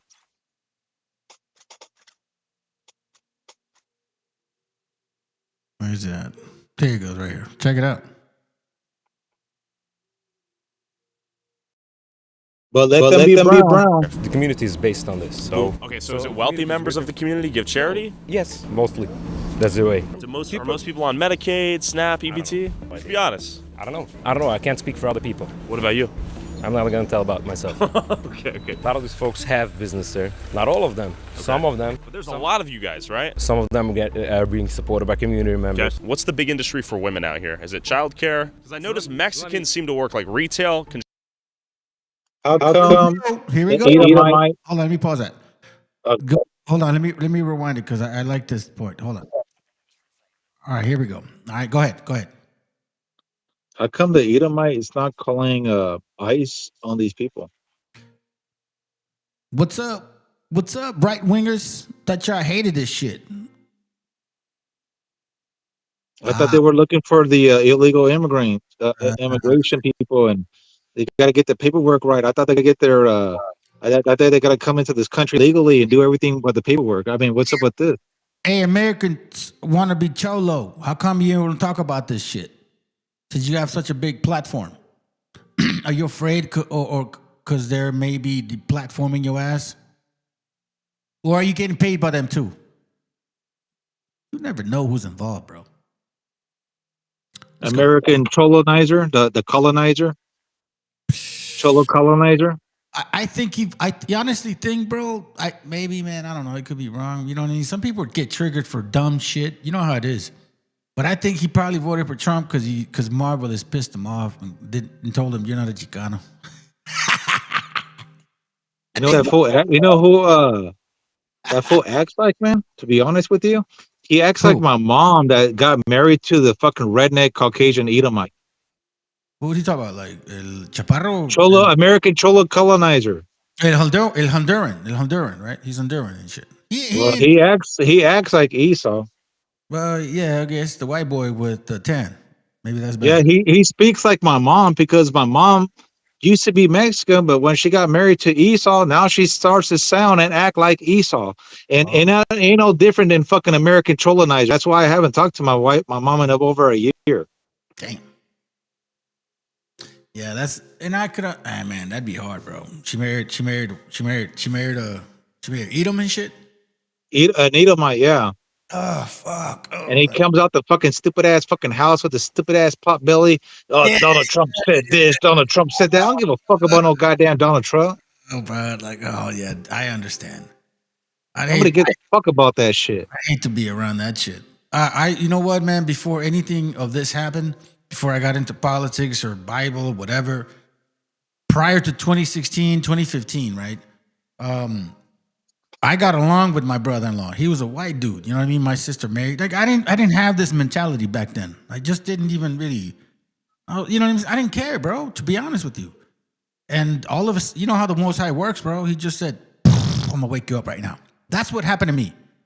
As soon as like 2016 happened, boom, everything changed.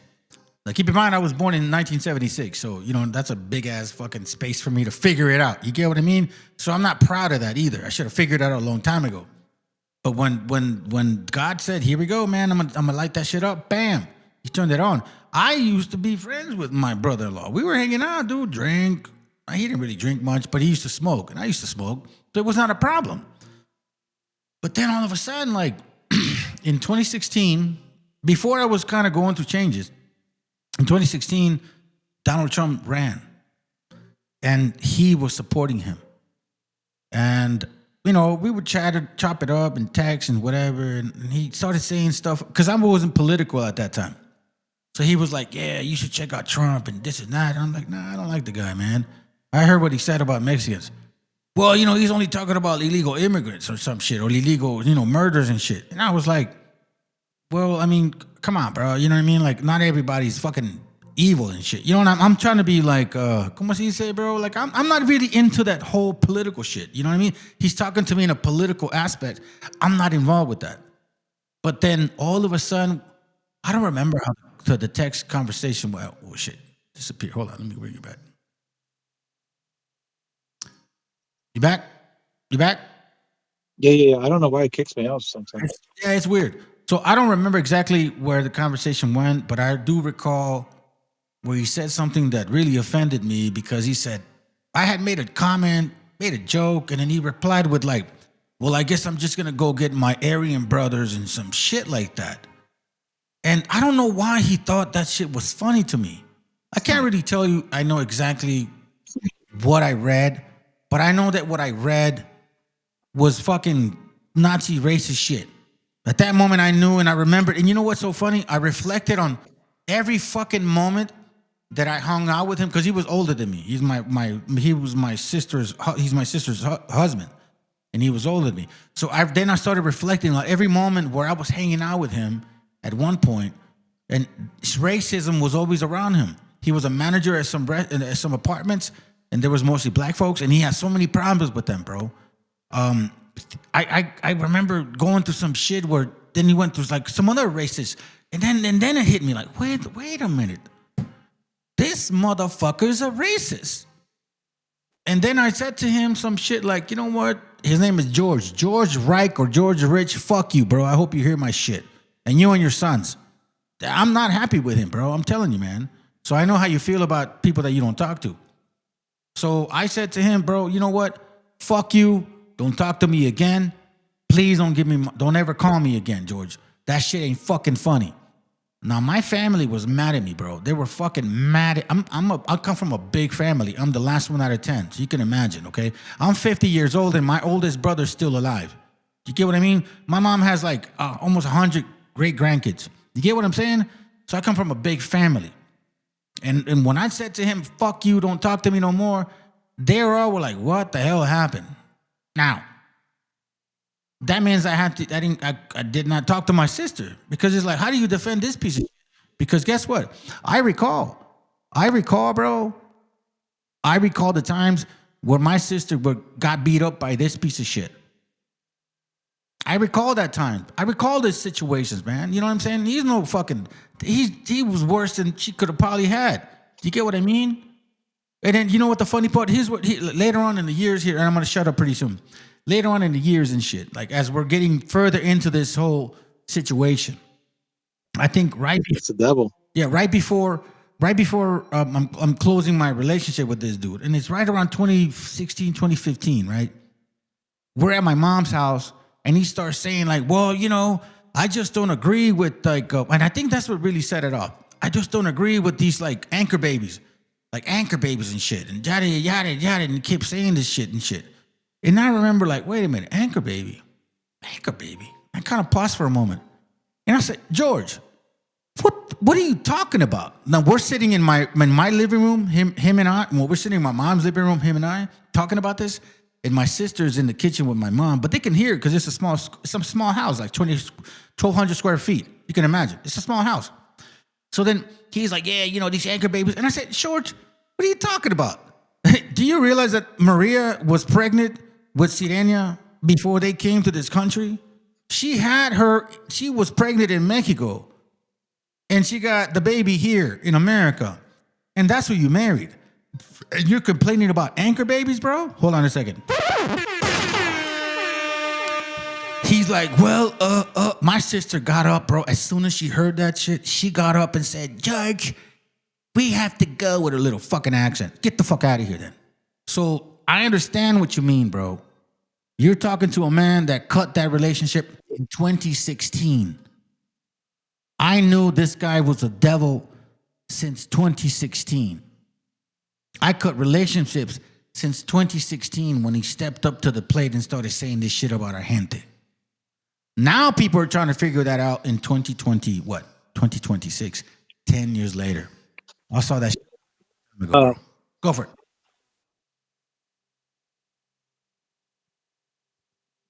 Go ahead.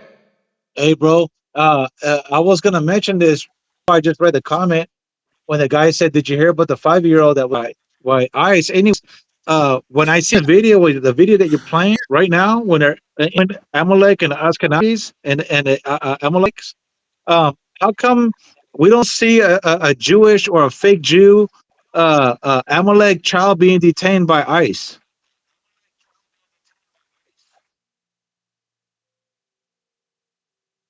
No, they don't want to, bro. I didn't want to. I didn't want to say let me that see word that. because I didn't want to get censored. Which one? What did you want to say? I just Ice? say the frozen people. Yeah, I just say the frozen folks, or something like that because I don't know. I don't want to. I don't want you to get kicked out, but I don't see no 5-year-old Amalek or Amalite child being pulled over and being questioned while the parents being questioned for the immigration status. Until that day, until I see that, this place is full of shit. They're only targeting us. Well, I think maybe it's time that our people know that that's been trying to be the target for a while, man. I don't think our gente realized how fucking serious this was, and they're like, "Oh no, I'm gonna go vote for Trump because I want to wear an orange head." Remember that? I don't know if you noticed that guy.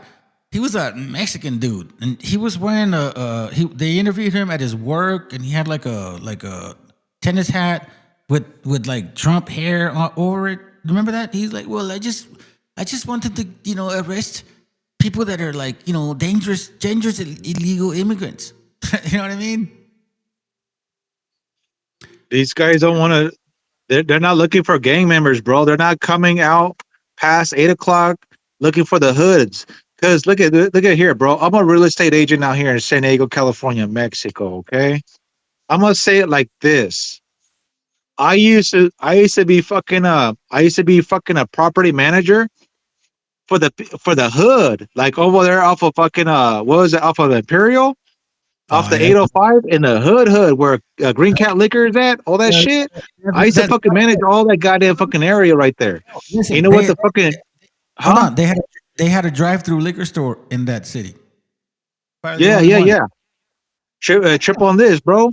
Well, look what the Edomite bitch told me because she didn't know who the fuck I was. She goes, we got some properties over there, Christopher. And she goes, make sure you show the properties in the morning because anytime after 3 or 4 o'clock, the later it gets during the day, you're going to see all the gang members waking up and they're going to be drinking 40s and smoking weed. And you don't want to be showing the properties during that time. So the earlier, the better. She really you see what I'm saying? That's what I swear to God. That's what, bro. I swear in real estate, this place is fucking racist as fuck. They don't give a fuck about how they saying it. Straight out, bro. So with that being said, that's why you see only ICE out in the morning. They're too pussy to come out after night. They're not gonna do shit after 5 o'clock in the hood. And you saw the last time what happened to the when they were in Minnesota in the hood at nighttime. What happened to them in the hood at nighttime? The windows got busted. The straps got pulled out. Come on, bro. That's just the hood. That's why these motherfuckers ain't trying to do shit at nighttime. You know what? But I don't think Minnesota was the hood, bro. I think they were just fucking mad, man. They just shot one of their fucking neighbors in the face, bro. Listen, I mean, look, man. Okay. Let's kind of analyze that for a moment. And I'm going to say this to all my gente, man, because, like, there are people that watch my channel, and I appreciate you brothers and sisters, bro. I'm not saying that, oh, my God, I'm so glad that, nah, fuck no. I don't pray for anybody to get hurt like that. That shit was horrible, bro. I don't care what nationality you are. You're a female, 37. She looked defenseless, bro. She didn't look threatening. You see her face. You see her body structure. You know what I mean? Like, she even said, "What? I'm not mad at you. Man, you got to shoot her in the face." You know what, bro? To be honest with you, if I was that fucking that Edomite, and if I saw that a lady rushing towards me, as Mexican as I am, and even if I had a pistol, bro, that's not even worth even pulling a pistol out on that, bro. I just want to move the fuck out of the way and be like, man, fuck that bitch. Yo, listen. But that would have been me though. Well, think about it. Even if you try to stop the vehicle, because you're not trying to stop the driver, I would assume that would be the typical training. The driver's not a threat. It's the vehicle. Shoot the vehicle down. Now, obviously, she didn't even try to like run the fucking guy over, bro. Like, I don't care what they say. I mean, it doesn't take a fucking brainiac to figure it out, bro. If you look at all angles, the lady looked like she kind of reversed and then turned right. And now, let me just say this.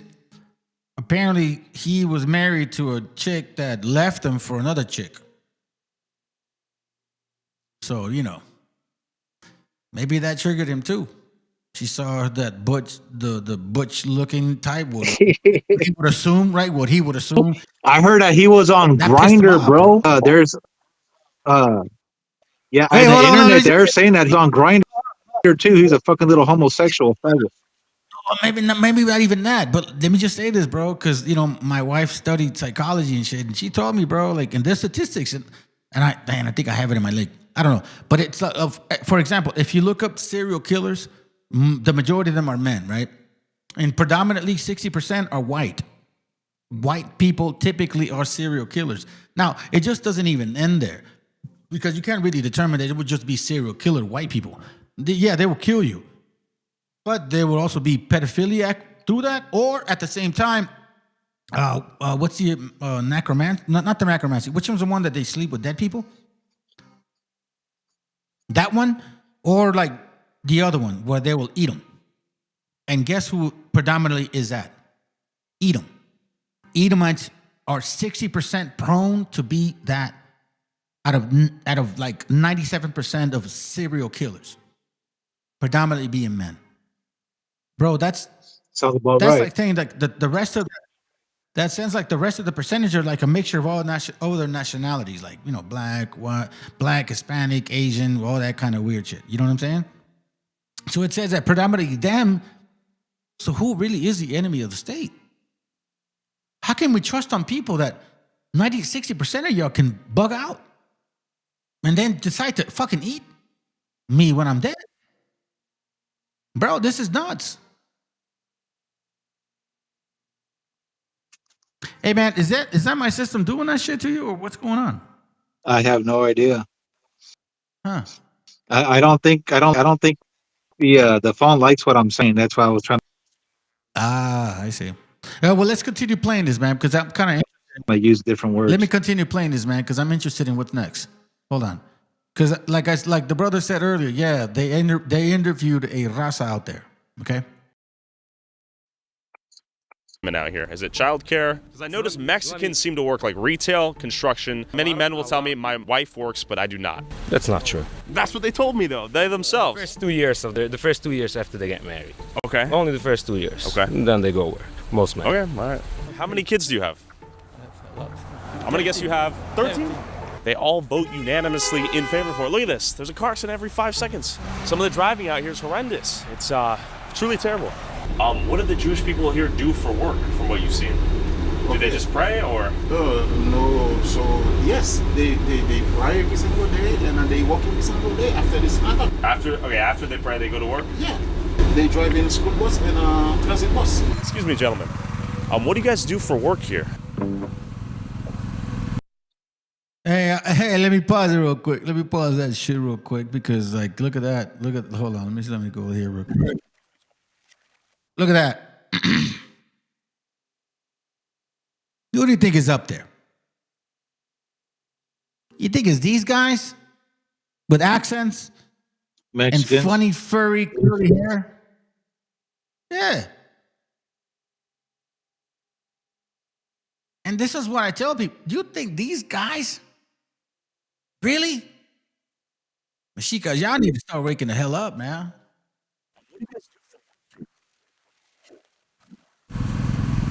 Do you guys have like businesses, like work a job? Do you guys study Torah? I have a job. What do you do? I'm in sales. Are you lying to me? Just the way you looked at him, I'm just like, what? Is it just what do you do? I'm doing sales. What do you sell? Food. Why do you keep looking at him? Okay. What food do you sell? Chocolates. What? I feel like I'm getting bamboozled right here. I don't understand the look back there. Do most women raise their households and then they work afterwards? Some, not most. Some. Okay. Like what percentage? Half? Maybe half. Maybe half? Usually when they study, they do just... I have not heard... Sorry, shit, my bad, bro. I didn't realize they were muted. I have not heard anybody since he's started that sounds like they are like from here. It sounds like all of them are foreign. They don't even sound like they're from there, bro. Am I wrong or am I fucking misunderstanding what I'm listening to? Well, it sounds like every single person does not have paperwork. Yeah, that's the first one. No paperwork. Right? They don't have no goddamn paperwork. They don't answer no goddamn questions, and nobody's going to their fucking doors, knocking on the doors. There's no fucking 5-year-old kids being fucking detained or questioned. Yeah, let's keep it going. Like they said, if the Edomites are known for being the serial killers, is no different than Mexican known for being the hardest worker. Let's continue. Okay. The ones who work, study in the morning and late afternoon. I mean, in the evening. To be fair, I have seen people who work bus driver jobs, some people doing something in the shop, sort of managing the shop. The construction and hard labor seems to be exclusively executed by the Mexicans. Excuse me, miss. Do women work and raise the kids out here?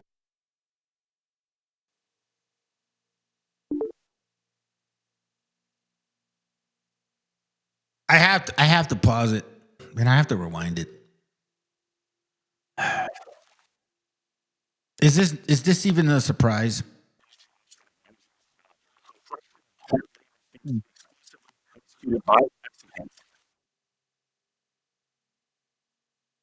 You guys listen. The shop. Fair, I have seen construction. Hard labor seems to be exclusively executed by the Mexicans. The shop. The construction and hard labor seems to be exclusively executed by the Mexicans. I mean, is that surprising?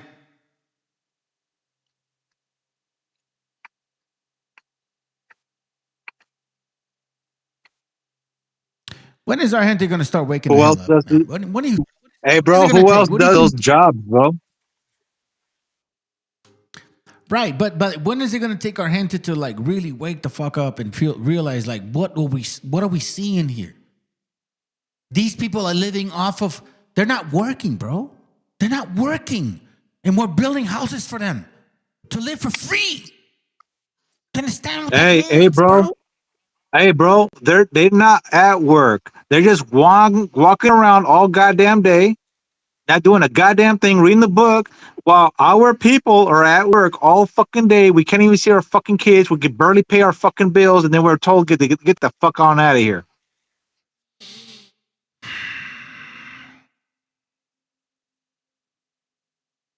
Yeah, that's exactly what the fuck's going on here.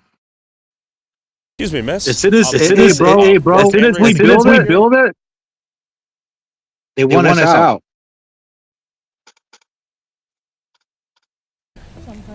Do the men work or do they study the Torah? The sheer density of minivans out here is a phenomenon in and of itself. Excuse me. What do you do for a living? Okay. What do you do for work? What do you do for a living, sir? Tough scene. Excuse me. What do you do for a living? Excuse me, what do you do for work? A student. You're a student. You're old, though. I follow you on YouTube. There we go. So you got to answer this puzzle for me then. What do people do for work out here? We do construction, we do everything. Do people spend hours praying in the synagogue and then they work afterwards? Yeah. Do the women raise the kids and that's all they do, or do they work as well? They work as well. The men also raise their kids. Wow. We just don't bother nobody. Whatever a normal people is doing, we're doing. I'm still trying to wonder where all these right wingers are. Hey, you Christmas Christians, you fucking lovers of the Constitution, you goddamn haters of the Jews. Well, how come you're not complaining about these people? What happened to you? Where are your balls at, bro?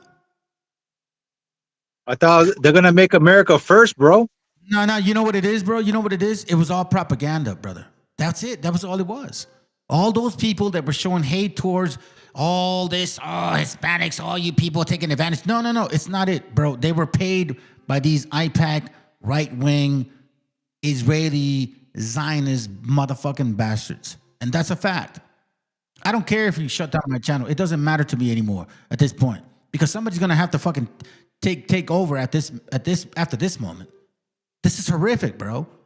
You guys been saying that our people are the ones that take advantage of all the benefits. No, how many men are walking around here like they're so bro? They're walking around here like they're like fucking women, bro. What the fuck?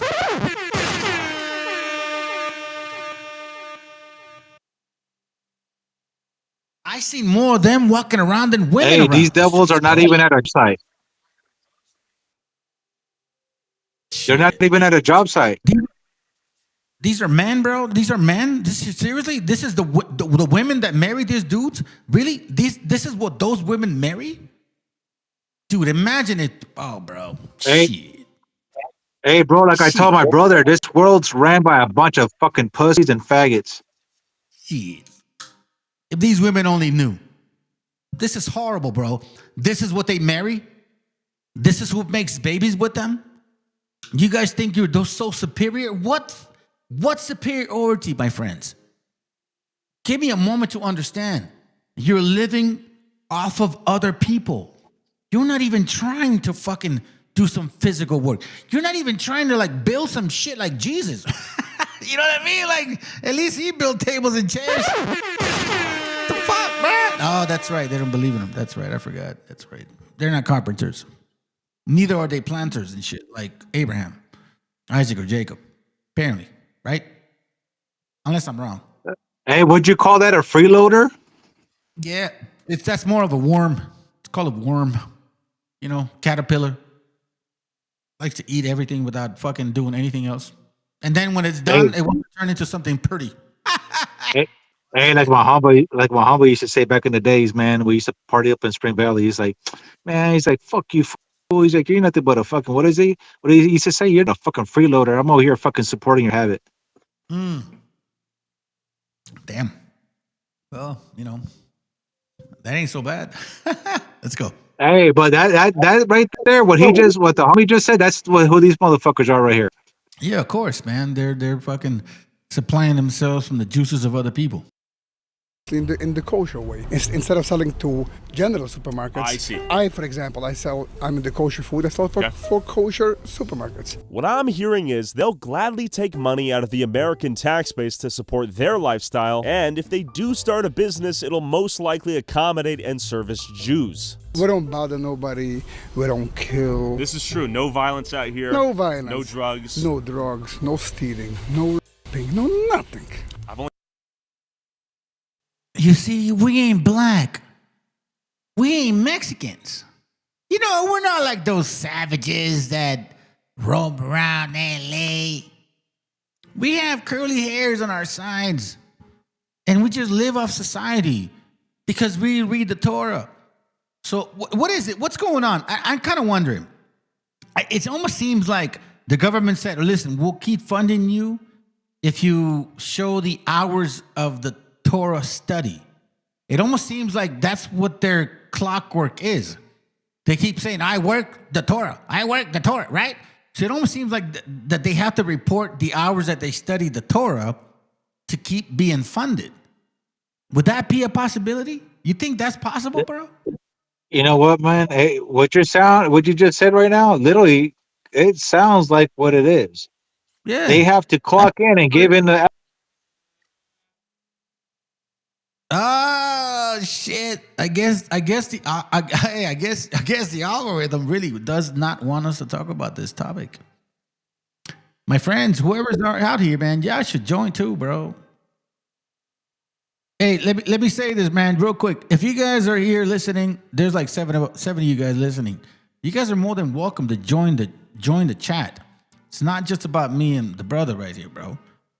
You know what I mean? Don't be afraid. Shit, man. Unless you guys are afraid, like, oh, I don't want CIA to know what I'm listening to. Shut the fuck up. They're already watching. Go ahead, man. Yo, you there? Yeah, I'm sorry. I was cut off, man. Sorry about that. Yeah, I forgot. I forgot what I was talking about because I got kicked out of the phone. Oh, it's all good. Let's continue to watch. Hold on real quick. I've seen bad drivers, though. You know why? Yeah. Because we have so much. We have like 10 children. We're all too busy. That's why we were upset by driving. We're getting nervous. That's the biggest violence you'll find by us. One day a year, it's called Purim.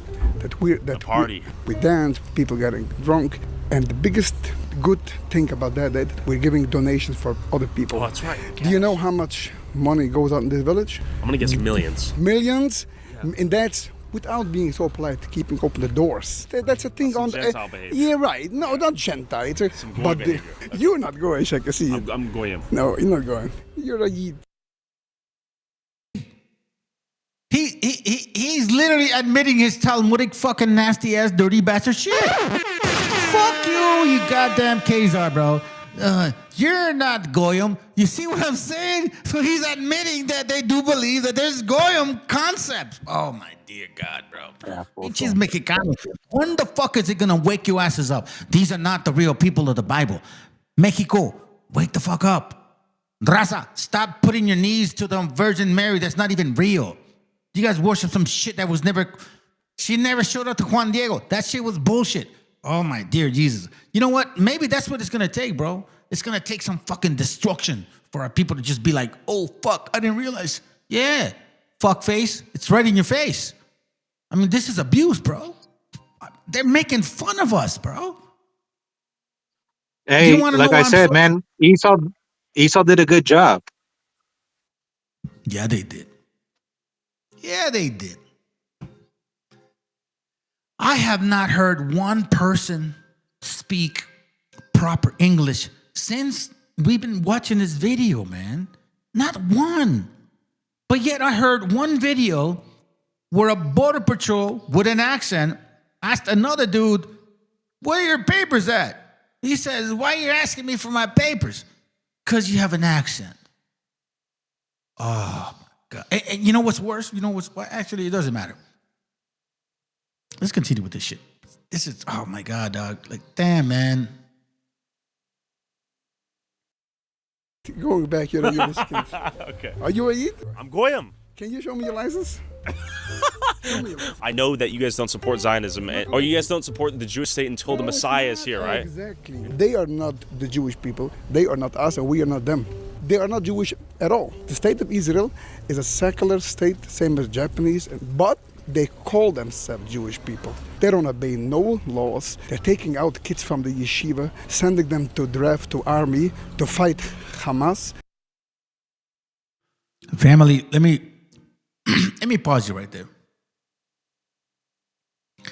In circumspect, I think you can add to this shit. This is total BS. This is, what did they call that? Public relations. Of course he's going to say that. Or else who's funding all this stuff, right? Who's supporting it? What people in legislation are passing laws to fund this type of shit? Because that's what it takes. It takes somebody in legislation to pass a law that would have enough funding to be like, hey, we need to support these so-called whatever they are. Correct, or am I wrong? You know what, bro? What I'm looking at right here with this shit don't look no different than El Cajon with the Ishmaelites supporting the Ishmaelites. The Arabs that are in El Cajon, right? I know who you're talking about. Oh, fuck. They cut him off, bro. Wouldn't be. How do people afford to have so many kids here?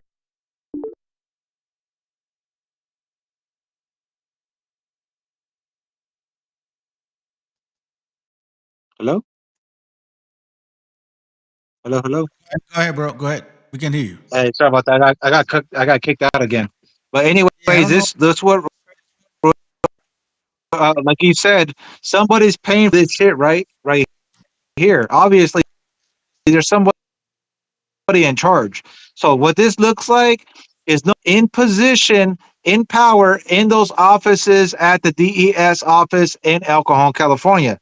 So when they walk up in there, they know that they got a brand new Mercedes-Benz and the brand new everything with the dealership plates on the car. You can still see the registration on the windshield. I should know. I've seen it every fucking goddamn day out here. And they're walking in there with fake paperwork and they're still getting the damn benefits. They don't look no different than what the government's doing over here to these goddamn fucking Amalek people. They got people in position.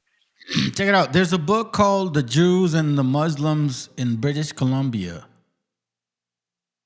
I showed that book before, and people were like, nah, that didn't happen. Yeah. The first people that showed up were usually like Jews and Muslims. America does not understand that fucking history, bro. Let me continue playing this, man. 'Cause I'm kind of curious about what the hell this is gonna turn into. Sending them to draft to army to fight Hamas, which they create the problem. If they would listen to the Torah, the whole war wouldn't be. How do people afford to have so many kids here?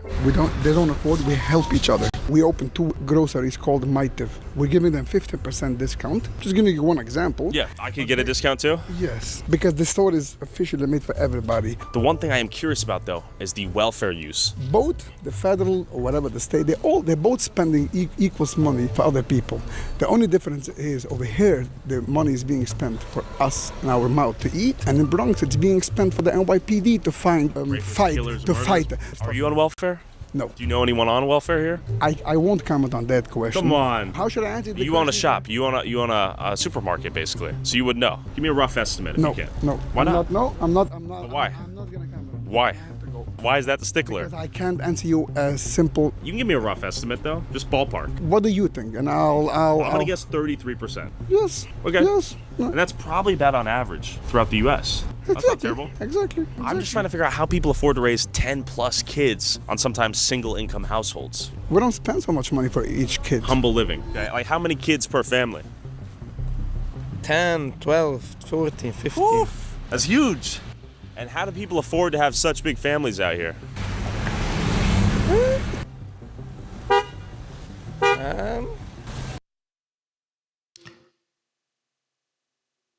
While you're seeing Mexicans build their fucking properties in the corner, see this lazy bum having fucking babies all left and right. I think these people are getting ready for war, fam.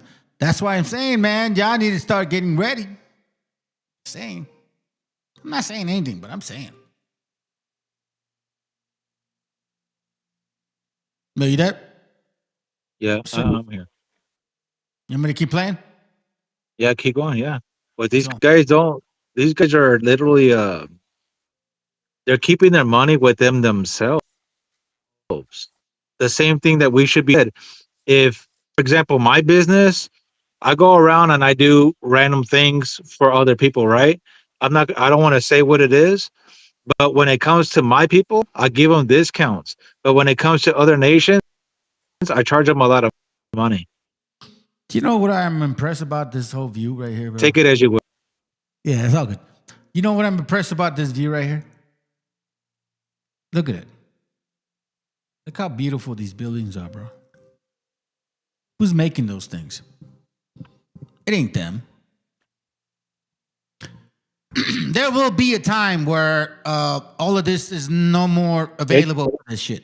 And some people got to get together and be building again. And I believe that the only people that if shit fell apart and shit and we had to restart again, the only people in this entire world that would work together to rebuild again would be Raza. Nobody will be able to do it, bro. Go ahead, man. You know what I've been saying for a long ass time? This entire world gonna collapse with Mexican. Period. Who's picking their food? Hey, those motherfuckers right there that are getting 50% off on the fucking the grocery store. How does that fucking food ending up on their goddamn shelf? Look who's building these houses. Look at that house to the right, bro. Look at that building. Look at the structure. And Who's building the houses? In the snow. Yeah, in the snow, man. In the snow, and who's picking the goddamn food in the goddamn desert? It's our fucking people. While these motherfucking devils walking around like they got that they don't got shit that their shit don't stink. Check it, man. My wife said something beautiful to me the other day. She said, "You know what I realized? I actually believe that if it wasn't for us, they would have destroyed themselves here in this continent." She says, we balance them because we're not extremists like them. We're the ones that push back when it comes to this craziness shit. And she goes, if we weren't around, they would have killed themselves. You know what? I can see that, bro. I can see that. Wow. Hold on. Man, you know what? Matter of fact, I'm going to do it like this, bro.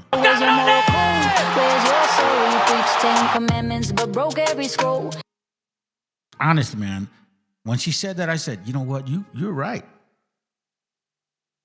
Because if it weren't they doing that shit to themselves over there? I mean, they were shitting in their own rivers. That's how disgusting they are. Sorry to tell you, but that's how they work. I'll give you an example. One white girl, and I don't have the video, man, but she said something about how they're not supposed. She's a liberal, and she says never date MAGA men. She says because the MAGA men, they're so fucking weirdos and shit that they don't even wipe their ass at all because they think that's gay.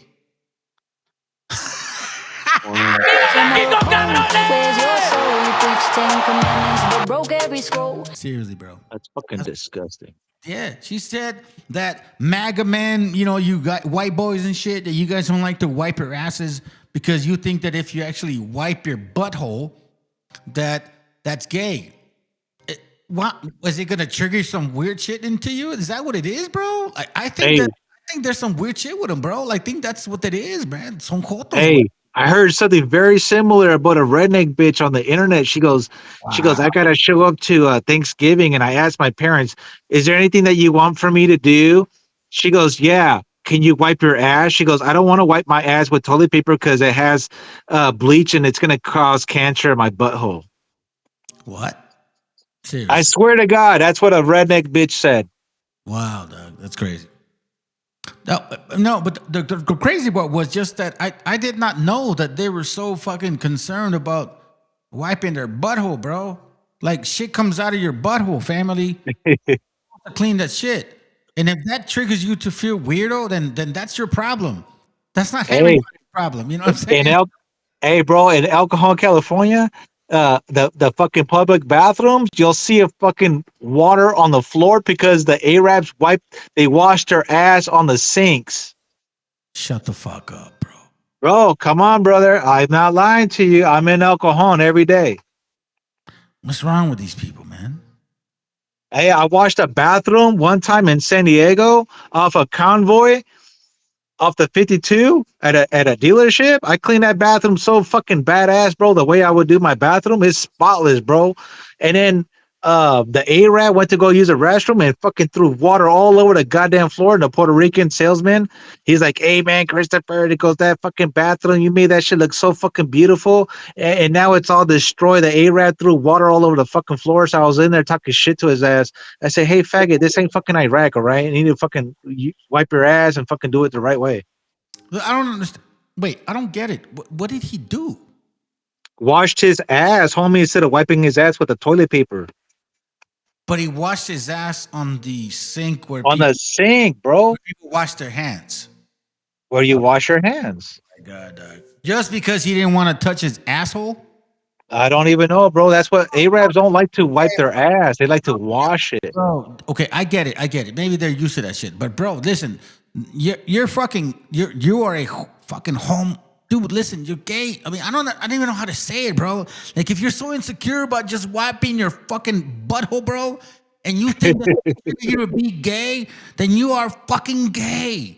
And I don't understand that shit, bro. Like, that's where shit comes out of. You can't let stuff in there, man. That shit itches if it happens. It happens to every child. I remember, you know what I mean? Like, I went, oh, what? Are we really dealing with this shit, bro? I mean, seriously, are you right wingers that fucking hotoed out? You know what, bro?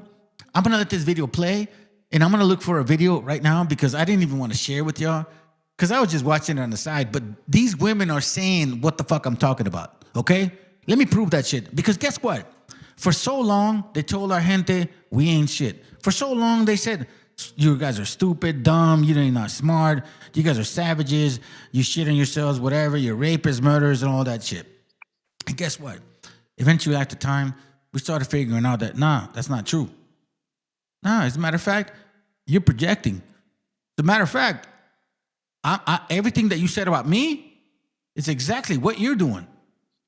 That's what I've been saying, bro. That the same shit that they call us, it's really them. Even in my real estate exam, it says that if you're not a Caucasian redneck devil, then you're considered 1/5 of a human being. Bro, I remember somebody in high school, you know, because in high school, bro, I grew up in the most moments where they were calling everybody beaners and shit. And in high school, then all of a sudden they asked us to take a so-called IQ test and shit, you know? And obviously, bro, you know how white people are. IQ, I'm so smart. The moment that they gave the score for my IQ test, man, everybody looked at me like they were lying, bro. Like, how is this Mexican answering those questions like that? And I'm not gonna say the number, the answer. But the point being is that they always made us feel insecure by the mind. And that mind, if they control it, it like really tames your spirit. But when you realize that, fuck no, fuck that shit. That mind is programmed, and I broke through it. And your spirit grows, bro. Just like the scriptures talk about. Like, what is it? Is it Sirach or Second Ezra? I don't know which one, where it says that my memory strengthened as I was drinking that stuff. What was it talking about? You remember that scripture? Which one was it? My memory strengthened. I mean, even if you search it, but I think it's in Sirach or Second Ezra. But it's talking about that he took the cup and he drank it, and then as he drank it, his memory strengthened. His spirit, his memory, the memory of his spirit strengthened, something to that effect, dude. Okay. Let me play this. Look for it, and I'm gonna look for the video that I'm talking about. Right? Hold on a second. Matter of fact, you know what? Let me. What time is it? What the 1:15? Time is it right now? 11:10. I'm gonna let it run for like about 2.5 minutes, and I'm gonna come right back. All right? Yep. Okay, cool. Let me do this real quick. And how do people afford to have such big families out here?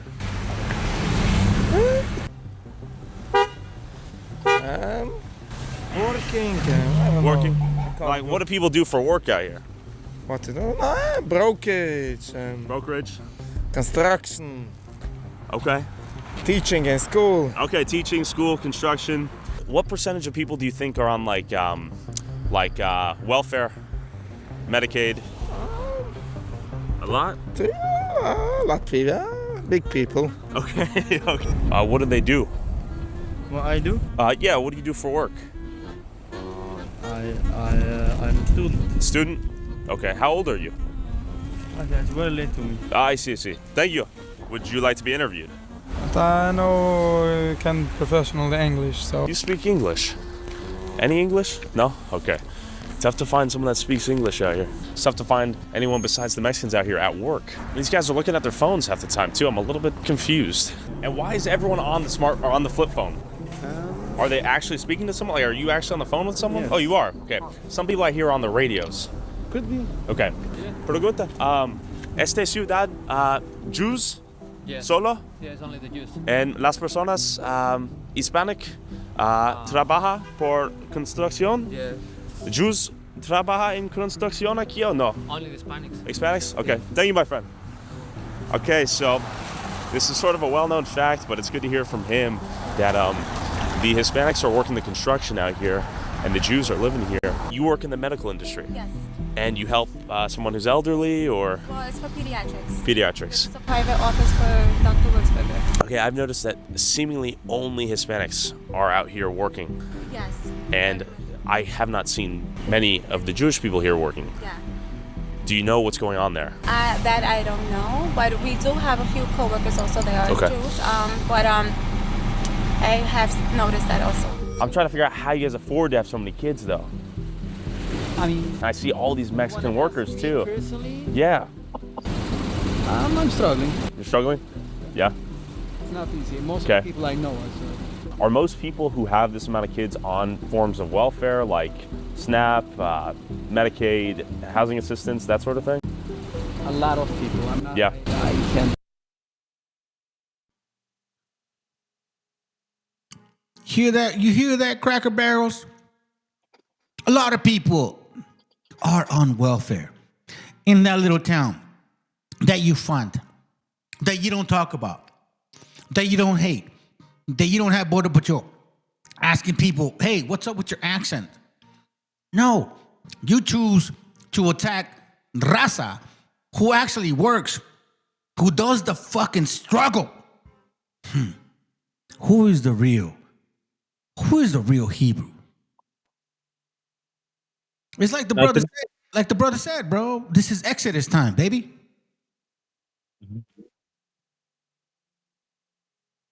Now go ahead, bro. Go ahead. There's no auditors out there. Where's the auditors at? Where's Nick Shirley at? Where's these fraudsters at? They're looking for the fraud. Where are they at? I don't see them nowhere near that damn city. They're only around the Mexican area looking for the dark bronze looking color people. Hey, American Cholo. You know, you Honduran short little bastard. How come we don't talk about this? Why are they gonna take away your what do they call it? The platform? I don't even know what that, because I don't take money in my channel, bro. Like, we don't do that. What's up, man? How come you never talk about this? I think he's gonna offend the Edomites that he has up there on the stage. No, I know he loves to kiss Edomites' ass. Right. Didn't he say that he wanted to get rid of people that take advantage of, like, you know, benefits? He did say that. I remember him saying that. Said, you know, like, there's people that they're taking advantage of the system. He said it. And he also said he likes to be colonized. Shut up. For real? Yeah, he said if America is the way it is because it was colonized, he said that's perfect. And I prefer to be colonized. Then you know what? Then that means that he's no fucking Chicano whatsoever at all, bro. That's a Honduran to the heart. You Central Americans, the only reason why you guys are safe is because Raza stopped these Anglos coming all the way down to your throat. And that's a fact, bro. And I could say it with authority. Because a lot of times people don't talk about those history parts, man. The only reason those people stop is because we stopped them. We stopped them. And yeah, just because he got a fucking a contractor license and he's making money, he feels he got the power of Esau, so he feels like he can speak like Esau. Nah, he doesn't. He sounds like a border hopper. If I was if I was Border Patrol hateful and I heard him talk, I would have deported his ass. Hey, American Cholo, he would be the person that would turn his cheek if he saw his Mexican neighbors being deported. Yeah, because again, he's not Raza, homie. He's not Chicano. And that's what Marvelous was trying to say, bro. Like, don't call yourself Chicano, bro. Like, that's a heritage. And that maybe I really think, bro, that's why he turned and voted for Trump, dog. He got butthurt. I believe that his wife might be or her husband might be fucking an Edomite. I don't know. Who cares? Because I told you, man, the words that coming out of his mouth is no different than the words coming out of my mom's mouth, man. It's disgusting.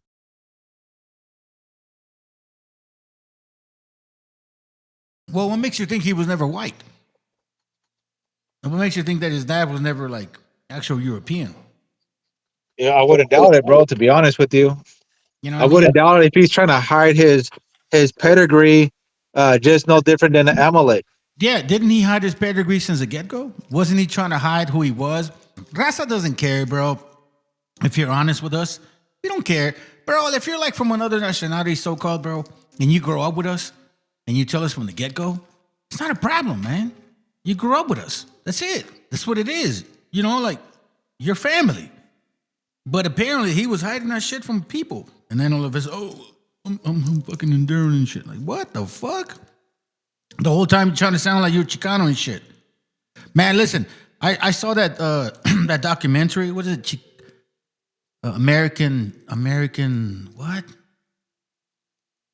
American Homeboy. American Homeboy. I think that's what it was. I was enjoying that video the whole time until I saw that piece of shit bastard in there, bro. After that, bro, shit. Even my wife was like, damn, you don't... Nah. Why is he even in there? He voted for Trump. He voted for all the stuff that's going on right now. He didn't look at this situation. He never diagnosed all these things. If he really cared about, okay, so where's the funding going, right? Isn't that what they said? Where's the funding going? Where's the stealing? Where's the corruption? Right here. How come you? It's in front. It's literally in front of their fucking nose. But instead, they turn their cheek and they're staring at us instead. Like, bro, for real? It's right here. I mean, seriously. Oh, well, you know, you guys are anchor baby. These are anchor babies. This is straight up anchor baby shit. These people have a fucking accent. Their women have accents. They're having pregnancies in other countries, coming here having babies to have citizenship. It's literally right in your face. Are you guys not noticing? That's why they have accents. They're anchor babies. They're getting pregnant over there, but having babies over here to get the benefits of America. But nah, hold up. Let me keep blaming them. And nobody's checking their immigration status. Can't forget that one, right? Nobody's checking their immigration status. Nobody's pulling up on them at nighttime.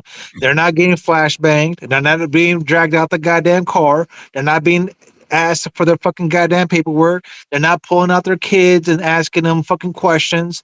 Yo, why don't you guys go ask Hoodstock? How come you don't show this shit on his channel and shit? And push that back. Push back if you really care about our people. Because he's Amalek also. Right. His daddy's Amalek. He is the pedigree of his father, the devil. Right. That he ain't pushing back on this shit. He will never touch that, because if he touches it, he's gonna offend his brothers. You know what's worse? That our gente listens to his ass because he got tattoos and shit. It's so simple, man. Y'all are so simple, bro. Sometimes I even wonder and shit. Let me continue watching this video, bro. I'm very intrigued because I want to finish this. Hold on. I can't talk for others, and I don't know. Do you think have because I mean, yeah, for sure they are eligible for like tax credits for the kids, right? Yeah, and they're eligible more for whatever, for low income, whatever you want. Yeah. Because you have that many kids. Like Section 8 waivers for stuff like this? Something like that. Yeah. So, do most people work jobs out here? Or is it kind of just raising their kids? As far as I know, yes. I mean, the woman will raise her kids, and most of the men will work. And the women raise the kids full time? Most of them. There are some women who will work part-time, and less women Yeah. work full-time. But it's very hard to work when you have kids. Right. Could I move here as a non-Hasidic Jew? Would I be able to, though? That's my real question, because I've heard it's practically impossible. It's not true. It's not true? No. Nobody can stop you. You're not going to be comfortable. I get that, but would someone actually rent or sell me a house out here as a non-Hasidic Jew? Unlikely, right? It's not unlikely. I mean, unlikely maybe. I can't. Okay. I don't own a house. Sure. To rent you to ask you this question. Yeah. But So not only will they take the benefits of the government from every community that's surrounding them, but if you're not one of them, you cannot live amongst them. They will not rent to you. Do you understand what he's saying? I mean, what the fuck, man? All of a sudden now, bro, oh my God. You know what's so much, I don't even know what to say, man. My mind is blown, bro, right now at this moment. Because for so long they were saying, like, you Mexicans, you Hispanics, you blacks are all the ones that are taking all advantage of all our benefits and shit. You know what I'm saying? Poor white people. You guys need to assimilate to us, raza and shit, or so-called. And look at this. Right in their face. A whole fucking city. And nobody's saying shit. You fucking hypocrites. You redneck Cracker Barrel hypocrites, bro. Hey, bro, where's the head of ICE at? How come that Edomite not walking around that city throwing flashbangs out there? There you go, bro. How come they're not in the hotels? Where's your Nazi suits, bastard? Because he's wearing a Nazi suit and shit, thinking, oh, yeah, I seen that shit. Look like a trench coat. That motherfucker don't look like no different than Hitler, bro. Little fight foot motherfucker. walking around with that. Oh my god, bro! Like, I see that shit. He's trying to show like he trying to take photo ops and shit. Well, if you're trying to do that, then why don't you go over there to that Ashkenazi fucking city, go flashbang those motherfucking devils, and go check their paperwork. Let me see if I can find something real quick. Let me play this for y'all, bro. Y'all gonna love this shit right here.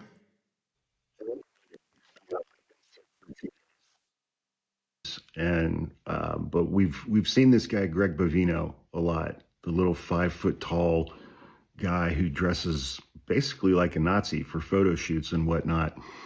He's the head of Customs and Border Patrol, and he likes to go march surrounded by his security detail and yell at protesters and throw tear gas canisters at protesters and then lie to the courts about doing that.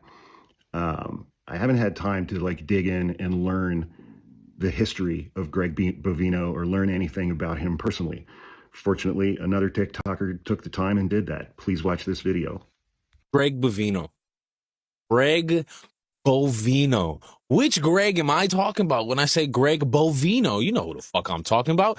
This Greg. I got some words for you, Greg. Hey, Greg, you remember how your dad drove drunk and murdered a woman in Blowing Rock? Hey, Greg, you remember how you're actually the reason why your dad was driving drunk in the first place to kill that woman in Blowing Rock? Which led to your parents' divorce, which sounds like you're the reason your parents got divorced, Greg. In case anyone is wondering, the woman who his father killed, her name is Janine Mae Mitchell. I'm sure he'd recognize the name if you decided to scream it at him. His father used to run a bar called the Library Club Bar, which he had to sell after the DUI, which hit the family pretty deep. Greg is sure to be sensitive if you would like to name drop the Library Club Bar in person. Hey, Greg, back to you. Do you think it's weird that the Watauga High School yearbook has you listed as most likely to shit his pants in public? Hey, Greg, is it weird to you, being a Nazi, that your mom is a registered Democrat? Must make that familial tie real awkward. Must make Thanksgiving real awkward, Greg. Hey, Greg, do you remember when the Mast store banned you for sniffing shoes after people tried them on? Hey, Greg,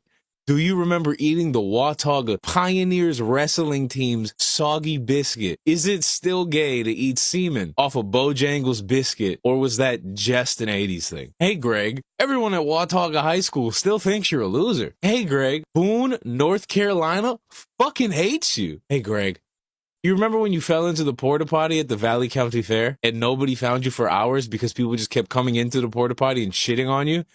And shitting on you? And shitting on you? Hey, Greg, you remember when Mr. Combs found you jerking off the National Geographic magazines in a bathroom? Hey, Greg, do you remember when you were swimming at Trash Can Falls and your swim trunks fell down and everyone saw your micro penis and laughed at you? Watauga High School still remembers that. That's the Greg we're talking about, right? That Greg. This Greg. Greg Bovino.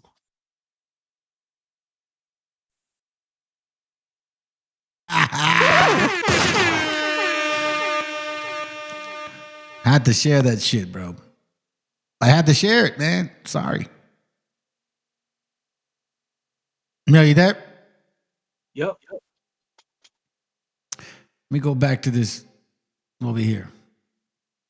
Like I said, man, they need to go with ICE. They need to go flood the hotels over there, flashbang the people, and start checking their goddamn IDs and pull people out the goddamn cars. These people may be Russian, bro. They may be Russian. They sound Russian and shit. You know what I'm saying? Whatever it is, maybe all the Mexican people should start moving over there to those locations.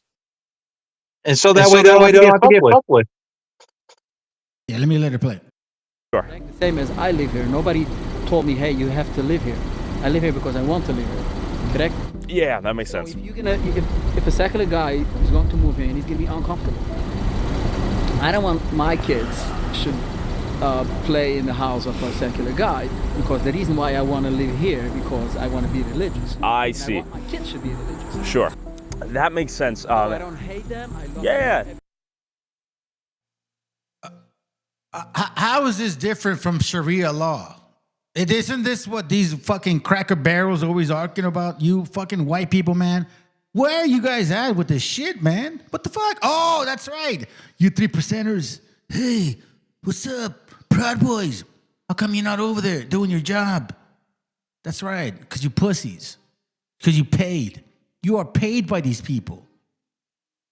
Are you serious, man? I love everybody. Bro, this is like saying, like, you can't come into our territory because this is our religion, our belief. I thought this was so-called, quote-unquote, America.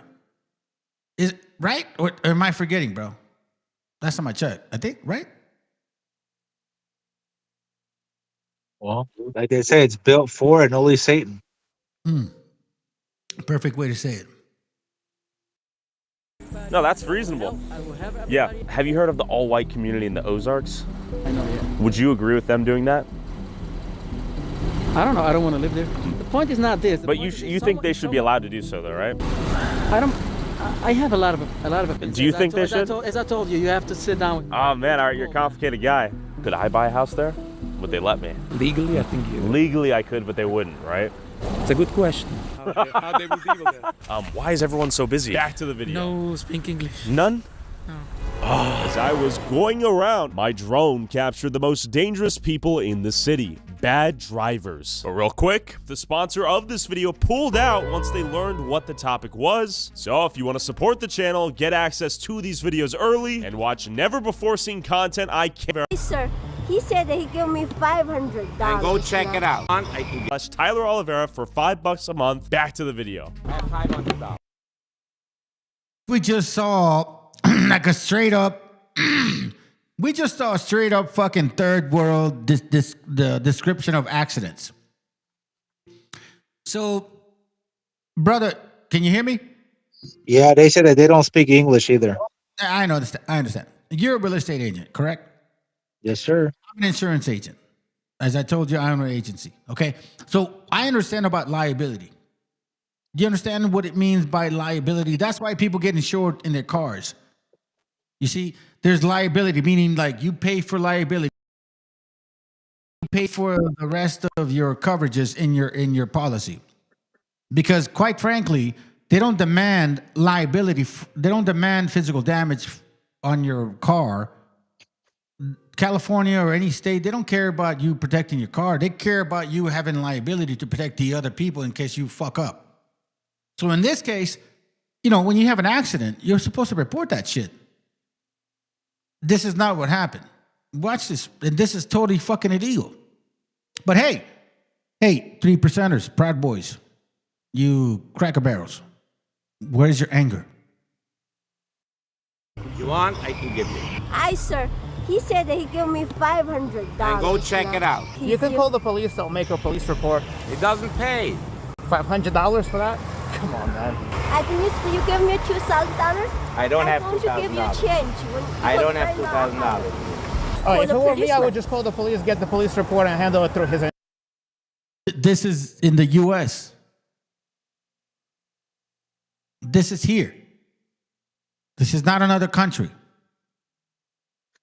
You see, typically, when you're doing this situation, insurance companies could fucking sue you completely because I know his car is fucking insured. You know what I'm saying? Like, if you are a claims or somebody that runs, I don't know, the numbers to determine who the fuck gets insured and how you calculate the pricing per vehicle based on the year or quality or fucking, what do you call it? I don't know, computer you have in that car.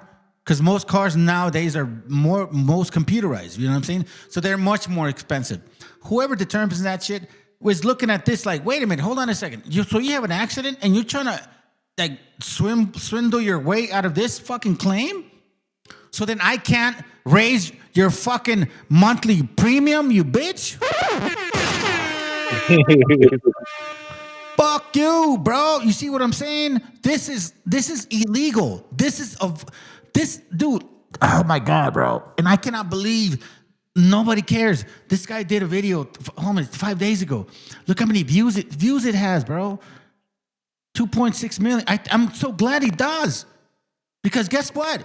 Who is paying for the propaganda to say that our people are the ones taking advantage of this shit? IPAC. Who is paying the right wingers, all these fucking, like Benny Johnson, all these cocksuckers and shit, but Fuentes, all you faggots, all you guys that are in the closet. I don't have a problem with gay people, bro. I don't. I seriously don't. What I have a problem with is you fake ass fuckers that are gay and you're in the closet and criticizing them. At least they got the balls to fucking admit who they are. I got more respect for that shit. And you know what's worse, bro? That we're looking at this right now. And I'll tell you something, bro. More likely, the insurance company ain't gonna chase these guys. Neither will ICE. Oh, neither will ICE. Let's see. Insurance. Okay, so That's some damage right there. $2,000-3,000 worth is my guess. And just for context, do you live here? You work here? Okay. Wow, look at this, another accident! Oh my God! It just hit. They cannot fucking drive out here. There's a car accident here. They're trying to go outside of insurance. It's a phenomenal style of driving out here that leads to quite a few car accidents, it seems like. She's concerned that the police might have a really good relationship with the people here. Oh, valid. They probably do. That's why we're gonna hold them accountable with the camera. What happened? I came down over here and she was over here and I was waiting and she started to backing up. I was turning and that's it. I see, the rest is history. I need license and registration. oh yeah. He said that he's going to give me $2,000 to send me quick pay. He said he's gonna give her $2,000 now, what she was originally asking, so we don't, use the resources and all that. Okay, I gotta ask you a question. How many kids do you have? 7. 7? How do you afford to feed 7 kids out here? I work 24 hours. 24 hours on the bus. Wow, okay. Big families, hard workers. God bless your trip. Thank you. 23 degrees, frozen streets. School bus doesn't give up. No one can f***ing drive out here. We got the buses on our ass right now. What is this? What is this? What? Bro, this f***ing driving is insane. Bro, what is this fucking idiot in the school bus? Bro, what the f***? What is this driving? What is this driving? The way you're driving. You're trying to kill us out here. You were driving below the speed limit. No, we weren't. 25. You need to learn how to drive. You're gonna get your kids killed in here. The school bus. You're gonna get these kids killed. You see, you fucking hypocritical right wingers, bro. Y'all got no balls, man. You guys just hate Mexicans and shit. And they're the ones that are actually doing the fucking work. And you bastards over here like, man, fuck all y'all, man. Go ahead, bro. I'm upset now. Sheesh.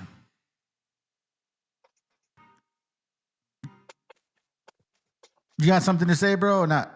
Yeah, the bus is right up on his ass, but not ICE. Wow, bro. I see ICE on the floor, but I don't see them driving around checking paperwork. You know, there's a city in San Diego, Mira Mesa, right? I don't know if you know Mira Mesa? Yes, sir. There's a lot of Asian people there, right? So there's a lot of complaints because Asian people typically don't know how to fucking drive. That's what people say. You know what I'm saying? This is worse, bro. The guy's like, bro, what are you doing? This is the bus, man. But guess what? They're not going to get deported. They're not going to get deported. Yeah, even in El Cajon, man, like all the goddamn fucking city right here, it's all full of fucking Arabs out here that definitely not even from here. And none of their goddamn doors are being fucking knocked down, kicked down, or not even being asked for shit. Not even their kids. Hey, well, check it out, bro. All right, so I have some other videos that I want to show before we. I think I'm gonna go another probably an hour and a half or 2, and that's it.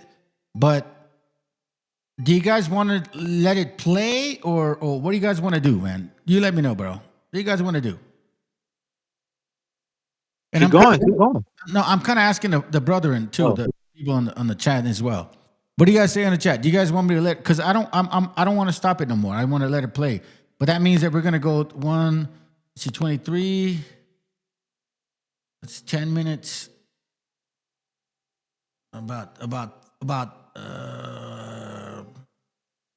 About 17 minutes nonstop. So do we let it play, or what do you guys want to do? Do you want to stick around here too as I let it play? Is that okay with you? Asking me? Yeah, I'm asking you. Oh, go ahead. Okay, cool. All right, so I'm gonna let it play because I want to get to the next videos. All right, I'm gonna hold on. Where are we at? What speed are we at? Do it at 10, 15. Hold on a second. Let it play. Okay, so the brother says let it play. All right, so I'm gonna leave it at, because they talk a little slow. Nah, 1.10 is good enough. All right. So it's gonna kill about maybe 15 minutes, 2 minutes each. It'd be about 15 minutes straight. All right. Let me let it play.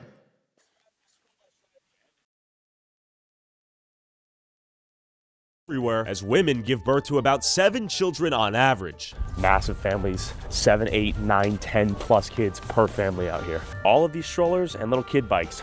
Another one, tons of kids. And then a school bus for those kids. New construction over there, more houses being built, foundation being laid. Some of these houses are quite nice. I imagine there are massive families inside them. 1, 2, 3, 4, 5, 6, 7, 8, 9, 10, 11, 12, 13, 14. Wheeled toys for the kids. Can I ask you, how large is your family? 1. And do most families have, how many kids do they have? Most families? 5, 10. 5, 10? How do they pay for that many kids? You don't know? What is your job? The Bible. You read the Bible? It's very late for me. For the kids? What is your job? Like, what do you do to make money? My wife is working. Okay, your wife works? Yeah, I have no time. What do you do for work? Okay, all right, busy man. Thank you. I'm a family of 6. Okay, nice. And I do handiwork. Okay. Do most people out here work? As far as I know, yeah. Okay. What percentage of this whole town is children? Maybe like half? No, more than half. More than half? Yeah, because if you can have like 15 children in a family, automatically it's much more than half. And last question for you. Are most families out here on any form of welfare, like Section 8, SNAP, Medicaid, housing assistance? Most families? Yeah. I wouldn't say so, not as far as I know. Are you? I have Medicaid, but okay. I have my own business and I make my money. Respect. Okay, we got the Crown Sterling right here. Hello. Can I interview as a local business owner? I'm trying to ask people about their business out here and how life is in Kiryas Yol. Which kind of stores do you take? I just want to interview anyone who owns a store out here. Where is it going? On YouTube. It's working now? Yeah. Excuse me. No? Okay. Oh, man. Okay, so you don't want to be interviewed. Delete this file. I cannot delete it, but I will walk away. Are you sure you don't want to be interviewed? I can't sue you. You can sue me? What? You went from this to this? You went nuclear. What? He's gonna sue me? Come on now. See this driving. My God. This terrible driving skill is a testament to the dense population. My God. It's a fascinating way of life. But despite 40% of the population living beneath the poverty line, I did not have to worry about getting shot or mugged out here by gangsta drug dealers on the corner of every block. In terms of random violence, I think this is the safest place I have ever filmed at. We got is this a flip phone vending machine? Flip phone vending machine? Wow. Instead of liquor stores, they had kosher phone vending machines and public safety security force. Is this funded by the taxpayers, this public safety, all these trucks and whatnot? Yes. Yes. Okay, so this is tax. I have no time to sit on the phone now. Oh, you're busy, are you? Yes. Okay, of course. Of course you are. Thanks. And volunteer firefighters and EMS. Can you show me what's going on in here? Tell me what you guys do.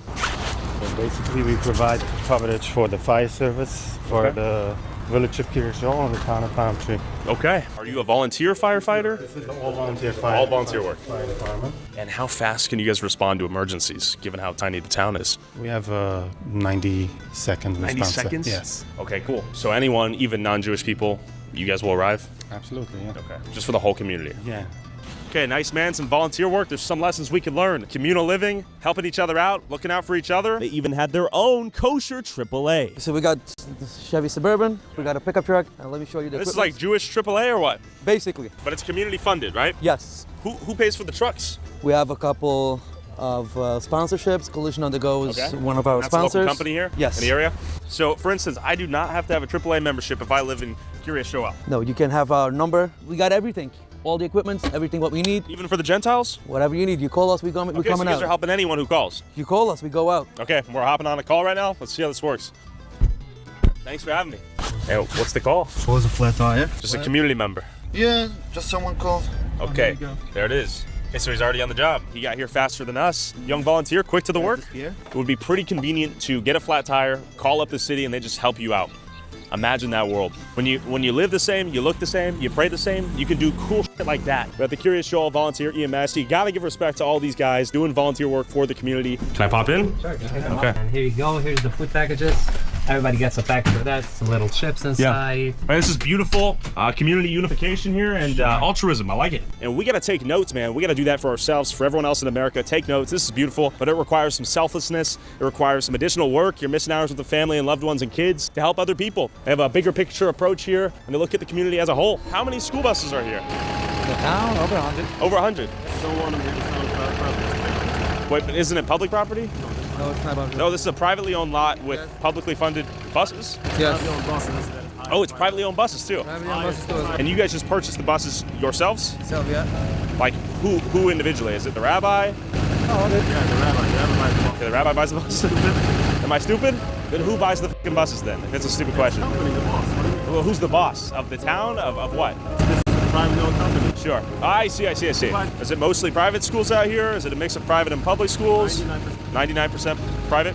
And of course, kosher supermarkets maintained by an army of Mexican laborers all over town. Just keep in mind, everything's kosher. Excuse me. Do you guys take EBT? We do. Like most people come in here and use EBT? Yeah. Okay. What percentage of people would you say use EBT for their groceries here? 100%. 100%? Wow. He said 100%. Huh? Oh, what percentage would you say? What would be your estimate? Well, 50, but not 100. Because 100's too much, right? What percentage of people here use EBT for their groceries? 35%. A little bit difficult to conclude what to take away from that. The question is, are a lot of these big families dependent on the welfare state to survive? And then the secondary question is, do they work?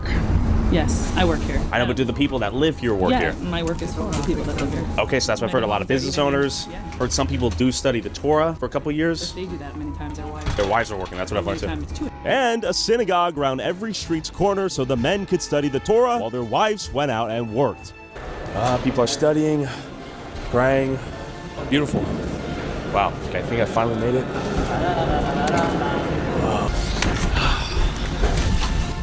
Synagogue. Synagogue? Okay. Let's just say hi. It's a synagogue. Can I see it?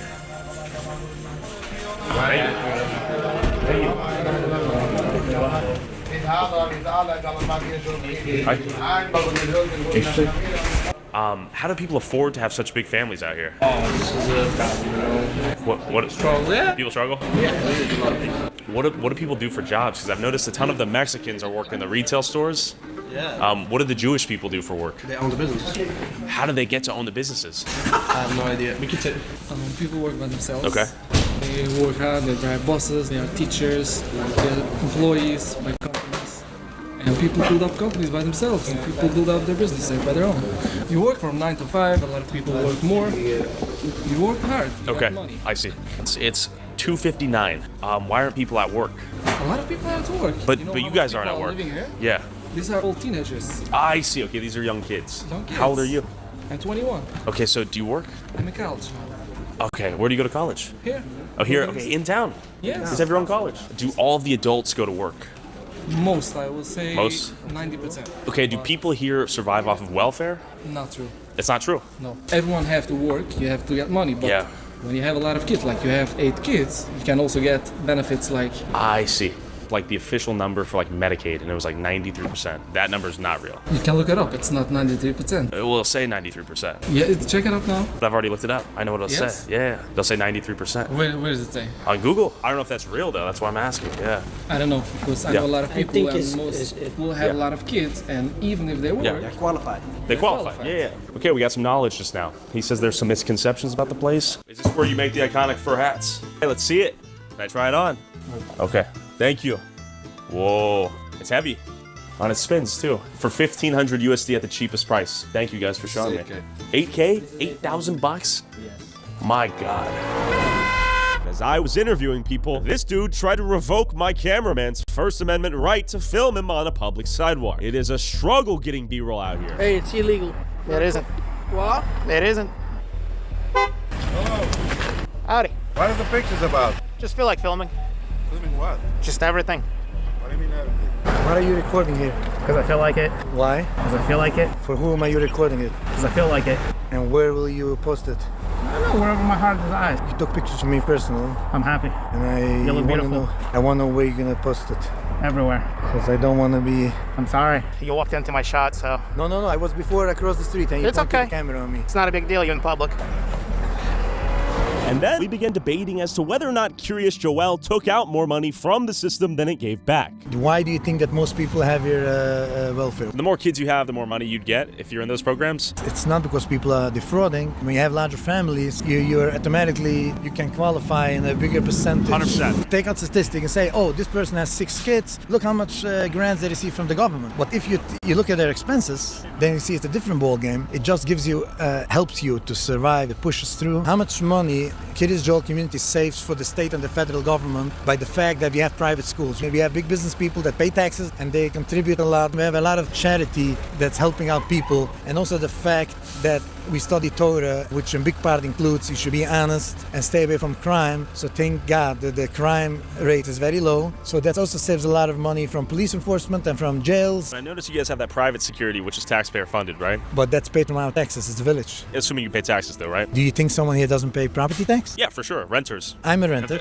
You're a renter? Yes. And my landlord 1 year increased me the rent because the tax went up. How can he afford it? Because I pay him rent. Well, yeah, you're arguing the cost is indirectly turned over to you as the renter. It's directly. Let's say I had 10 kids and I made between 60 to 90K a year as a household, and I could get almost $13,000 in cash benefits and pay no state income tax and no federal tax. So I would get $13,000 in cash, which I could then pay to, let's say, a landlord. Let's call it $2,000. That's half the year paid. Don't get the tax credit per child. You get You do though. tax credit, but once you have 3 or 4 children, you don't get more if you have more children. That's not true. The tax credit is multiplied by how many children you have, and there's no limit to the children you can have. It's a formula, and you take in account that someone has 13 kids, and they pay tuition, they pay grocery, they feed their children, and they have...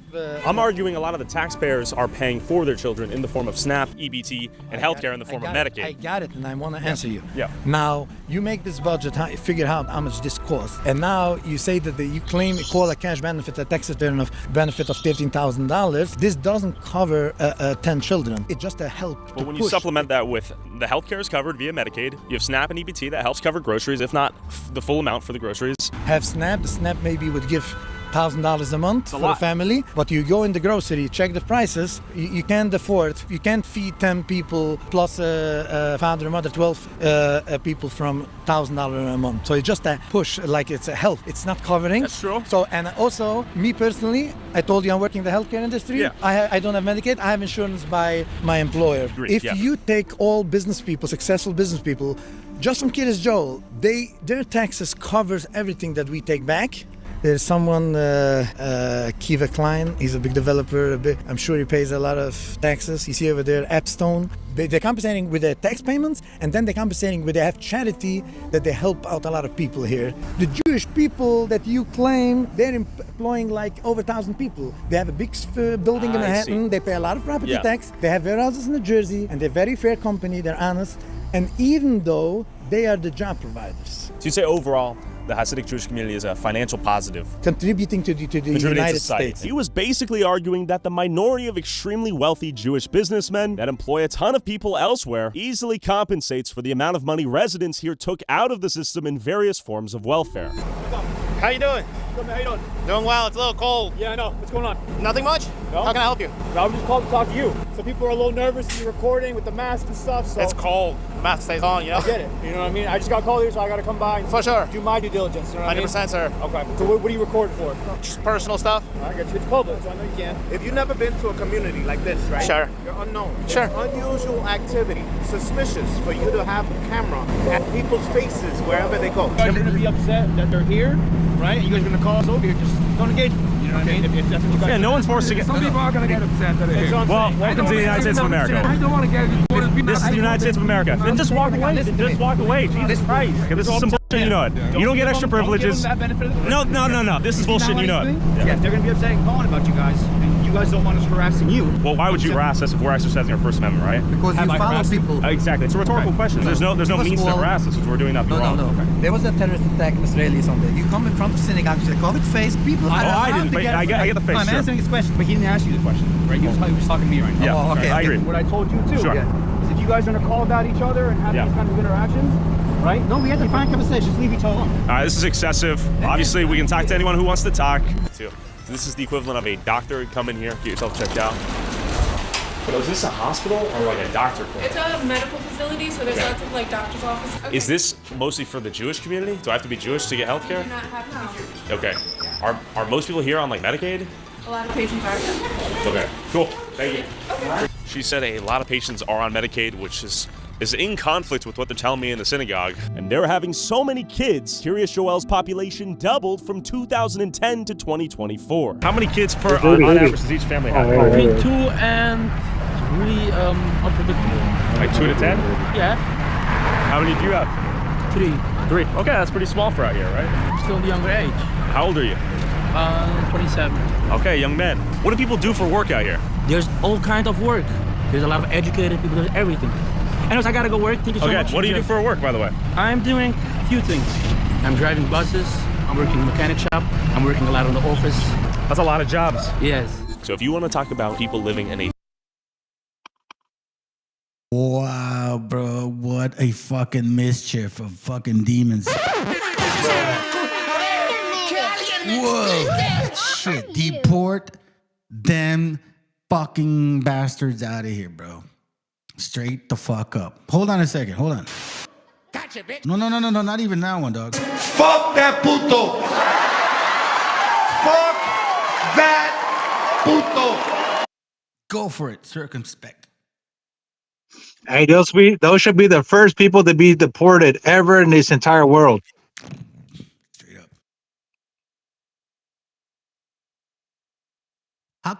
How is not nobody reporting this shit? How did this like not matter to people? Why is it not like nationally televised and shit? Because they own the media. What'd you expect when you own Pornhub, OnlyFans, all the news agencies, and you pay all the devils? So now, let me show you guys a horrible perspective of it. All right, hold on a second. Is it this one? Where's Nick Shirley at? Where's Nick Shirley talking about all the fraud on the internet? They ain't gonna do it. Let me see if I can find this one. This one, hold on. Let's see this one. No, not this. Hey, bro. Where's Jake Lang talking about America making it great again? Where's that motherfucker at in that neighborhood? Yeah, because he's one of them. There you go. Thank you. There's a video that I have. Where is it at, bro? It's is it this one? Hold on, give me a second. Let me see. No, this is kind of long. It doesn't talk about the point right away. Let me see something.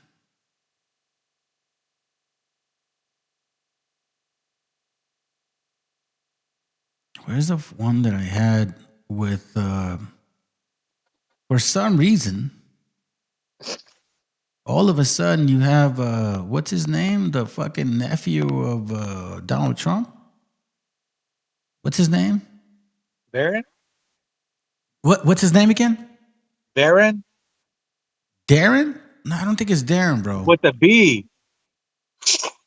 No, Jared Kushner, bro.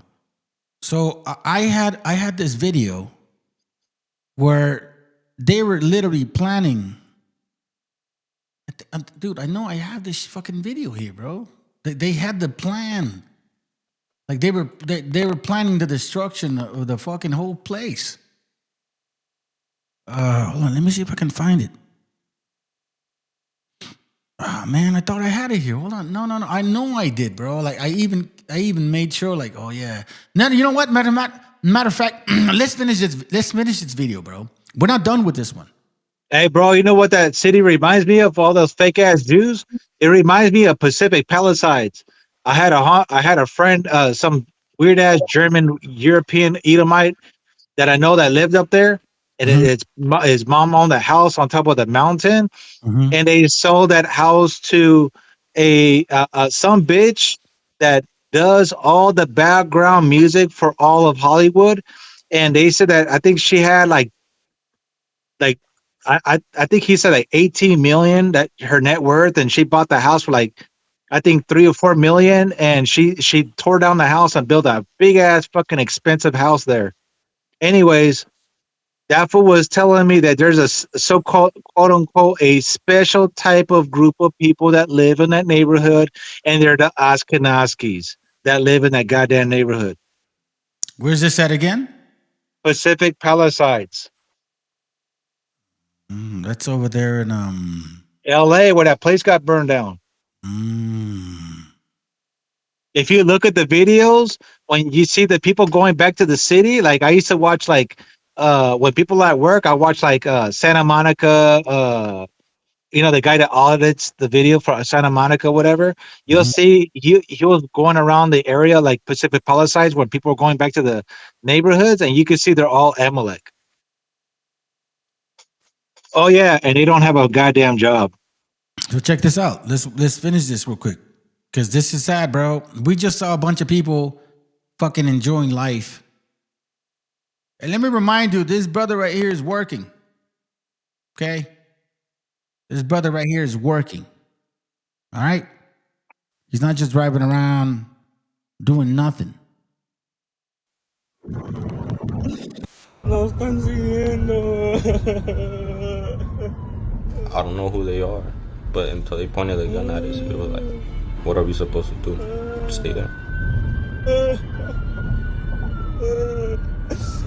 Because we were already in danger. We were already in danger, pointing guns at us and stuff.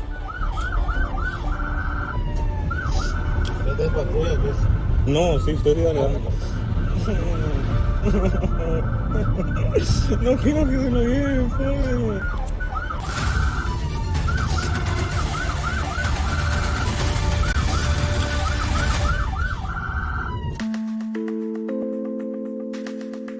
On this morning, October 23rd, 10th grader Arnoldo Bazan Carrillo and his father Arnulfo, an undocumented immigrant from Mexico, were on their way to school when they were pulled over on a busy Houston road by what they thought were local police in unmarked cars. Instead, they say, they were surrounded by masks. Guns drawn, no badges. Arnoldo was confused, terrified. He says the men began pulling on their doors, trying to shatter a window. Their slow morning turned into this high-speed chase as Arnulfo made the fateful decision to flee. What was going through your head? They're trying to kill us or something. They're trying to kidnap us or something. Because we didn't know what was happening. And the first thought, my dad was like, who are these people? Arnoldo grabbed his phone and hit record. He shared this video exclusively with MS Now.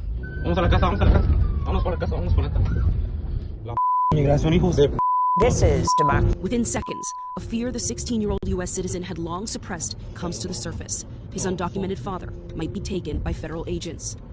Vámonos,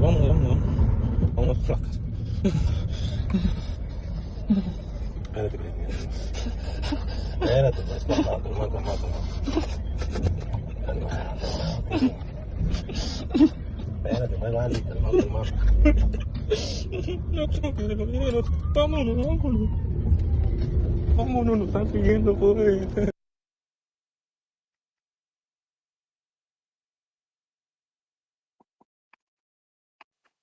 Did we not experience and see the tactics on how these Israelis oppressed other people?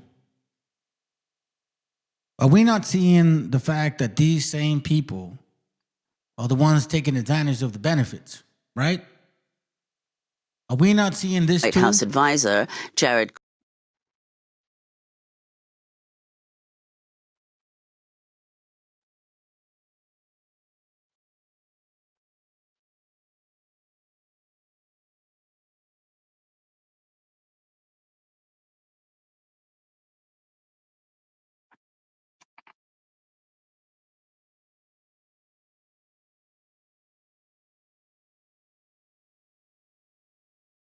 You're on mute again, bro.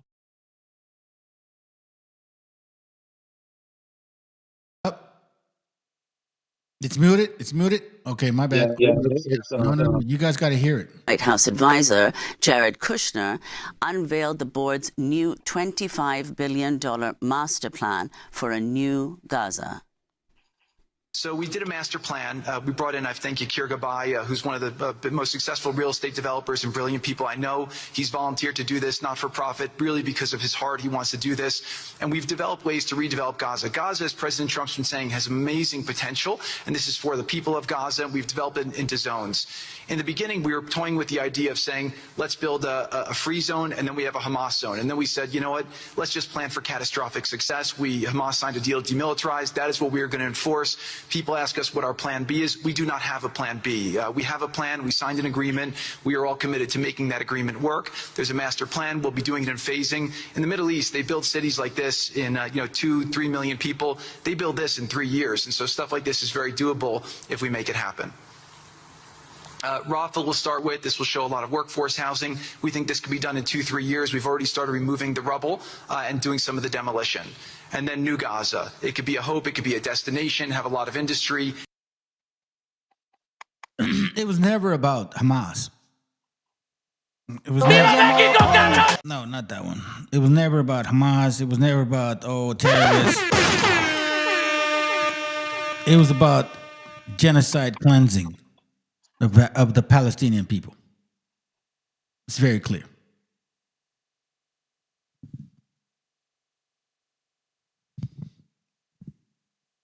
Yo, you there? Yeah. I'm sorry. Yeah, go ahead, bro. Yeah, I'm just watching the. What I'm witnessing is no different than the days of the Exodus. It looks like literally to the T.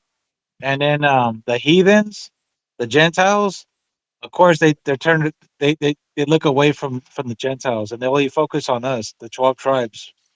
Still today, right? Get those 12 tribes, get them. Yeah, this when you look at this I don't know, AI architectural designing, bro, it just, all I see is bodies being killed for the purpose of a picture. This is not going to actually happen based on what, scriptures talk about. This is not going to happen. Absolutely not. How many people have died? But they're saying that they've already been moving, he said it himself, everything's already in plan and shit. You know what I mean? We're pretty close.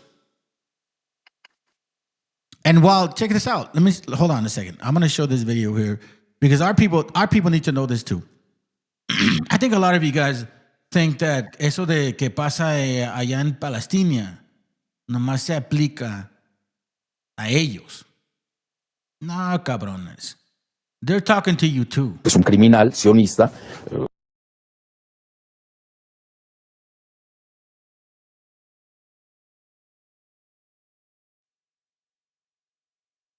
Es un criminal sionista, lo digo abiertamente.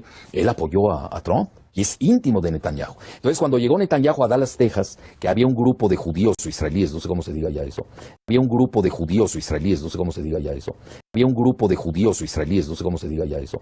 Le decían, oye, ¿por qué persigues tanto a los palestinos? Y les dice, oye, ¿por qué persigues tanto a los palestinos? Y les dice, los palestinos son para nosotros los israelíes lo que los mexicanos son para ustedes. Dice, los palestinos son para nosotros los israelíes lo que los mexicanos son para ustedes en Estados Unidos. Los palestinos son para nosotros los israelíes lo que los mexicanos son para ustedes en Estados Unidos.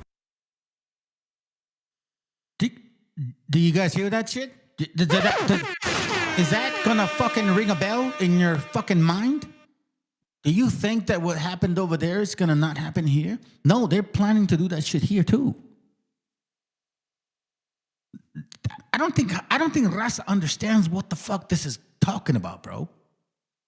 They don't understand because they're going to the local church pastor that's giving them scriptures that's putting them around in circles. They can't figure out which way is left and right. They're also eating fucking carnitas and pork and shit.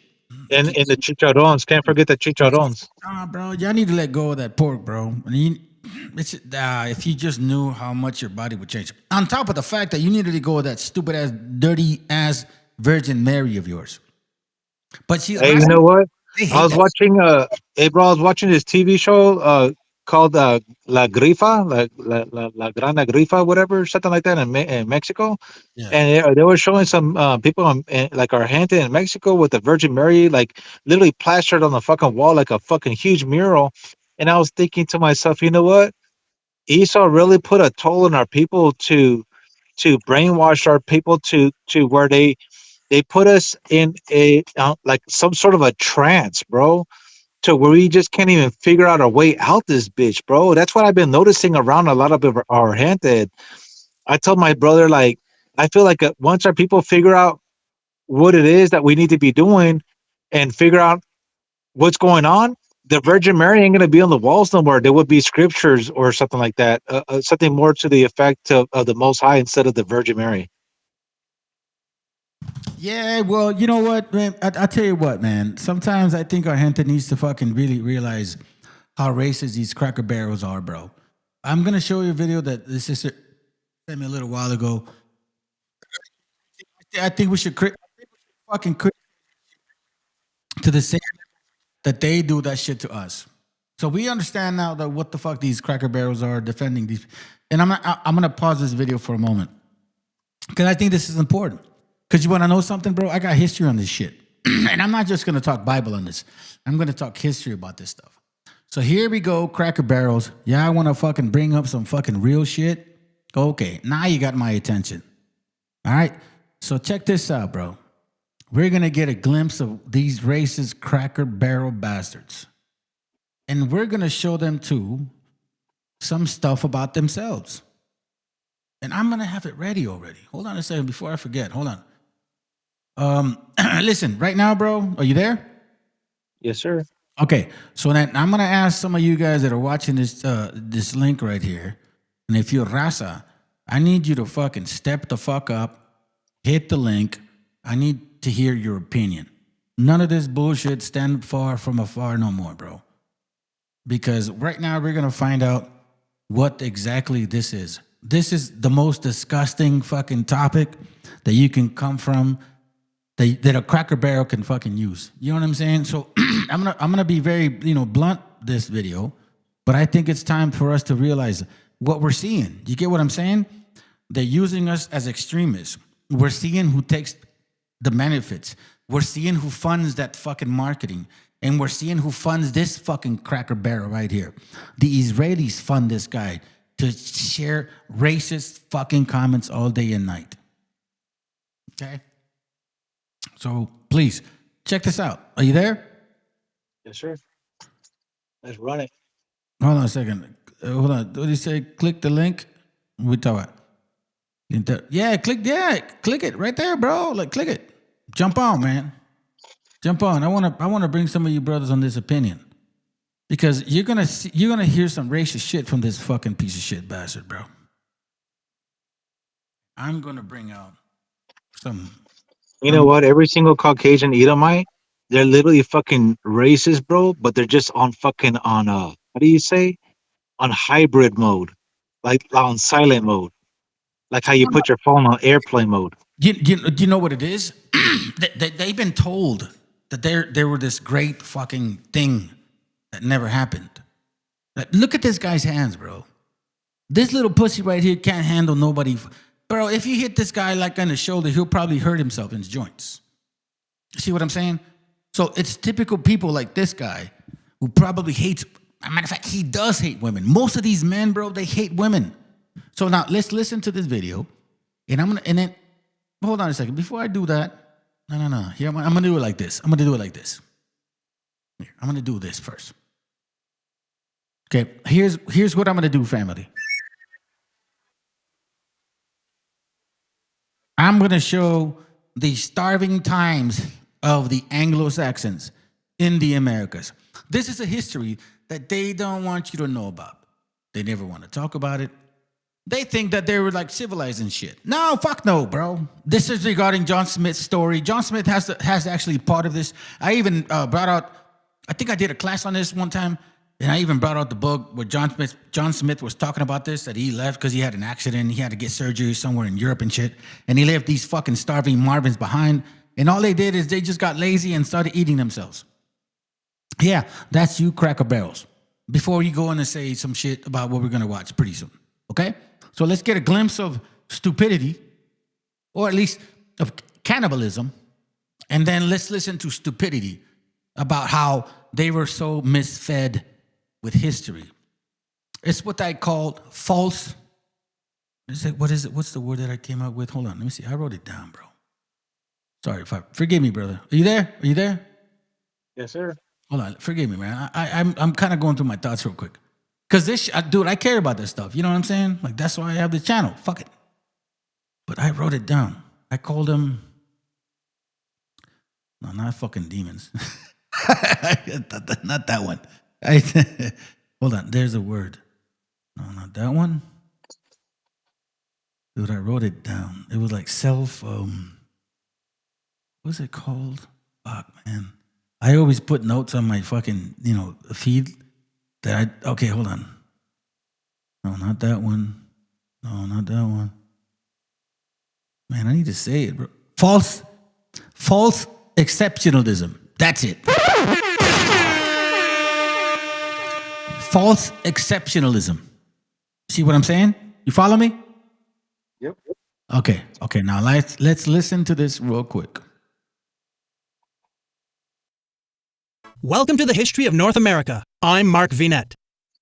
In a recent episode, we raised the issue of cannibalism during the 1609-1610 starving time at Jamestown Colony.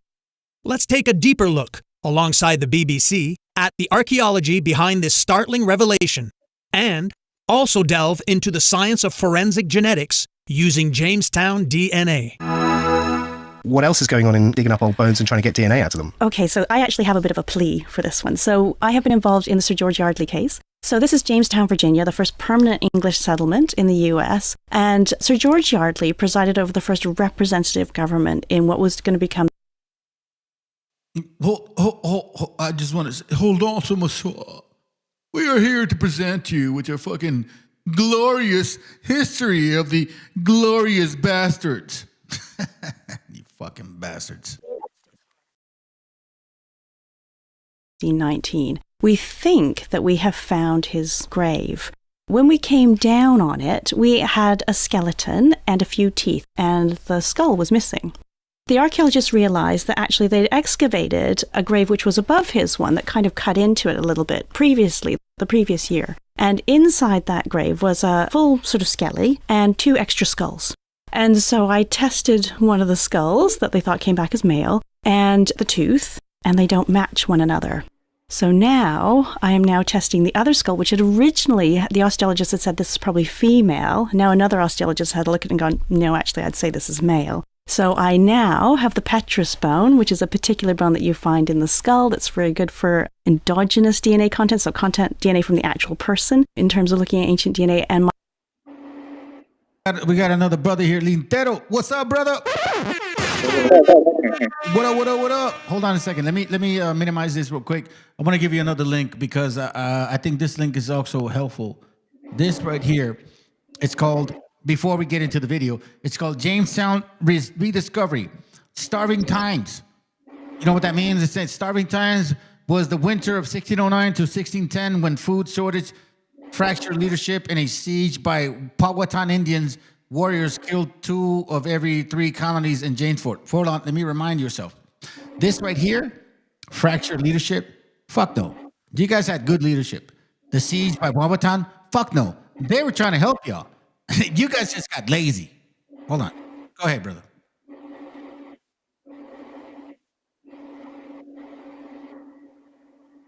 Lintero, go ahead, bro. You on? Well, what up? Go ahead, man. Introduce yourself, man. Thank you for coming on, bro. Oh, I'm Lintonero. How's it going? Where are you from, bro? What part of the states? Indian Empire. Oh yeah, all good, bro. Good to have you. Empire, Southern California. That's right, bro. Do you want to add? You want to add anything to what we watching and shit, or you just want to jump on real quick? No, I'm just want to jump on real quick. That's good, bro. That's good. Support it, man. The most power and the most better. So let's check it out. So it says here. Hold on a second. Suspect. Hold on. No, not hold on. Let me try to learn this name. Circumspect. Like a snake, bro. Serpent. Oh, serpent. My bad. Go ahead. Serpent. Go ahead. No, you're good. You're good. Want to add anything? To be honest with you, no, man. Let's just get to the video. Let's see what's going on over here. So hold on a second. Let me just read this. From its beginning, the colony struggled to maintain food supply. Trade relations with the Virginia Indian tribes were strained because a severe 7-year drought stressed food supply from everyone in the. That's a lie. That's a fucking lie. James Smith did not leave that long, bro. Hey, let me guess. Amalek and the Edomites were picking the food like how our Mexicans are picking the food for the world, right? I never seen an Edomite or a Caucasian demonic devil or a fake ass Jew picking food in my entire life, unless they're at the grocery stores because we already picked it for their lazy asses already. Thank you. Let's skip all the bullshit. It says starvations weakened the colonies and led to the sickness such as dysentery and typhoids. The colonists ate shoe leathers and butchered 7 horses brought from England the summer before and on an ill-fated fleet. Percy wrote, them having fed upon horses and other beasts as long as they lasted, we were glad to make shifts with vermin as dogs, cats, and mice. Okay, who's the savages, by the way? There, it says, then there were charges of cannibalism. Starving settlers dug up dead corpses out of graves to eat them, and others licked up the blood which had fallen from their weak fellows.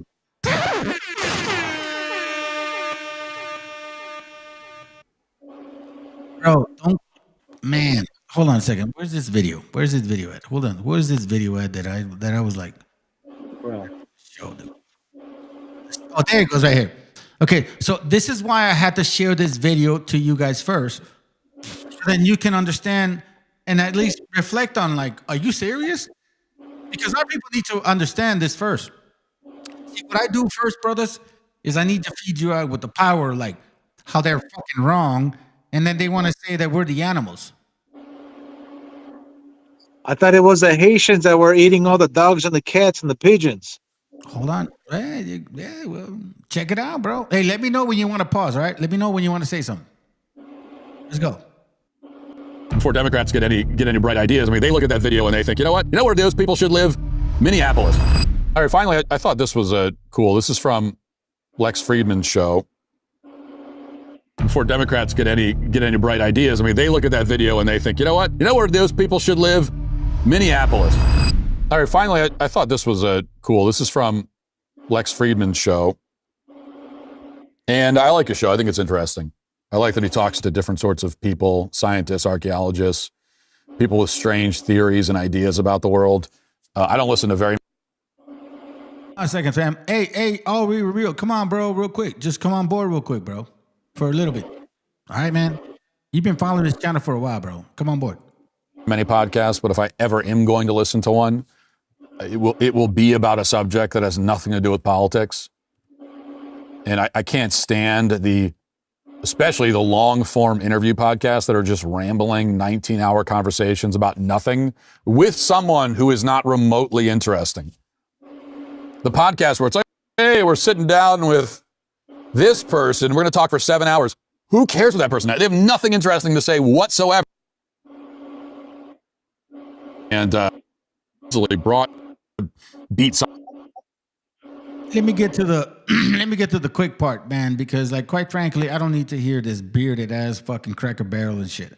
I know what racist shit he's gonna say, and this guy don't know the fucking Bible at all. You know what I mean? And you know his little hands and his little fucking way of attitude. I'm gonna make sure that you guys understand before I leave tonight. I'll show you a video where their own women admit to us that these guys are fucking queer.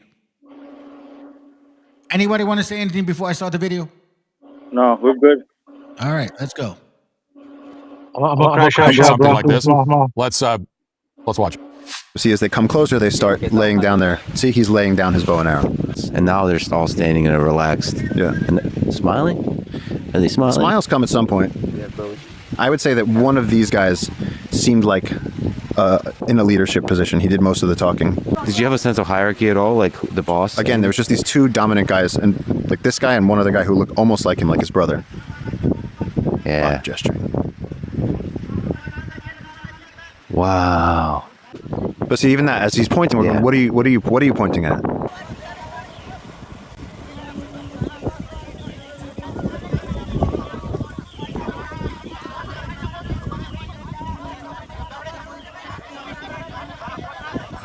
You guys are nuts.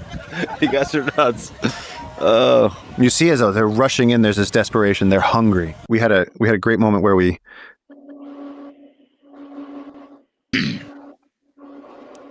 All right. Okay. What are your thoughts on that first video right there?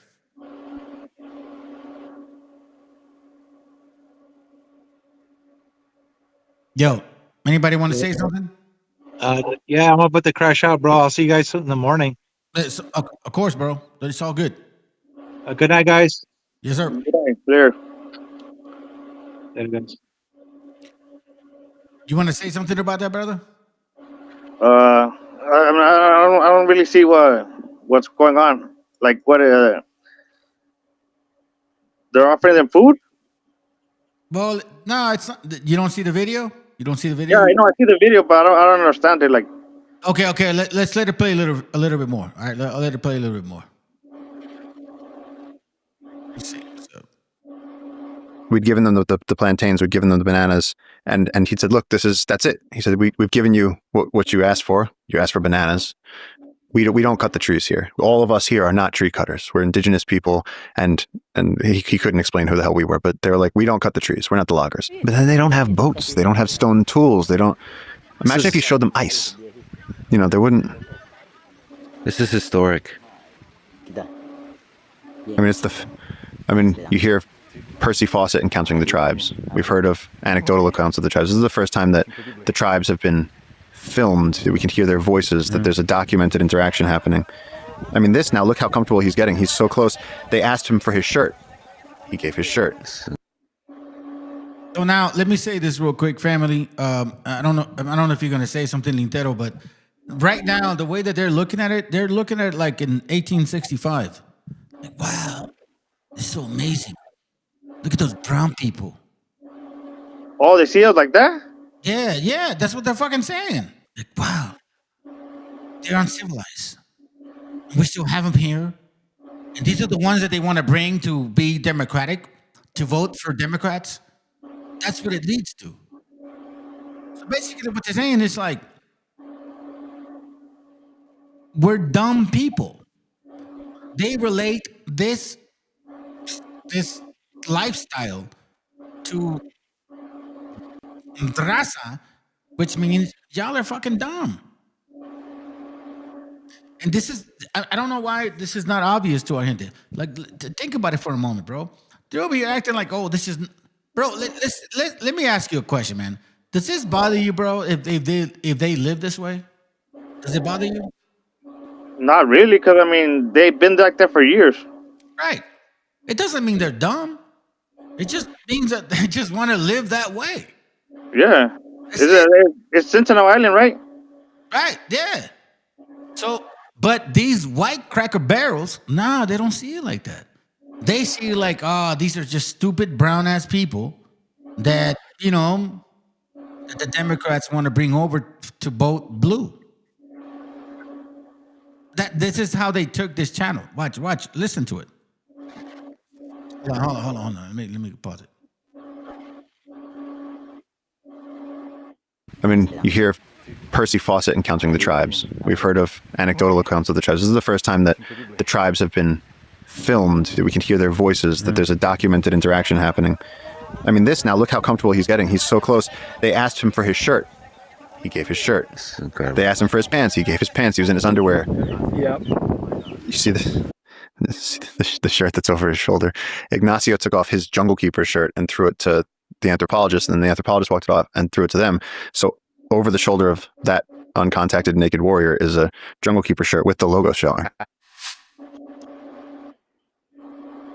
How racist this Cracker Barrel gets. So, I mean, it's genuinely historic. We've never seen footage this clear and up close of uncontacted tribes. Usually the footage is like Bigfoot, grainy off in the distance and that sort of thing. But this is very vivid. Obviously, if you're watching the video podcast, you saw very vivid, very clear. And it's fascinating. He said these people don't have boats or stone tools. That means these are literally prehistoric people, like pre-Stone Age. Okay, the ancient Egyptians are futuristic compared to these people. If these people stumbled upon technology from 4,000 years ago, they would be flummoxed. Don't have boats. I mean, human beings first started using boats like 10,000 years ago. And they don't even have that. A boat is 10,000-year-old technology. And it's far more advanced than what these people have. So that's fascinating, again, on an anthropological level. And it also... So this anthropological level is what they say based on the cranial evolution of you migrating from a monkey to a fucking civilized human being like this ugly bastard that has probably, issues with his wife. They probably don't even have sex anymore. This is how they talk. Want to say something, Lintero? No. You good? Yeah. Let's go. It raises all kinds of questions which are forbidden. Like, if Europeans had never come to the New World, which we're told by the left, that's what they should have happened. Never should have come here. We stole this land. We're intruders. You go. Yeah. You guys hear where he's going? You guys hear where he's going? Yeah. If you Cracker Barrels never showed up, I mean, would you still have those fucking dark ass Mexicans living off bananas? You fucking white people are so dumb. You don't even understand. You don't even get it. But you know what? This is the time for our gente to start realizing they don't like you, fam. Listen, you guys working for them. When they get rid of you,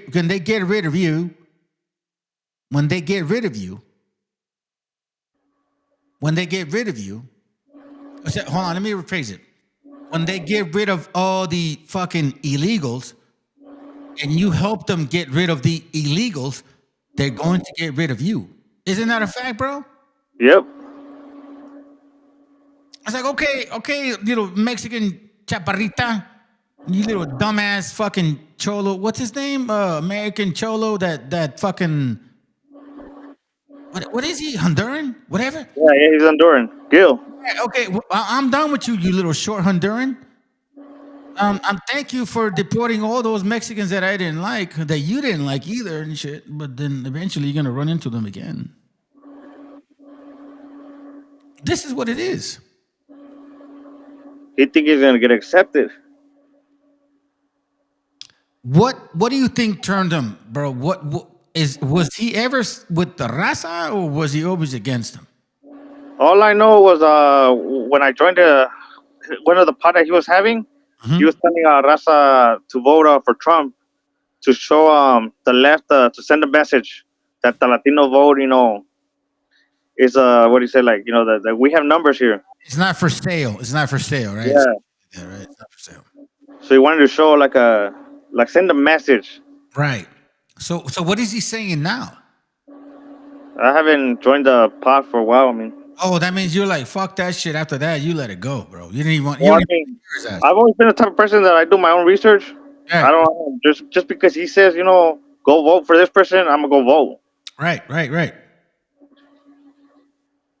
vote for the one that is leaning more to my what do you call it, to our people.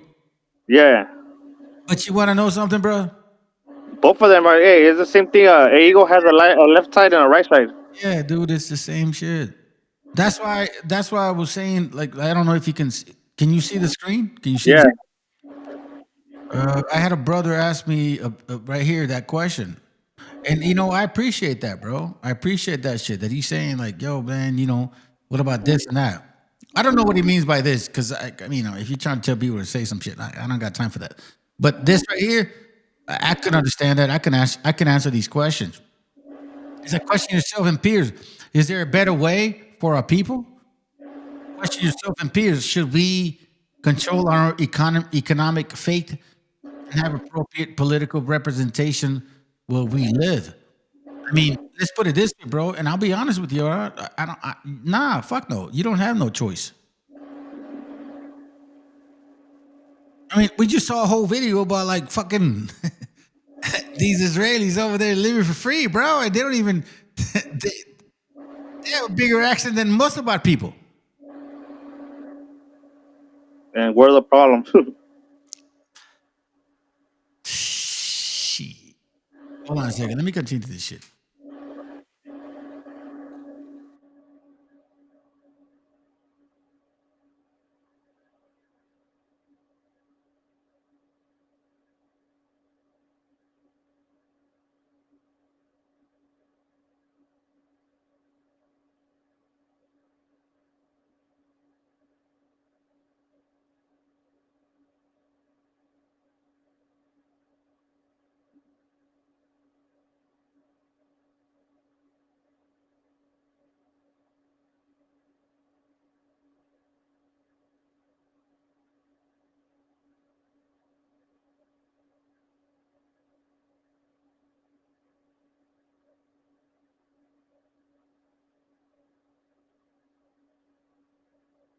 See? You see what I mean?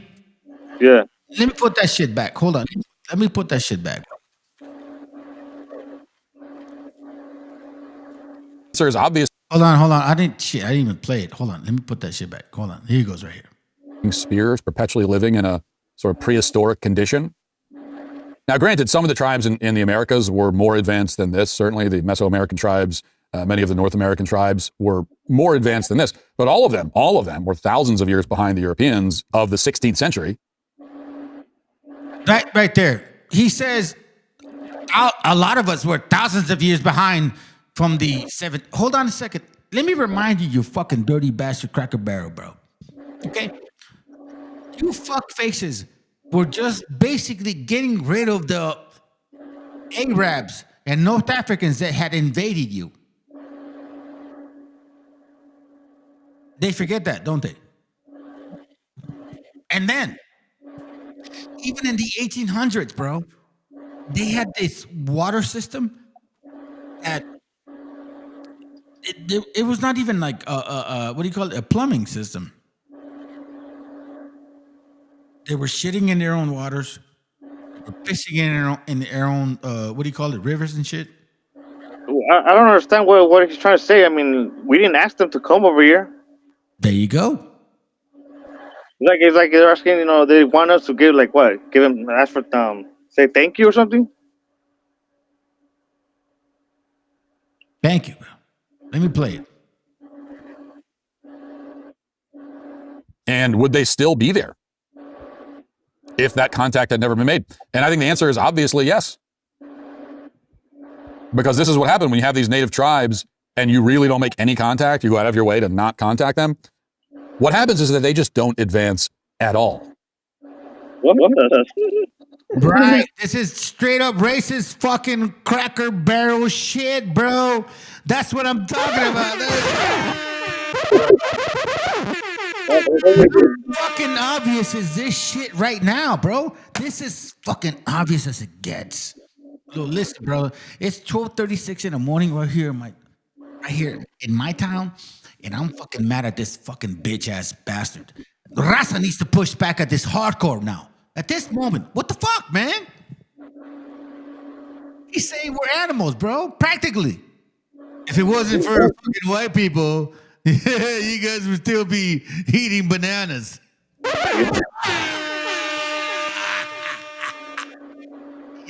Right. Go ahead, bro. Go ahead, man. You got you had the full bro.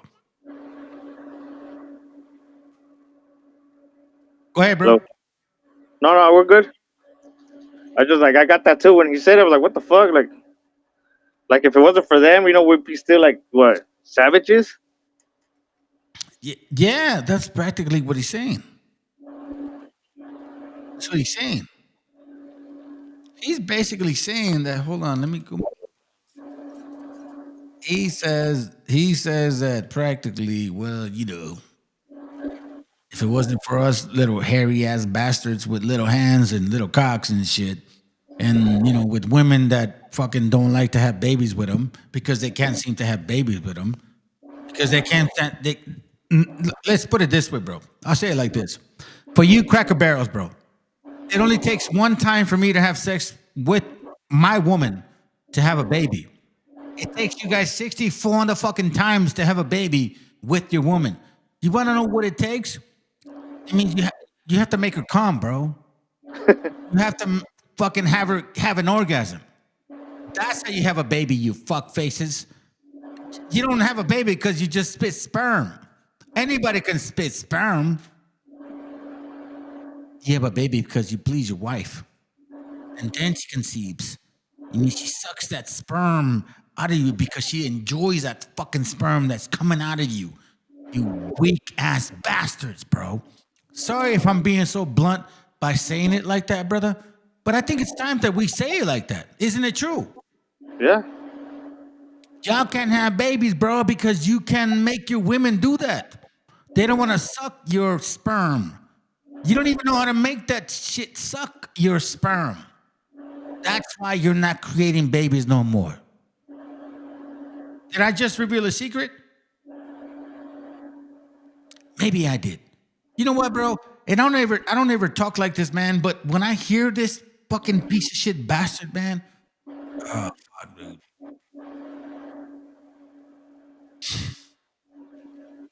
I'm gonna lay that shit to the ground, bro. Let's go. Advanced than this. Certainly the Mesoamerican tribes, many of the North American tribes were more advanced than this. But all of them were thousands of years behind the Europeans of the 16th century. And would they still be there if that contact had never been made? And I think the answer is obviously yes. Because this is what happened when you have these native tribes and you really don't make any contact, you go out of your way to not contact them. What happens is that they just don't advance at all.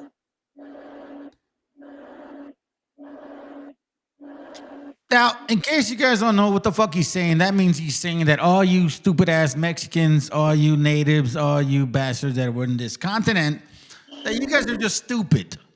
Y'all are dumb. It was a white man that came here and fucking slayed his little pee-pee into you, and then all of a sudden made you smart. Bro, I don't understand why people cannot even notice this shit. This is horrible, bro. How come they can't even notice it, bro? They're stupid. Then. They're stupid if they can't see that. Okay, let me ask you a question. Do you think I'm exaggerating, or is he being totally racist, bro? No, it's being racist. I mean, what the fuck? Like, he's literally saying, if it wasn't for them coming here, we would have still been fucking animals. Yeah. Savages. Stupid ass brown people that just didn't fucking deserve to be living. And that's why he showed the video earlier that showed brown people looking for fucking bananas. Basically saying we're monkeys. You know what I'm saying? Uncivilized and shit. And it took this bearded bastard. It took his sperm. Here's the funny part, dog. Are you saying that I came out of your fucking weak ass sperm with your little fucking hands and your ugly beard, bro? Are you saying that you did that to me, motherfucker? Is that what it is? I think that's what he's saying, bro. I think what he's saying, hey, Raza, what he's saying is that you came out of his nutsack, bro. Raza, let me tell you something one more fucking time. This white boy says that you came out of his nutsack. And that's why I understood it as we need them to survive. We need them to prosper. That's how I took it as. Yeah, well, think about it, bro. If you need them to prosper, if you need them to survive, who gave you the prosperation or prospering or survival? They're basically saying, bro, like, hey, listen, you're a mestizo. You are my nutsack. That's what he's saying. Do you understand that? That's no different than BHI shit. Think about it for a moment, bro. Look, think about it. Look, let's go back. Let's go back for a moment. I like the fact that these motherfuckers try to say, like, oh my God, this is so amazing. And then he says, well, you know, we came here and we civilized you. Basically saying, like, yeah, if it wasn't for my nutsack, you would not be pleasurable. As a matter of fact, if it wasn't for my nutsack, you know, maybe you should never be alive. Hold on. Let me open that up. Smiling? Are they smiling? Smiles come at some point. I would say that one of these guys seemed like in a leadership position. He did most of the talking. Did you have a sense of hierarchy at all, like the boss? Again, there was just these two dominant guys, and like this guy and one other guy who looked almost like him, like his brother. All right. Okay, so first of all, before I go further, hey, you cracker barrels, leave the people alone, bro. Do you agree, Brian? Can you leave them alone? I thought it was illegal to go to that island. That's what I thought. But we got these cracker barrels over here like, well, took it up, bro. I'm like, why are they so uncivilized? No. You are a fucking Israeli Khazar right here. And you're killing Ghazian kids. And you're raping them. You're putting stuff up their butts. What the fuck are you talking about? You have no fucking decency in you. Shut up. They're going to wipe out that tribe with the diseases. That's what they want to do, bro. They should just leave them alone. By the way, let me remind you. You see the stuff that they're walking on? What color is that sand? White. White. Sandy white beaches, crystal clear waters. You understand that? Yeah. Right. They don't There's want no pollution over there. Right. They don't want dark beaches. They want light that they want that kind of sand, bro. These people are animals, man. And our gente needs to wake the fuck up. I don't care. Somebody said, oh, they're watching you. I don't give a fuck, bro.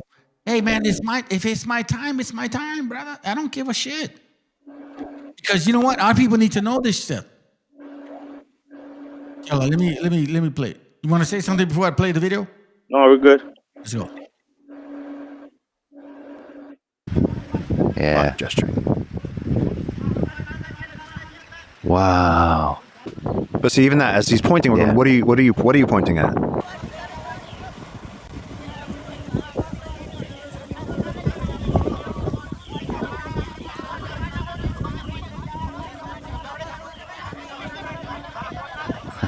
You guys are nuts. You see how they make us look like monkeys and shit? Like, look at a monkey. You see what I'm saying, bro? Yeah. Hey, where you black people at? You see, where you black people at? See, y'all don't give a fuck about our gente. Y'all don't give a fuck about equality. You give a fuck about you. That's what I learned about America, brother. Negros don't give a fuck about us, brother. They don't care about what well-being is done for us when it comes to politics. And Negros give a fuck about themselves first. I've been seeing that. I've been seeing that the FBA, they be hating on Raza. Yeah. But that fool Supreme, that's how that's his whole channel just pretty much hate towards Raza. Let me tell you something. That bitch ass Supreme, I called his ass out. He don't want to say nothing about me. But that tells you how fucking weak they are, bro. They claim they started everything and all that, but you know the lowrider culture was started by a Chicano. Yep. And fuck no, but by a raza the whole time. But just remember, bro. What's his name? What's his name? King. What the fuck is his name? King Supreme. Yeah, I called his ass out. I called his black ass light skin out. Matter of fact, I even said he's a white boy with a tan, with fat lips and some nappy hair. That's what I said. And he still didn't call me out. Because they're scared, bro. They don't want none of this fire, man. Do you want to know something? You want to know why? Because I'm the only one that told them the truth, bro. A lot of these people don't even say shit like that. Come on, American Joel, they ain't gonna say nothing like that, bro. Oh, I just, I voted for Trump. Let me play this stuff, man. Hold on.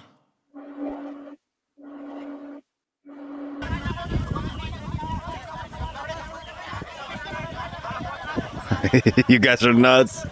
You guys are nuts. You see as though they're rushing in, there's this desperation. They're hungry. We had a great moment where we'd given them the plan. That's one of those guys that we were watching over there in New York. Big ass nose, these Israeli ass Cracker Barrel fucking bastards. These Khazars that hate the shit living guts out of you. Raza. Listen to me, my family. Khazars hate Mexicans. Israelis hate Mexicans. Israelis hate Mexicans as much as they hate Palestinians. Let me say that again. Israelis hate Palestinians as much as they hate Mexicans. Record that shit and please play it again. And keep playing it again. Keep playing it again. Because maybe one day my channel is going to get shut down because of the stuff that I'm saying. But these fucking people don't like you, bro. They want you to be destroyed. Do you understand what I'm saying? Just look at how Palestinians look alike. They look like us. Right. Exactly. That's exactly what it's saying, bro. I'm glad you said that, bro. Now let's listen to his stupidity real quick. Plantains, we've given them the bananas, and he said, "Look, that's it." He said, "We've given you what you asked for. You asked for bananas. We don't cut the trees here. All of us here are not tree cutters." Imagine if you showed them ice. They wouldn't. This is historic. Boats or stone tools. That means these are literally prehistoric people, like pre-Stone Age. Okay, the ancient Egyptians are futuristic compared to these people. If these people stumbled upon technology from 4,000 years ago, they would be flummoxed. Don't have boats. I mean, human beings first started using boats like 10,000 years ago. And they don't even have that. A boat is 10,000-year-old technology. You know who funds this Cracker Barrel, bro? You know who funds him to fucking hate our people? Israelis. Those Khazars. Those so-called Jewish people. They're not Jew. They're not Jew. No, fuck no. They admit it themselves because they can't even prove it with DNA. You see, that's the reason why they can't attack my channel, because I got DNA to prove it. So if they take me to court, I can take them to court and say, like, whoa, fucking show me that I'm being anti-Semitic, because I'll take you to court and show me your DNA. Show me your DNA, because I got my DNA, and I've been proving that shit from the get-go. You want to go biblical? Oh, I'm anti-Semitic. Sounds good. Let's take it to court. And I could say, what is the meaning of Semitic? What is the meaning of Hamitic? And what is the meaning of Japhetic? So for me to be anti-Semitic, that means that I'm not Semitic at all. But here, court, by the way, judge, I have something to share with you, that I am Semitic based on bloodline. So fuck all you. Especially this dirty bastard motherfucking little cock. Listen, people like you, bro, I'm so glad that he's saying what he's saying. I'm gonna play this video for like 2 minutes, and I'm gonna show you some shit that they're saying about these little Cracker Barrel motherfuckers. And it's far more advanced than what these people have. So that's fascinating, again, on an anthropological level. And it also raises all kinds of questions which are forbidden. Like, if Europeans had never come to the New World, which we're told by the left, that's what they should have happened. Never should have come here. We stole this land. We're intruders. Well, if Europeans had never come, would the entire hemisphere still be stuck in this state, naked, carrying spears, perpetually living in a sort of prehistoric condition? The first videos that we saw earlier before I showed this. You guys remember that? You guys remember the starving times? Remember this? Do you remember seeing that, brother? What?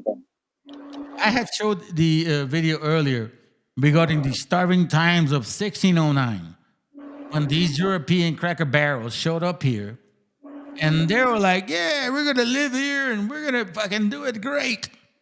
And then John Smith somehow, some way, got sick, had to leave because that was their leader. And then he comes back and finds out that all of these Cracker Barrels, like this furry bastard with little hands and shit, they started eating themselves, bro. Because they didn't work the lands. They thought that the natives were just gonna fucking feed them. You didn't know about that? The starving times. No. Yeah, the starving times of what is it called, bro? The starving times of here he goes. The starving times, Jamestown rediscovery. It says the starving times of 1609 to 1610. Food shortage. Here, I'll even say it on the bottom. I'll even read it on the bottom. It says the starvation weakened the colonists and led to sickness such as this. Hold on, is that it? No. Hold on. Where the fuck were you guys eating each other? Wait, is this it? Yeah. Starvations weakened the colonists and led to sickness such as dysentery and typhoid. The colonists ate shoe leathers and butchered 7 horses brought forth from England the summer for the ill-fated fleet. And it says, Percy wrote, this guy that wrote from the distance, he said, then having fed upon horses and other beasts as long as they lasted, we were glad to make shift with vermin as dogs, cats, and mice. He says that they dug up dead corpse out of the graves to eat them. What the fuck? Yeah, licked up the blood from which had fallen from the weak fellas. This is you, right? Your greatness. You guys are cannibals, bro.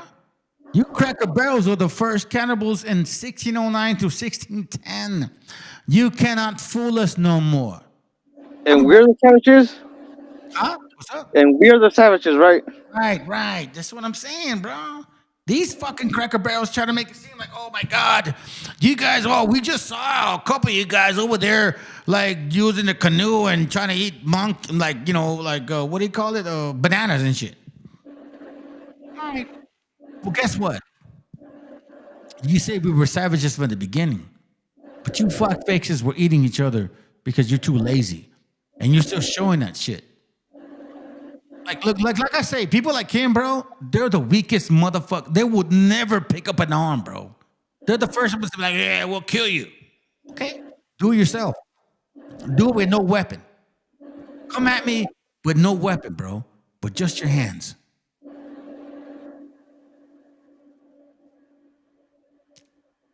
That's why, bro, I need to enforce this fucking knowledge, man. Because people like him, they cannot get away with this shit, bro. You want to say something before I continue playing? No, I'm good. Now, granted, some of the tribes in the Americas were more advanced than this. Certainly, the Mesoamerican tribes, many of the North American tribes were more advanced than this. But all of them were thousands of years behind the Europeans of the 16th century. And would they still be there if that contact had never been made? And I think the answer is obviously yes. Because this is what happened when you have these native tribes. Let me play a video from the brother that he says something really important. He says something really good, bro. Because sometimes we forget about this stuff that goes through this avenue. Here we go. You try to get in on his lives and talk, talk some sense to this cat. And his moderators block you. They don't want niggas on here telling the truth about this dude. Like, I want to meet him in person just one good time and see if he talk all that bullshit into my face like he do on this goddamn app. If you start with me, I will. For sure. Like, he talks more shit than an asshole after Thanksgiving. This punk motherfucker right here. He ain't shit. And anybody that follows him and is all twisted into his mindset, y'all are the problem too. You're the problem, dude. Jump in his live. His name is Ronald Thompson. Thompson? Fake ass Ronald Thompson right there. Look at this. Sexual abuse of enslaved men occurred during the same period as breeding farms. Literally, they asserted dominance over y'all. Here y'all getting trains ran on y'all wearing diapers. They never did this to us. The only reason why y'all got to the races and we got to the slavery because y'all niggas made deals with the white folk. We wasn't going. We was fighting. Y'all niggas bitched up like some hoes that y'all are. Yo, that's so funny. Yo. I got haters, but you know what they say, if you don't got haters, you're not popping. And my mods probably blocked you because you're being disrespectful, excuse me, calling me names and all that. Asian, Siberian, Mexican, white, whatever, right? That's probably why you got muted. And then you're saying we're bitches because we made deals with the white people?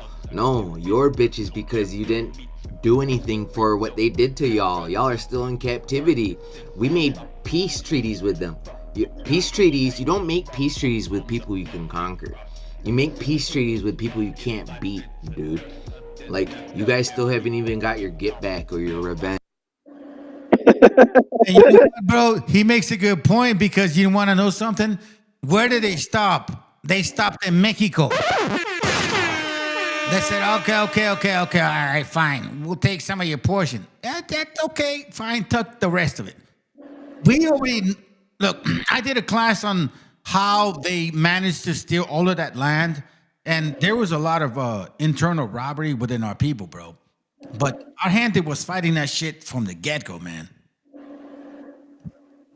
And right after they had a war with with Spain, right? Yeah. They just finished having the war, and then to have another war. Yeah, they had shit, man. You talking about Pancho Villa? I mean, okay, hold on. Are we talking about their war, or are we talking about the war? Which one? Which war are you talking about? Mexico, right after they had a war, then they had the war with the United States for California, Texas, and Arizona. Yeah. That's Pancho Villas at that time. They attacked Texas, and then they went down to Yucatan. They were basically trying to test weaknesses in our actual country. But what they hated the fact most of our people were because we weren't giving up, bro.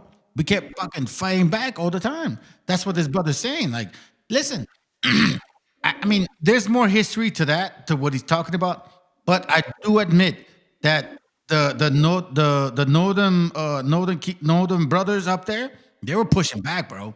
They were pushing back. I do appreciate that shit, bro. You want to say something before I play? No, you're good.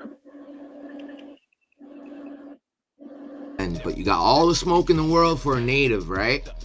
Don't be mad at me for protecting my culture from culture vultures. You guys aren't indigenous. You guys are going through an identity crisis. You got no smoke for the white people that buck broke y'all, right? Broke y'all in and enslaved y'all for 400 fucking years. Even more than that, you're still a slave. If you're still here, you're still in captivity. Yeah, he was not wrong about that. But I mean, there's again, there's more history to that. Let's go back to this Cracker Barrel free bastard and shit. This little bitch right here. This little fucking what's his name again? It doesn't matter. Check it out. And you really don't make any contact? You go out of your way to not contact them? What happens is that they just don't advance at all. And that raises the next question. Would that have been better? Would it have been better if all the tribes of the New World had been left in the year 5000 BC, give or take? Would it have been better for you to get sperm by a guy like that?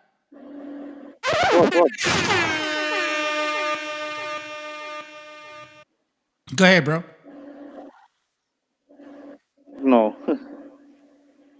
I mean, it almost seems like that's what he's saying. Like, we civilize you. You know, look at my beard. My little hands. I mean, would it have not been better for you to have me than that fucking native going over there to the canoe and picking up bananas? It almost seems like that's what he's saying, right? Yeah. I mean, like that's the video that I use, like it's almost like me saying, it's kind of like me saying like this, bro. I'll say it like this. Okay, so I play sports at a high level, right? I was very good at boxing, and I was in fucking physical shape. It's like me saying going to a fucking what do you call those people with the white people where they live in the trailer trash, right? Yeah. It's like me going to their over there and be like, look at these imbeciles. Look at these primitive bastards that have a pale skin. These inbreds. Look at these inbreds. I mean, seriously, do you think that I would mix my physical body with theirs? Fuck, man. How many white people are weirdos, bro? Shit, pretty much all of them. Really? They improved you? No, what you say that they're weirdos? I'm just joking with you. Oh. They really improved you? No, I heard you say how many did I think they were weirdos? Oh, a bunch of them. Yeah, fuck yeah, they Yeah, are. that's why I say all of them. You know. Well, I'll say it like this: statistically speaking, when it comes to serial killers, most of them are men. 97% of the serial killers are men, but then there's 60% of them are white.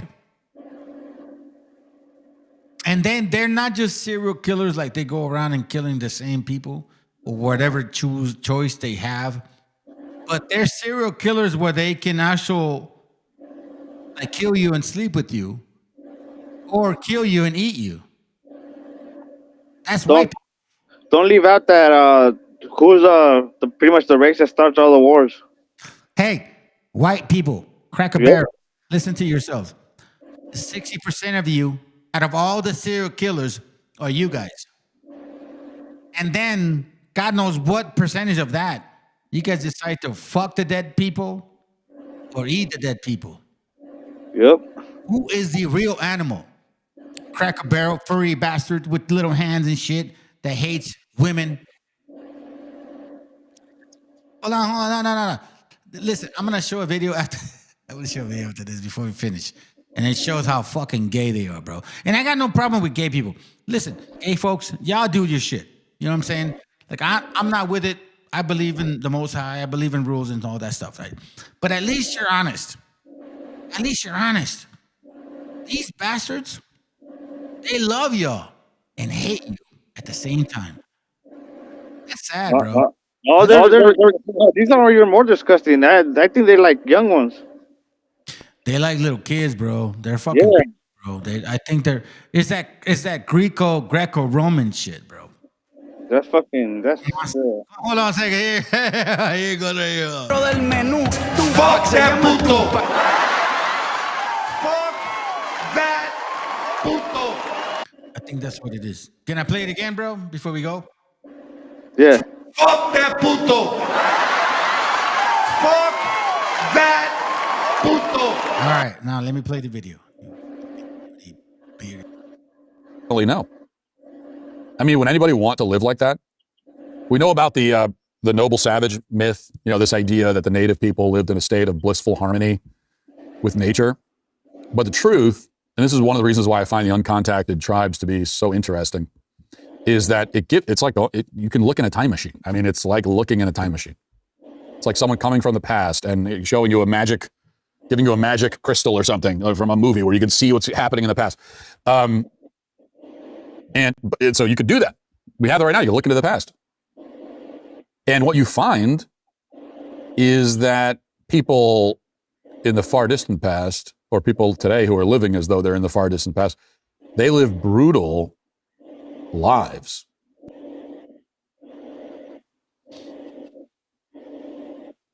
You see how he relates the tribal mentality, walking up to the canoe with fucking bananas, and then he says, well, you know, you brown people are very tribal. Yeah, they're just savages. Unlike us. We're furry, we're white, and we have glasses on. And we hate women. Look, I'll say, oh, hold on, before I continue. Do you want to say something, bro? No, we're good.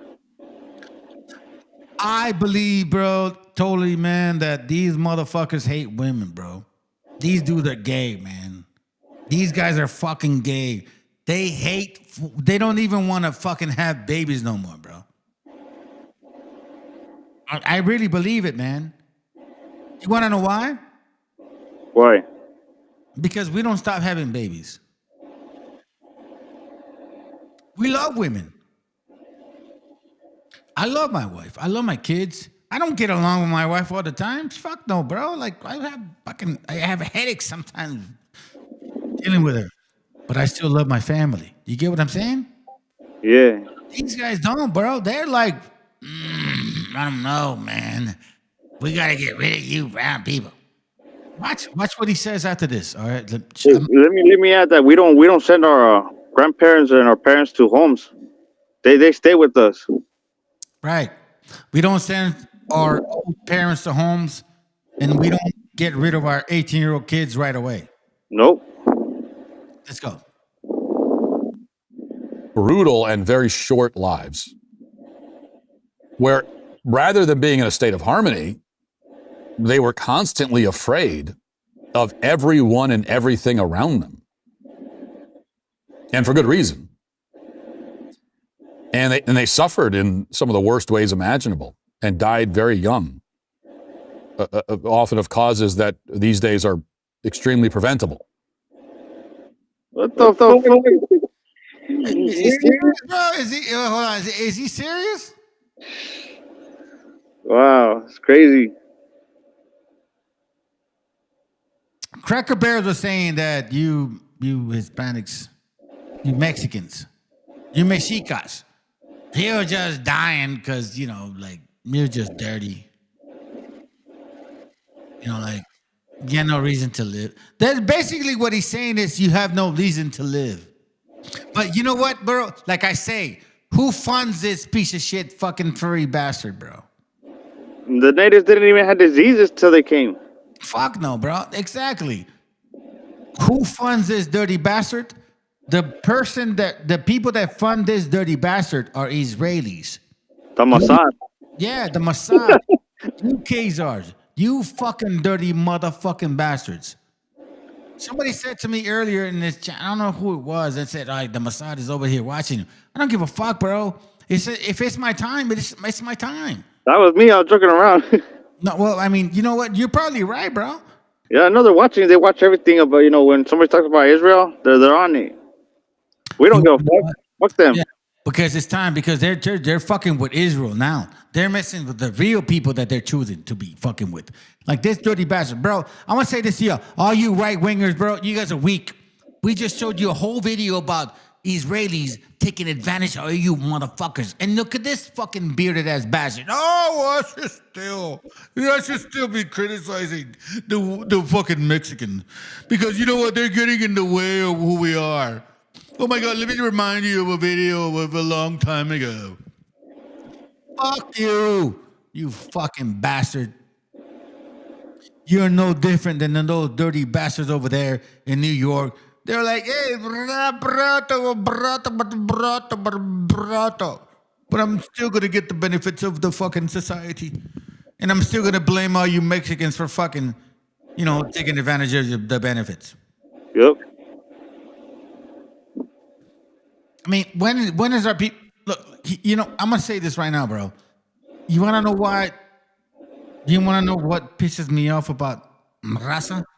What? They don't speak up, bro. And when they do speak up, they say some stupid, unintelligent shit. Yeah, like fucking chicloso, mugroso, American cholo. Yep. We should call him American Chicloso. I think that should be his name, bro. Chicloso mugroso. American Chicloso mugroso, bro. Because he wants to get accepted by the white man. Yeah, apparently so. Apparently he wants to be this fucking... No, he wants... Hey, you Honduran little bastard. Is this who you are?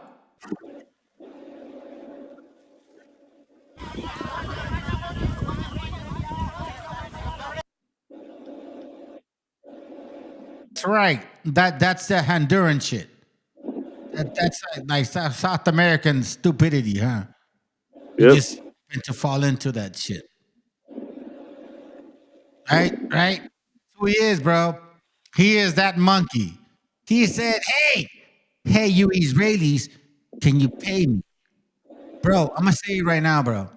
That fucking guy got paid by Israelis to vote for Trump. Dig into his history, man. He sold out our people, bro. And I know this for a fact. That's why I know this for a fact. I know this, bro. Check it. Look how stupid this is. You guys are nuts.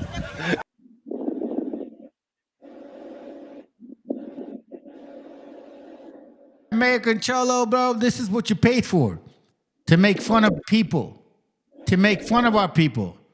So that they can, like, you know, chop up this fucking version of shit and then say some stupid ass, like, weird bearded, whatever you guys say. This is why, man, I say this real loud, bro. His reason to vote for Donald Trump was not a coincidence, dude. He knew that if he voted for Trump, he would get a lot of money for doing that shit. Because when you vote for Trump or when you write with the right, they give you money, bro. That's what he cares about. He gets about probably That's fucked up. 10 grand from fucking funneling his hatred towards our people, bro. I guarantee it. So all you motherfuckers that are subscribed to his ass, he's making 10 grand from hating you. Everything. That's a guarantee, brother. If he has at least 100,000 subscribers, if one of them gives him $1, come on, man. You know what I'm saying? Yeah. These people don't like y'all, man. That motherfucker hates you guys. This is what happened when you have these native tribes and you really don't make any contact. You go out of your way to not contact them. What happens is that they just don't advance at all. And that raises the next question. Would that have been better? Would it have been better if all the tribes of the New World had been left in the year 5000 BC, give or take? I think definitely no. I mean, would anybody want to live like that? We know about the noble savage myth, you know, this idea. Would anybody like to live under the rules of the Edomites where they fucking just want to shoot everybody and shit? It doesn't matter. Somebody got shot the other day. It's called feudalism. He's one of the, I'll tell you this. He's one of those like in-between lords from back in the day of their European feudalism, where they had like the main guy, and then he was like one of those like lords that had you know, oppression over certain people and shit. And then he would be charged to pay the Lord, and he's like, well, I gotta charge the people that I'm in charge with. He don't give a fuck about you fucking Cracker Barrel stupid ass white people, bro. He'll make you a slave real quick. Y'all collateral damage, bro. I'm so glad that I find out about who I am, because eventually this shit's gonna end and all you white people are gonna fucking suffer severely. Thus saith the Lord. Idea that the native people lived in a state of blissful harmony with nature.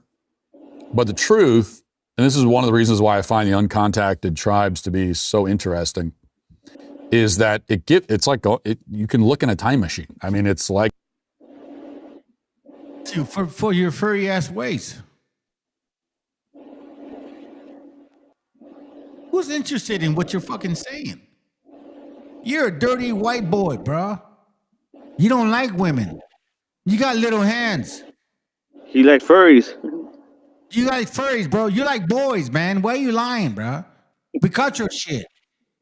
You are Greco-Roman. Greco-Romans love culos. Greco-Romans don't like women. Greco-Romans love culos. They didn't know that, did they?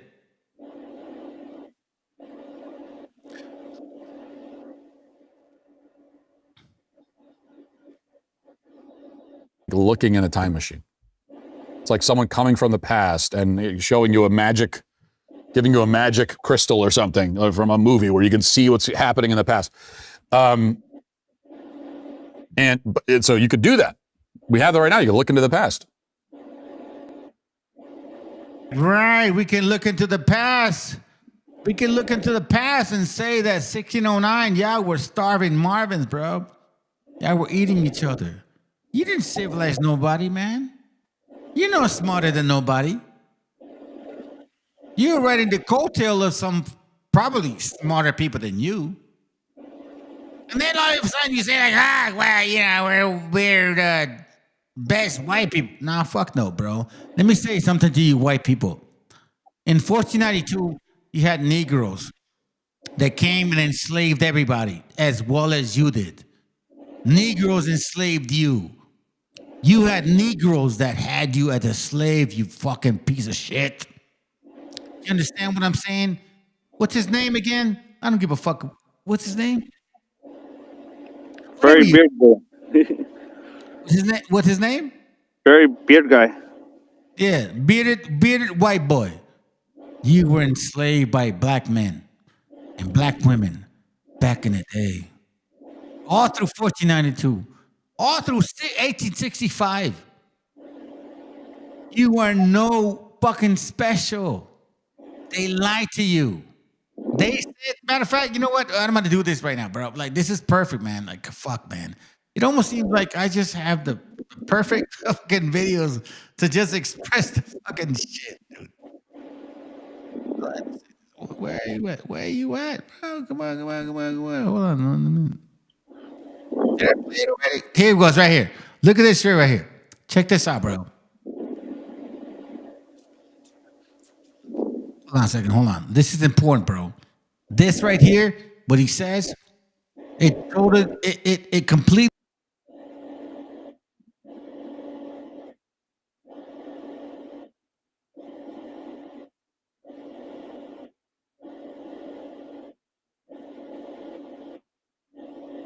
Ambassador's story, who accused me of ad hominem attacks. You are a government official.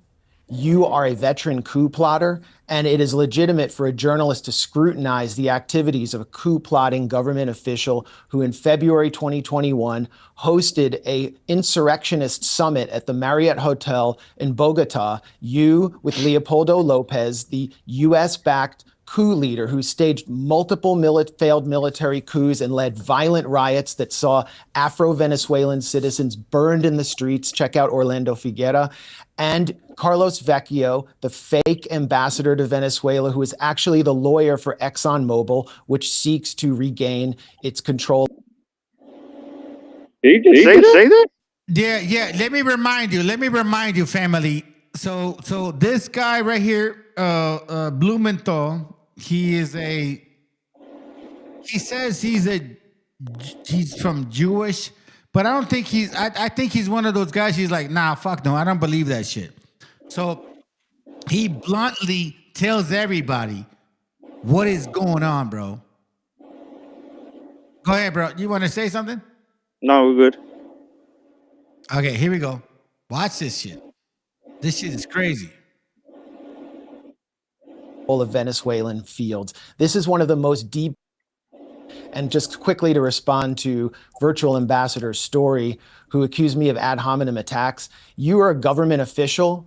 You are a veteran coup plotter, and it is legitimate for a journalist to scrutinize the activities of a coup plotting government official who in February 2021 hosted a insurrectionist summit at the Marriott Hotel in Bogota. You, with Leopoldo Lopez, the US-backed coup leader who staged multiple failed military coups and led violent riots that saw Afro-Venezuelan citizens burned in the streets. Check out Orlando Figuera.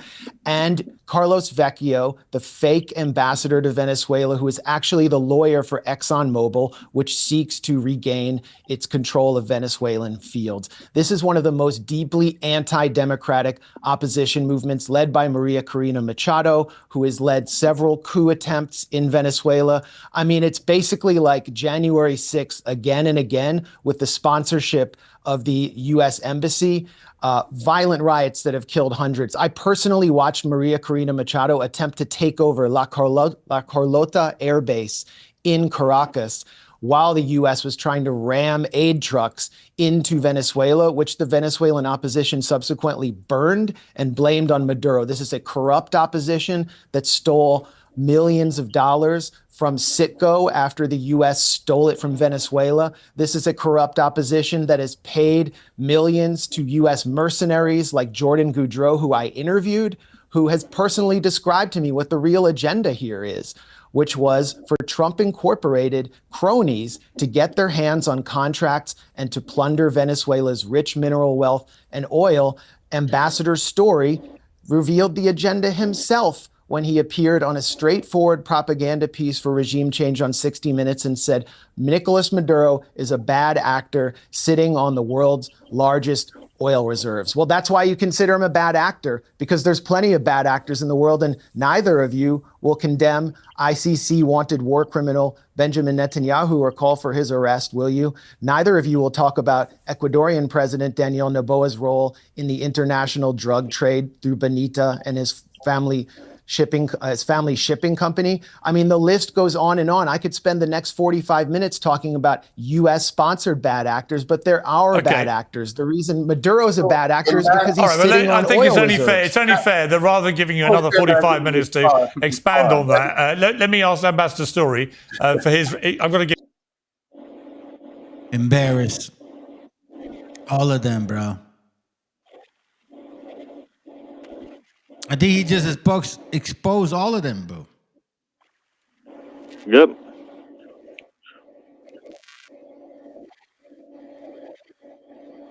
All right, so you want to add something to this or not? No, I'm good. So let me show you guys some shit here. You can see exactly the hatred.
Basically, if you just showed up,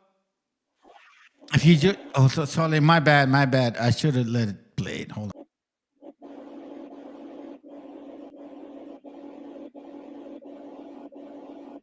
Often of causes that these days are extremely preventable. You know, things like your teeth rotting out of your skull and you get infections in your mouth that kill you. I mean, this is the kind of thing that doesn't happen in the modern world, but very common.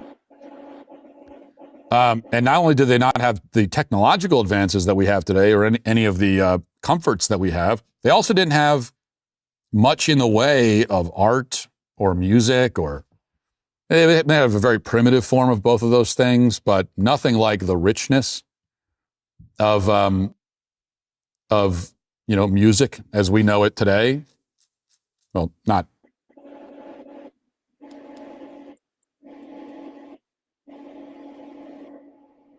Hey, brother, do me a favor.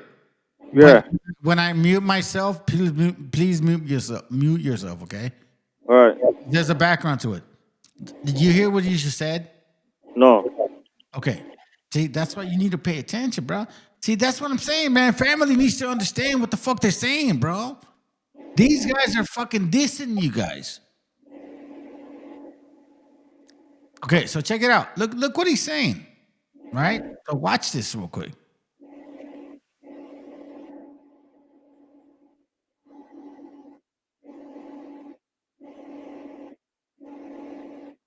How do I mute myself?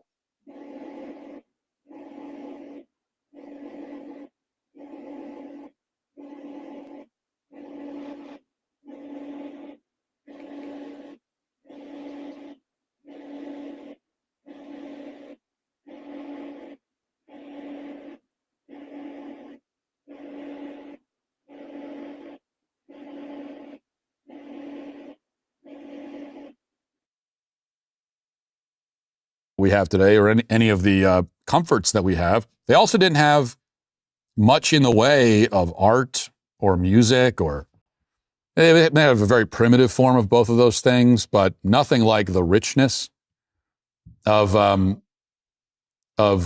music as we know it today. Well, not, I wouldn't say that modern pop music is very rich, but the music that we need to know. Certainly they didn't have a rich.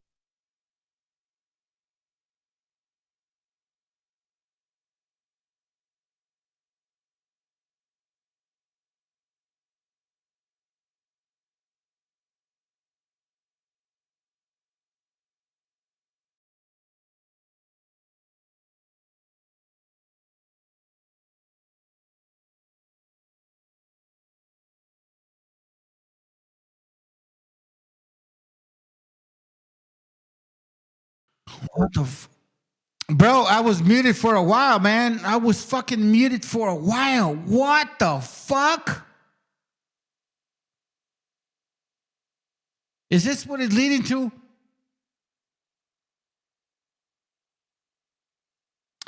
Wow.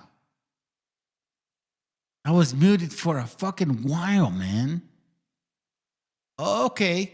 All right, so I see. So when we criticize Cracker Barrels and shit, all of a sudden, y'all want to mute us. Fuck you, you fucking little small-ass Cracker Barrels. We're going to continue, bro. Y'all are weak-ass bitches, bro. Let's show this little bitch. Art or music, or they may have a very primitive form of both of those things, but nothing like the richness of music as we know it today. Well, not.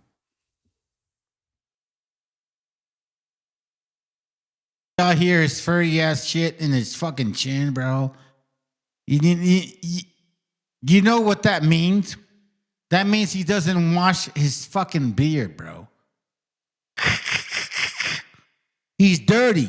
He's a dirty fucking white boy. Like every typical white boy. Y'all don't even wash your asses, bro. Y'all hate to clean yourselves, bro. Bro, listen, you're dirty. I don't give a fuck about your... You dirty fucking bearded bastards. That's nasty, man. Gosh darn it. I wouldn't say that modern pop music is very rich, but the music that we need to know. Certainly they didn't have a written language. They didn't have books or anything like that. And so he's basically saying like, hey, well, you Hispanics, you fucking brown people, y'all were just hanging around with canoes and shit. Like me. You're not like me. You know what I mean? You're not like me. You don't have a beard like me. You're not a white boy like me. You don't have little hands like me. You don't have like one of those insecurities like me.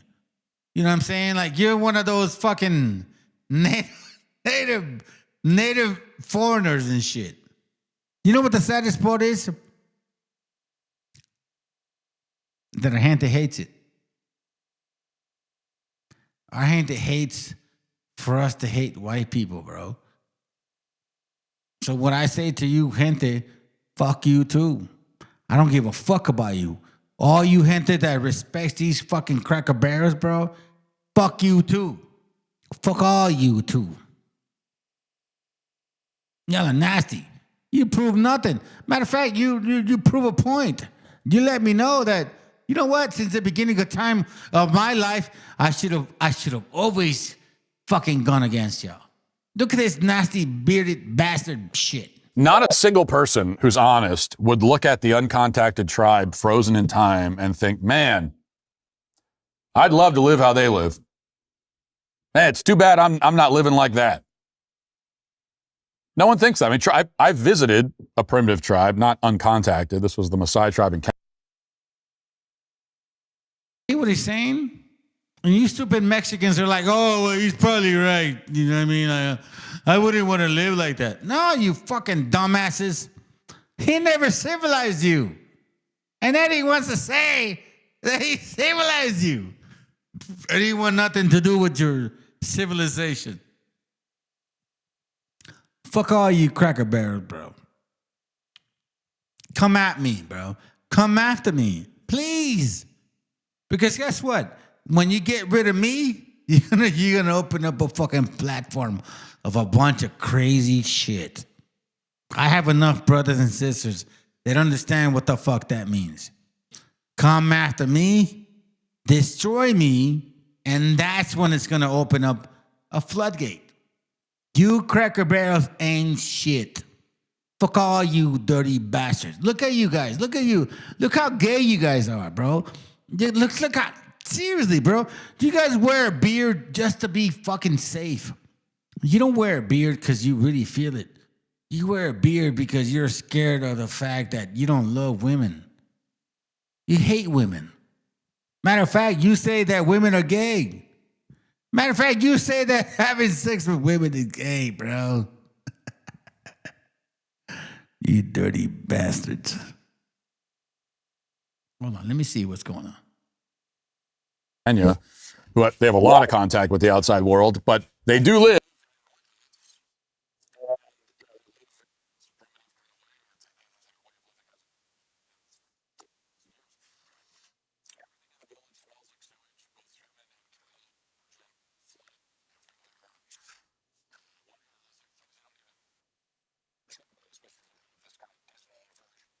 Look at his little hands, bro. Look at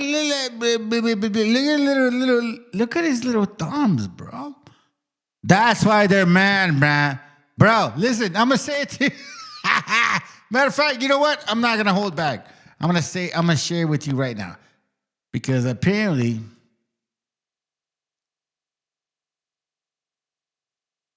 I'm gonna say that for last.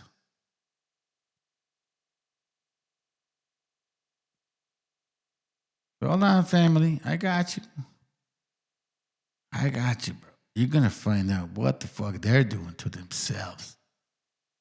These guys are weirdo. Weirdo. Is this it? Hold on. Matter of fact, let me let it play. I'm going to look for it. All right? So that means, what is it?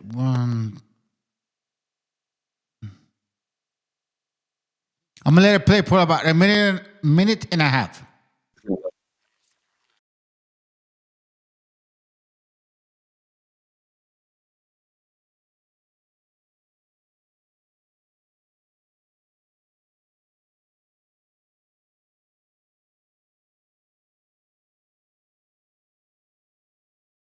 Saying is like, if you live within our people, they're like just flies and just fucking horrible, and you fucking Mexicans and whatever you brown people are about, you guys are disgusting, bro. You guys are disgusting.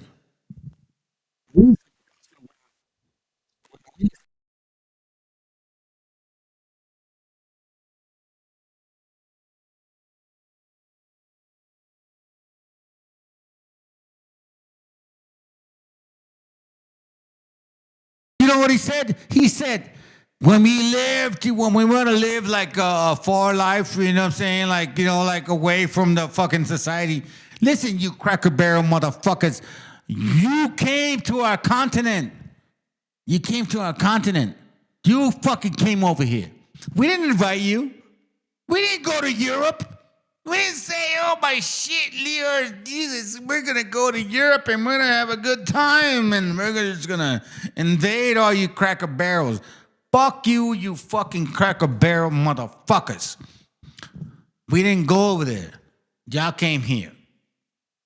So before you go and say, oh my dear Jesus, we're just going to... No, fuck no, man. You know what, man? A lot of us are sick and tired of this bullshit, bro. Like the sister said right here. Done with Esau. Hold on. Hold on, I'm going to say this right here. Somos un ejército.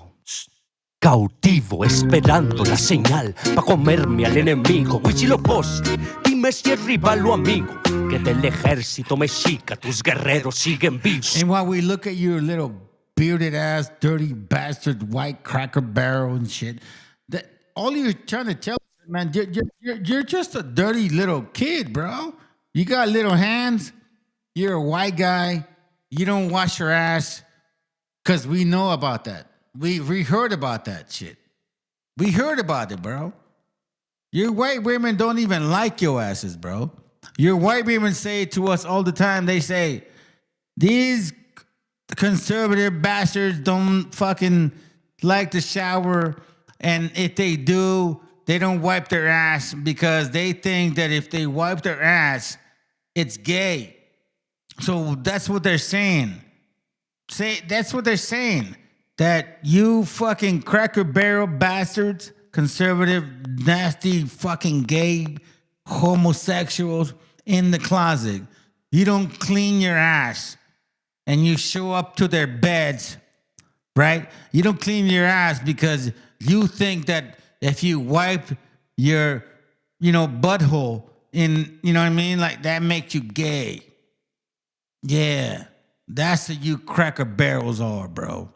That's who you guys are.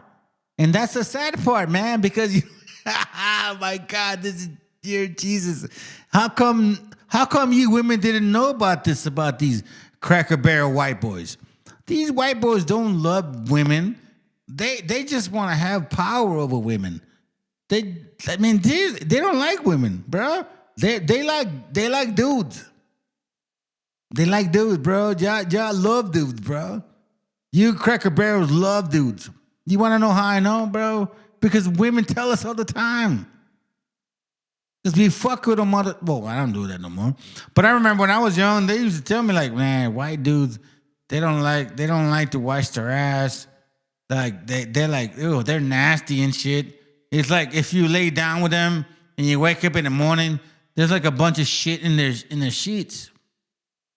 I'm like, are you serious? Like, yeah, white boys like to do that. They're gay. They're gay in secret. They try to make it seem like, oh my God, like gay people are this, gay people. Nah, bro. That's why you have people like this guy right here. Like little people like him. Here, I'll show you, bro. He's like, this fucking piece of shit bastard. He aimed. Man, oh my God, this is disgusting, bro. Like, watch this real quick. Texas, where Liam and his father are being held right now, further fueling speculation that this isn't really about law enforcement, it's about politics.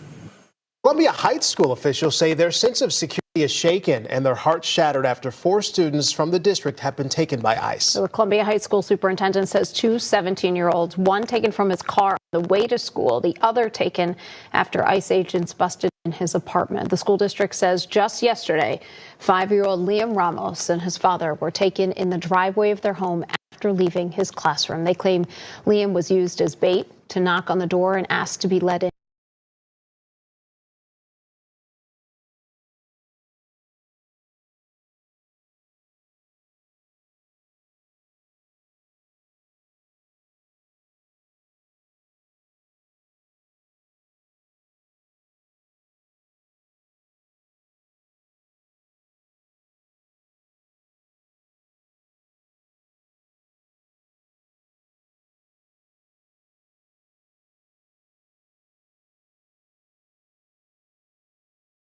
They don't care. It doesn't matter. Hey, by the way, bro, like, I didn't want you to come off, man. I didn't want you to come off, man. I'm sorry, man, if I feel like I ignored you and shit. I'm going to say something to you guys.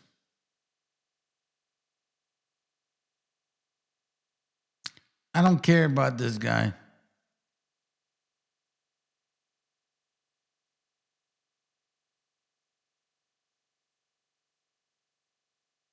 I don't care about this either. I mean, I do care about this right here. This is horrible. Okay? I had a bunch of videos to show y'all, man. And I thought that maybe you guys could like to fucking figure it out. But you want to know something? It doesn't matter. Yeah, I voted for this shit. We've been warning you since 2018. I've been telling you since 2022. You know what hurts me the most? Is this video right here.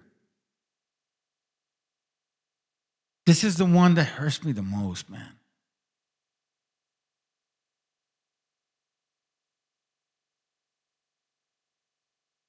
Like I said, man, I've been saying this shit for a while. I could show you a bunch of videos and shit. It doesn't matter, man. What matters right now, guess what? Is this right here.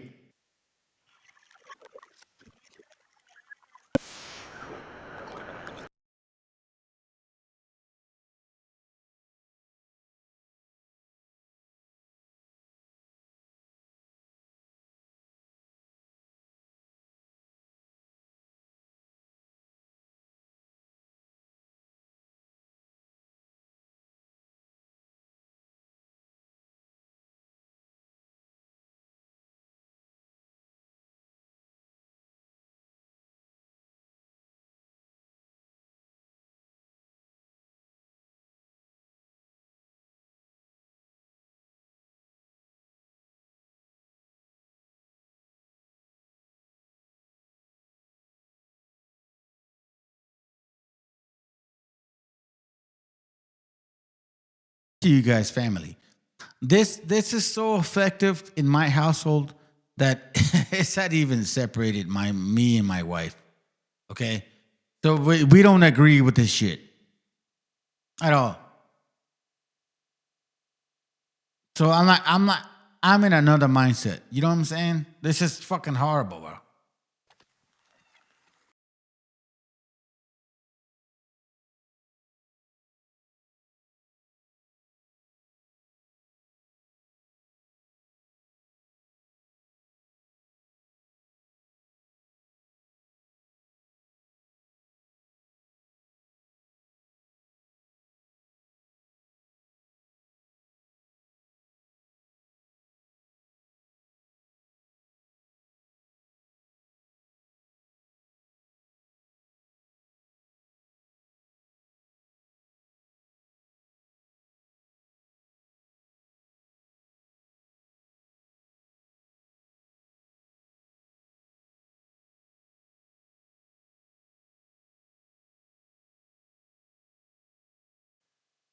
That's fucking crazy.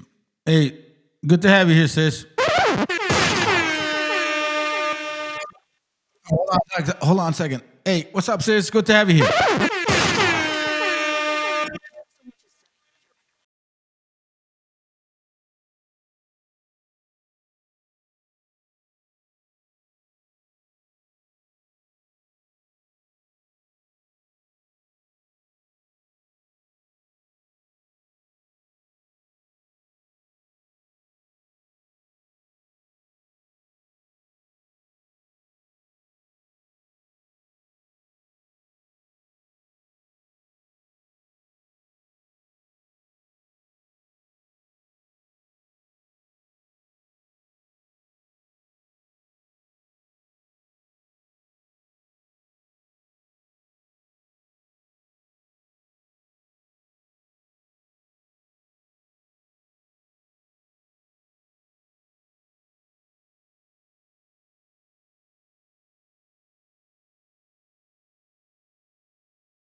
They use the DUI situation as a current criminal act. But if that was the case, that could have been like 10 fucking years ago. And that's what they do, these Cracker Barrels and shit. These people that fucking I'm sorry, what's his name? Oh, that's right. That what's his name? Enduring. That Enduring Cholo. The Enduring Cholo.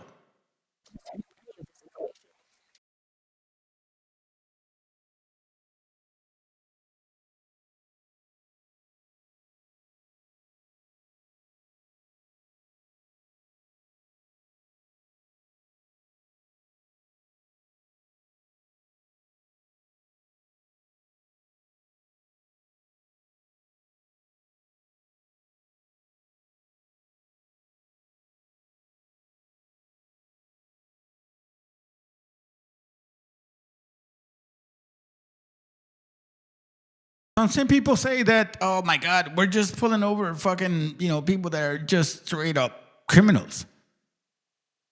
Brother says, look up Ricardo Aguilar. He's another American Cholo type. Oh, okay. I'll look him up. Like I say to them, bro, if you guys really are froggy, why don't we do like a non-hazardous situation and shit? Bring us to the table and we'll debate about what the fuck you guys are talking about. I don't think they're gonna ever invite me to that fucking table because I will smash all of these stupid ass fucking paisas. They're not even raza. That's the problem, bro.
Oh, that's not what happened. That's exactly not what happened. What happened, I'll say it like this, family. Every minute or 2 or 3 or 4 or 5 or 6 or 7 or 8, they're like, oh my God, how are you guys doing this to these people? Fuck no. They were progressing to this point. They wanted to get to the moment where they can treat you like shit. Obama didn't give a fuck about you Mexicans. Oh, you guys were surprised? Matter of fact, when you voted for Trump, Negros reminded you how you were wrong. Negros reminded you like, oh my God, I can't believe you voted for Trump. But yet, when you voted for the Negro, he still deported a bunch of people like you. And these Negros, they didn't say shit about that, did they? Did they ever say anything about that shit? Did Black Lives Matter say anything about Mexicans being deported? That Negro deported 3 million people. Trump has not even deported that many people, and he's done it so fucking horrible. So imagine how nice Obama deported you, stupid Mexicans. Y'all think the Negroes are with your side? Y'all think the white boys are with you? I've been teaching you guys this channel for a long time, bro. You guys don't get it, do you? You don't get it. At least the ones that are trying to learn. Fuck no, you don't get it. I said that since 1492, Negroes had slaves. And they fought with the Confederacy to keep slaves in 1865. They're not your friends, my friends. Obama ain't your baby's mama. Do you understand that shit? Trump is just a full example of what they wanted to do to y'all since the get-go. And they use all these BHI channels and shit. All these examples are like, oh my God, we're the same people. Fuck no, bro. They reminded, hey, like, are Negroes getting deported? Hold on, let me ask you. Is there any Negroes getting deported? Nappy-headed motherfuckers, are they getting deported? They're like, oh my God, we're the woolly people. God loves us. Hold on, let me ask you. Is there any black folks getting deported?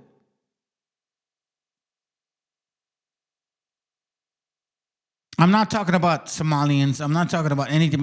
I'm talking about those FBAs like, I'm African American. Are you getting deported? I thought you guys were the people of the Bible. I thought that the curses would happen to you in the worst moment of I thought the curses would happen to you at the last time. At the last days of the world. You see, what I'm noticing is these curses are not happening to you fucking Negroes, are they? But you want to be part of it. I always notice, like, you guys are like, oh my God, somebody fucking raped a black kid. Somebody, like, ran over a black kid. Somebody, bro, shut up. Shut up, bro. Like, you're not from this continent. Shut the fuck up. Go back to your country. Listen, what's going on right now is happening to the Hebrews. And you know what hurts you, black people? That you're not part of this no more. Nobody talks about black folks suffering, do they? Nobody wants, there's nothing to do with black suffering no more. Do you understand what that fucking means? That means you were never the purpose. And now you're trying to figure out a way to be part of the problem or be part of the empathy or sympathy. Nah, it ain't working no more. You are part of the problem. You have always helped these fucking Khazars to be part of the problem. For example, Wakanda. Where is Wakanda from? Black folks? Is Wakanda from natives? Or is Wakanda from Israelis? Is Wakanda from those Israelis that gave the fucking movie that said Wakanda forever?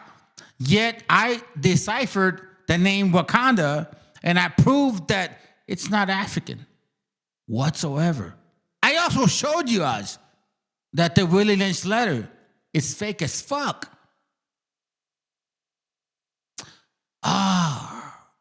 Now we need to question that fucking shit. Now it's time to step the fuck up. Why are they attacking us, family? Why are they attacking us if they're the people?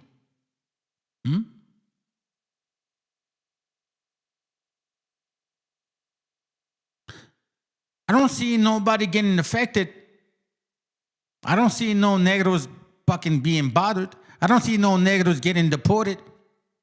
I don't see no woolly hair being pulled away because they think they're Jesus. ISUPK, IUIC, GMS. Where the fuck are you? Where's your blackness getting deported? They don't give a fuck about you Negroes, bro. We're getting deported. We, people like him. People like him, people that look like him are getting deported. His dad was being hit around, bro. You guys didn't see it? Oh, that's right. You see what I'm saying? Nappy motherfuckers don't give a fuck about you straight-haired people. Because they say that, well, you should be nappy. Because Jesus is going to make you nappy when he returns. Fuck all y'all, man. Y'all liars, bro. You just Canaanites talking shit.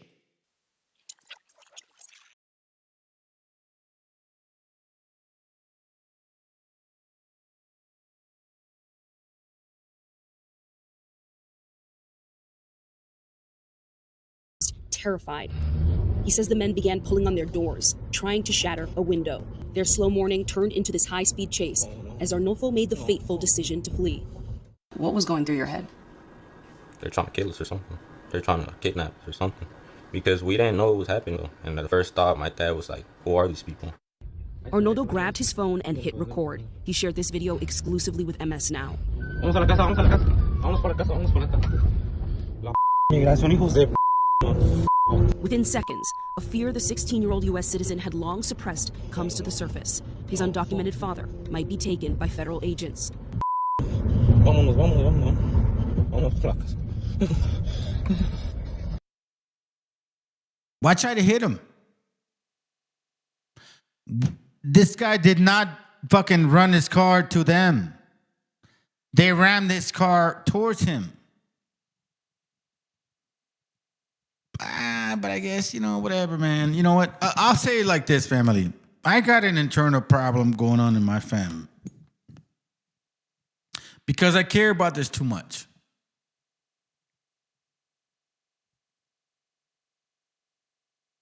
You know what I'm saying? I've had my channel since 2022, and I've been caring about my gente for a long time.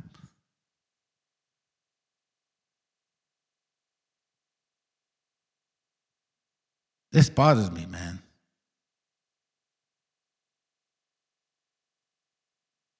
But apparently some people, well, I'm not going to get personal. But I'll say it like this.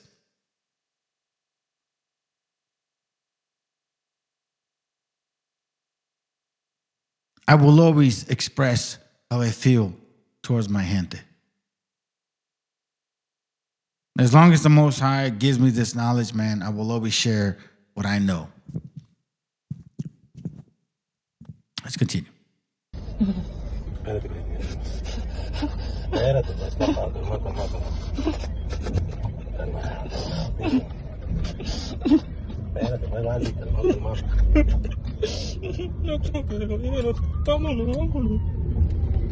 Vámonos, nos están siguiendo, pues. Nos están siguiendo, pues. Nos están siguiendo. Nos están siguiendo. No quiero que se lo lleven, pues. We didn't know what was happening. They were still chasing us, and that's when they started hitting our car, trying to flip us. As Arnoldo continues to film, agents appear to ram into the Bazan's car at least 4 times. That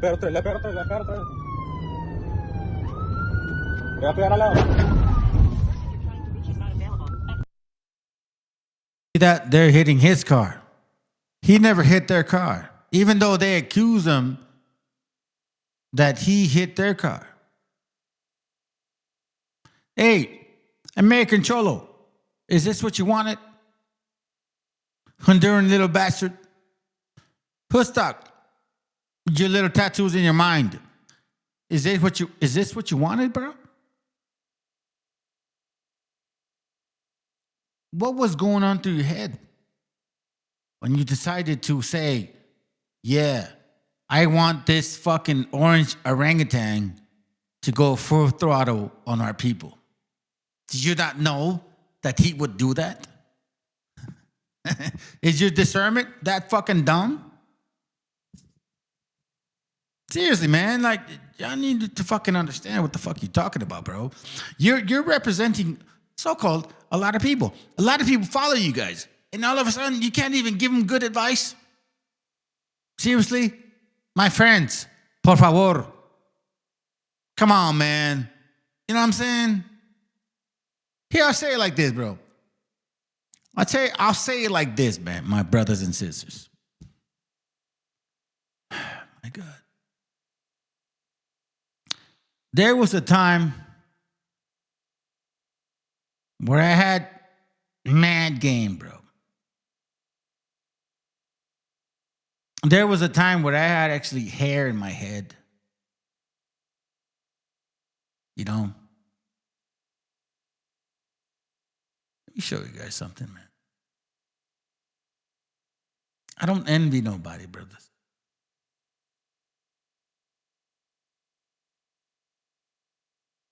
I don't envy nobody, brothers.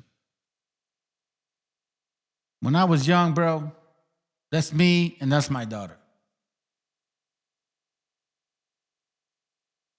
This was a time where I was actually almost gonna do a triathlon, okay?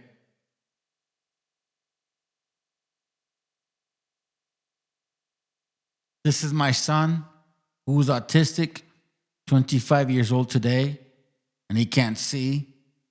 And this is me right here, that never left his side.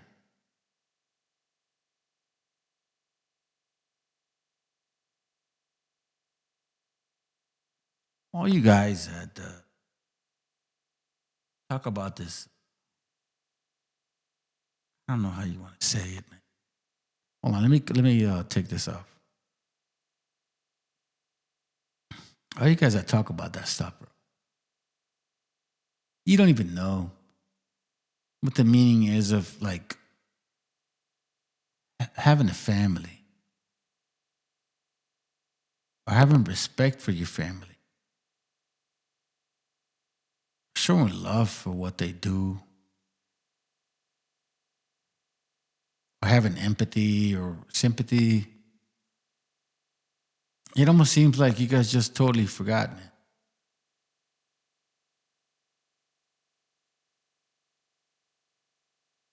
You know how old I was right there, bro? I was 23 years old right here.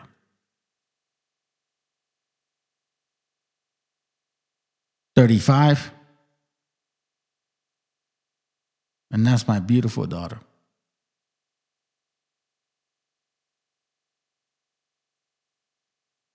These people hate you because they think you're less.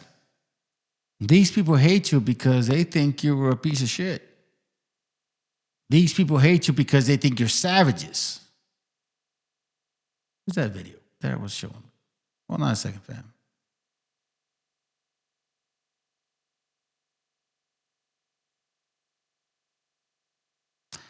Oh, there's a purpose why I show that shit. Matter of fact, let me show this to you right now. It makes perfect sense. Okay, let's talk about Pax Judaica. So you say right now we're in a Pax Americana, and we're moving toward a Pax Judaica, which is what exactly? The year 1688, this is the Glorious Revolution. The King of England is overthrown by the nobility, and William Orange, who is from the Dutch Republic, he's installed as the king. And this is significant because this creates the sovereignty of Parliament. Parliament is above the king. And what happens next is 1694, the creation of the Bank of England. And the Bank of England are these private interests, transnational capital. And the Bank of England, they are guaranteed by Parliament. And so this creates the idea that these private investors can lend money to the Bank of England. If they make money, they keep their money. But if they lose money, then the Parliament, the people, guarantee their losses. So it's socialized losses, privatized gains. So this becomes the new model of global finance. In Europe at this time, the world is in flames. 30 Years' War, Protestants versus Catholics, and all these rich people, Dutch Republic, the Habsburg Empire, Catholic Church, they need to be able to store their wealth in a more safe place as the world burns. And the safest place at this time is of course England, because it's being protected by the Royal Navy. All this capital shifts over to England and it's stored in the Bank of England, and this allows for the creation of the British Empire. Britain, with the Bank of England, they're able to finance 7 wars against Napoleon until Napoleon is finally defeated, and then England becomes the most dominant nation in the world. This creates Pax Britannica. And then, after World War I, World War II, it creates Pax Americana, and then you have the creation of the Federal Reserve. But now that America is burning, where do you go now? You go to Israel. Why? Because... Hear what he's saying? Do you hear what he's saying? Pax Americana, Pax Judaica. Now they're trying to transform this whole society over to them. It's not going to happen, but I'm just saying, like, this is what they are planning to do. First of all, Israel has nuclear weapons. Israel will be safe. Second of all, the Middle East has been destroyed. Israel has no competitors. Iraq, Libya, Syria, they've all been burned to the ground. Iran is the last on the list. And so once you burn Iran to the ground, then Israel has complete dominance over the Middle East, and it can be just rebuilt in a new image. And this new image will be one of AI surveillance. So ideas that you have, right? Digital currency, digital ID, you're going to face a lot of stiff resistance in America because Americans like their freedom. But hey, the Middle East has been destroyed. You can now replace your populations with Filipinos, with Chinese, with Indians. And then you can insert microchips into their bloodstreams. Now you have this perfect surveillance state where everyone is monitored. Their emotions are constantly being calibrated, being controlled by this surveillance state. And then you introduce transhumanism, where the rich people in the world, they can go to Jerusalem and experience all this transhumanist technology, organ transplants that allow them to live 100 years. Capital needs to move to a more safe place, which is Israel. But also these oligarchs, they want to achieve a transhumanist vision of the world. Israel has this technology, but also they want to create a surveillance state in order to maintain permanent control of the world, and that's Pax Judaica. What you just watched was Professor Zhang Zhuiqin laying out a theory about how global power relocates when an old order begins to collapse. In this video, I'm going to use that framework to explain why it is a mistake to think about power purely in terms of one president versus another or one country versus another. While the masses focus on Trump, slogans like America First, or even in Africa, focusing on countries and presidents formed and shaped by Western colonialism, a much bigger game is being played. That game depends on our distraction, allowing systems of dominance to advance while we argue over personalities, flags, and symbols. If you're interested in understanding how Africa can use this understanding of Pax Judaica to break free from extraction and dependency, then this video is for you. If you don't know me, my name is TJ. I'm Nigerian and British mixed. And on this channel, we talk about African geopolitics.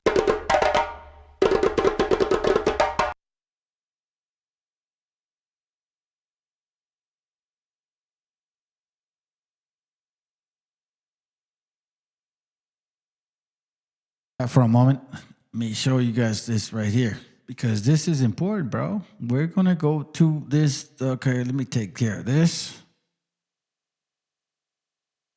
Oh, this is crazy. Look at this right here. This is how hateful they are towards you. Like I said, they hate Palestinians as much as they hate Mexicans, okay? They hate Palestinians as much as they hate Mexicans. How he's basically demanding that the president of the United States murder the Grand Ayatollah in Iran. And we'll watch this and then we'll break it down some more. The prison. And by them doing that, that means that they destroy all Palestinians. Trust and believe, that's what he means. Prisoners who are the age of your children and grandchildren are being tortured and raped. It's not 3,000 dead. I just read it's 23,000 dead, and the number's going up. You can't see there. You can't hear there. Maybe they're not hanging people, but they have bullets. This is the same guy who said, there is no genocide happening in Gaza. There are no innocent people dying in Gaza. That's all made up. That's all blood libel. That's all slander. That's not true. There is no genocide in Gaza. There aren't innocent people being killed there. And now here, think of all the innocent people. There's so many innocent people. Can you fucking stop? Can you fucking stop? Literally nobody, even your top allies, Mark Levin, don't believe that you give a shit about any Iranians, innocent or not. Everybody knows you don't care. Very fucking true, by the way. Of course you don't care. Oh, what about the innocent lives? Innocent lives? You were just cheerleading the U.S. regime shooting a 37-year-old soccer mom in the face. Using these people. You just said that this guy Khomeini has ordered the assassination of our president. They've tried to assassinate our president. That is such a lie. By the way, this is how they tried to rope Trump in to do the full regime changes. Of the United States. Since when do we tolerate that from any 7th century barbarian primitive? Not today, not yesterday, and we shouldn't take it tomorrow. 7th century barbarian primitive. Tell us how you really feel. You know what's so funny, bro? Like, I think you said, like, look up Ricardo Aguilar, another American Cholo type. This guy right here, bro. This guy this guy right here. This guy, he's a very good debater, and that's not even the point. He knows his history, and I'm not saying that. Look. I don't agree with everything that he's talking about, but it's like, bro, you cannot live off society and think that it's gonna always fucking propel. People get tired. You see what I'm saying? You can't live always off society. People get tired. That means oppression. The only way that you can live off society is by oppression. There's no other way.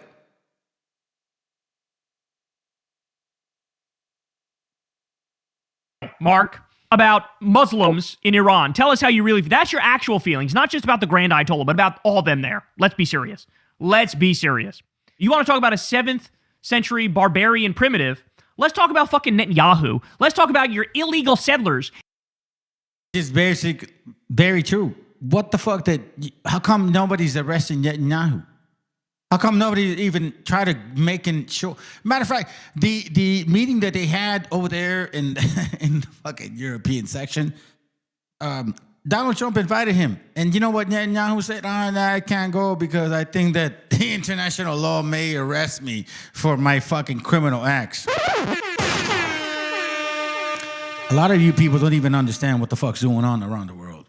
In the West Bank, who believe that Yahweh promised them that fucking land. Please, man. Oh, God, I hate this guy so much. And we shouldn't be here wondering what America should do. This is a regime that said, yeah, you took out our nukes, but you can't take out our knowledge about nukes, and we're going to keep building them. Well, this is one of those guys that funds that city that we just watched, where they just live off of you. They leech off of you. They just fucking suck the cock out of you and shit. And you don't even realize it. You don't even have an orgasm. I say it's sucking out of you, bro. They're like secretly sucking out of your nutsack. You're not even having an orgasm. This is the crazy shit. Seriously, we watched the whole fucking 45-minute video or some shit like that, right? Some of you guys watch it? Bro, people just walking around and saying, like, we don't work. Nah. We just, take benefits from all you fucking Oh, by the way, we saw Mexicans working over there. Oh, yeah. Hey, what's up, Mexicans? Hey, what's up, Vato? Hey, Vato, local forever, Holmes. Yeah, you're right. Yeah. Yeah, you're right. Yeah, we doing all right. Yeah. Yeah, we don't work. Shit. Hey, how many of you razas ever grew up in a home where your mom would say, yeah, you can sleep in, don't even trip on mom. No te preocupes, hijo. No, duerme todo el día. No te preocupes. Fuck no, bro. Hey, wake up early in the morning, bro. This is sad, man. This is sad. How can you guys not notice? And we're going to attack the United States. They are not going to attack the United States, you fucking lying loser. This reminds me all the clips of Netanyahu going back to like the 1990s where he's like, Iran is going to go after the U.S. He might attack you, Cleveland. Look out. And it's just, you were lying then. You're lying now. You lied everywhere in between. Nobody's buying this. Who the fuck is this for? Who is this for? 1,000 Americans over the years through Who is this for? That's the sad part, bro. A lot of you guys don't even realize what the fuck's going on and shit. You guys know what this is for. Lintero! The sister East, it's a West Sider. Good to have you here, sis. Hezbollah and Hamas.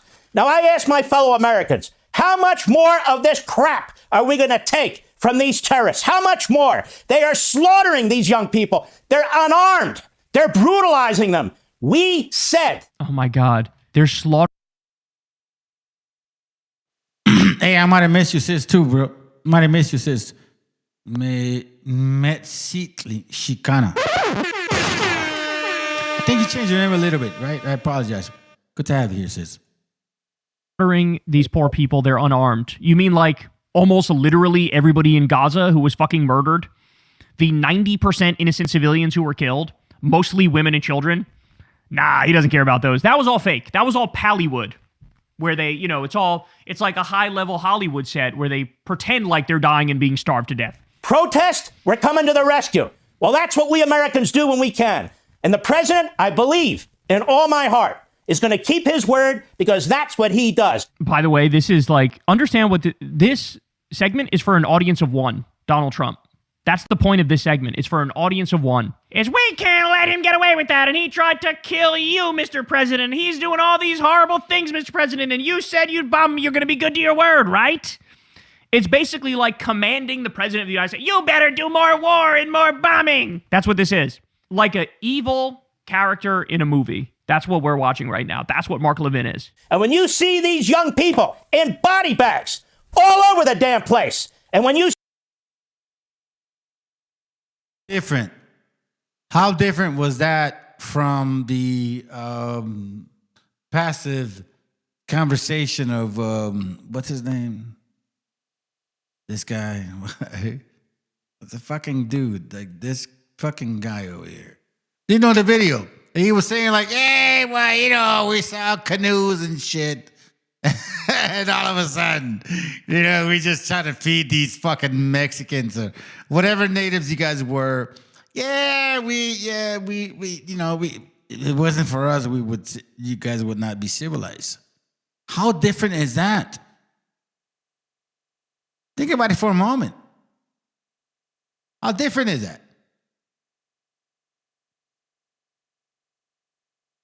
It sounds very familiar, doesn't it?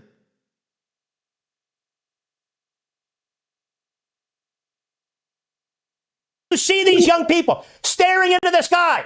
This rings so fucking hollow since he was one of the biggest cheerleaders for the absolute annihilation and destruction of Gaza. Gaza is like literally all rubble now. They bombed all the hospitals and all the schools and the UN buildings. They shot children in the face. They bombed tent cities with refugees. They literally murdered hundreds of people. And then the IDF came out and said, well, there was one Hamas guy, so we had to do it. This is what they said. Mexicans are next, bro. Seriously. You guys think that you're going to get away from that shit. No, you're not going to get away from that shit. Here's the sad part about what I've been trying to tell you. You don't listen. That's the sad part. Man, come on. Sisters, brothers, come on. Sisters, especially you sisters. Like, yeah, you're beautiful women. I think you would... Look, I have two beautiful daughters, and I really educate them, and they're very smart. And I'm like trying to say, like, damn, can you women tell your man to fucking get it right? I'm giving you the steel man of what they say. That's basically what I'm fucking saying.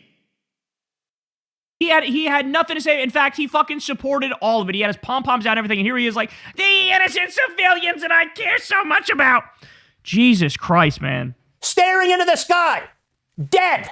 And when these young people are in these prisons saying, my God, where's my mother and my father? Can somebody help me? The insanity of this fucking Israeli bald ass, God knows what the fuck he is, where he comes from, Polish, German. He ain't no fucking Hebrew, that's for sure. But look what he says. Oh, hold on. Let me slow down. That's right. You guys don't believe it. You guys think that these guys are the real Jews of the Bible. You fucking Mexicans are the dumbest ass people I ever dealt with, bro. Please wake the fuck up. I mean, please. I'm not trying to be rude to you, bro. But please, Raza, please remind me that we are special. Can I please? Unless we're not the same people, bro. Maybe we're not. Maybe that's what it is. Holy shit. You hear them, America? Do you hear them? I hear them screaming. We need to do something about this. Oh my God. I hear them. What a... and Sean Hannah at the end going, I hear him too. Let's do... Shit too, motherfucker. That piece of shit. More war, Mark Levin. I hear them. Screaming. We need to do something about this. I hear him too. I'm sorry, man, but this country, I'm sorry. It's just, we're never going to be like we were in the lead up to the war in Iraq, where there were 2 straight years of Bush-Cheney propaganda of Saddam's going to attack us, Saddam helped Osama bin Laden do 9/11, Saddam has weapons of mass destruction, he's going to attack us, he's going to attack us, he's going to attack us. And everybody kind of believed, okay, I guess so, we just got attacked on 9/11. It could be, I believe them, right? And so most of this country want to go to war with Iraq. Ever since then, and people learn, oh shit, the government just lies flagrantly about the most insane things like war and life and death. This country hasn't been the same since then. Now we don't trust you, we don't believe you at all about anything, ever. We just don't believe you. And so now you have the same, this is just like Bill O'Reilly did it back in the day, just like Sean Hannity did it back in the day. More war, we need more war. War's great, we love war, it's gotta save people, war. I'm sorry. Even a lot of the Fox News audience is gonna see this and go, hey fam, it's 2:23 in the morning. I kind of want to know what the fuck you guys are, what your opinion is. Hit the link, show up, let me know what you think. Because I don't know, man. I mean, I think that at this point, we need to start questioning exactly what we're listening to.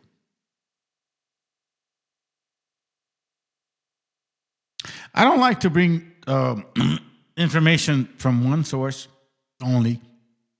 I always like to give you guys a very distinctive perspective of other people. And I think that this is probably a good example of what the fuck, where are we at? I'll give you an example. Of where we're at. Watch this.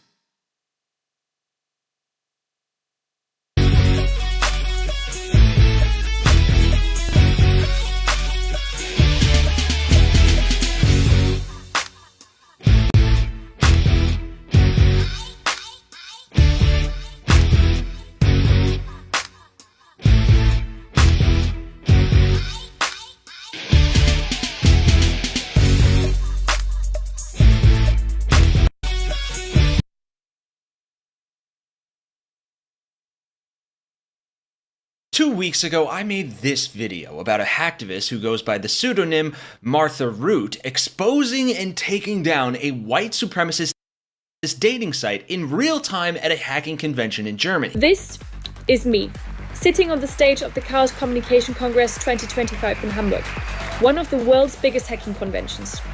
Something is about to happen that neither the journalists I spoke with nor the Congress organizers are aware of. The 3 white supremacy websites I just talked about, White Date, White Child, and White Deal, go offline. But by the end of that video, and the further I dug into things, it turned out that that was just the tip of the iceberg. Not only in terms of what Root has been doing to infiltrate and take down this global network of neo-Nazis, but also what she uncovered in doing so, like white supremacist dating profiles of conservative British politicians. Y'all, this goes so much further than I was able to cover in that first video, and many of you asked for a follow-up in the comments. Apologies, it has taken 2 weeks, but I promise it is worth the wait. Because Root didn't only infiltrate and expose these people, she downright humiliated them, even going so far as to create a public interface on okstupid.lol, allowing anyone to browse the profiles of the users with an interactive map that shows the geolocation of identified users extracted from image metadata shared on White Date. Lots to get to. All of Martha's links are down below. Be sure to like and subscribe here for more content like this, and let's pick up right where we left off. So how did we get here? To answer that, we have to go back a few months. Dating apps are available for almost everyone. Jewish dating apps like JDate, Muslim platforms like Musmatch, Christian dating apps, Black dating apps, Asian dating apps. They're usually built around shared culture, religion, or lived experience. At least that's the idea. A few months ago, I found a dating site that presented itself exactly like that. But it absolutely isn't. On the surface, White Date calls itself an ethnocultural dating platform. Tradition, family, shared heritage. But underneath, it's something else entirely. It's a white supremacy website. In fact, it's a whole network of them. White Date isn't about people preferring to date within their own background. Nobody cares about that. The problem starts where preference turns into ideology. Rather than being based on religion or culture, this platform is centered around. So what this brother found is that you prefer to marry into a white Cracker Barrel, some fucking blonde shit right there, because you think that that's gonna make your seed better.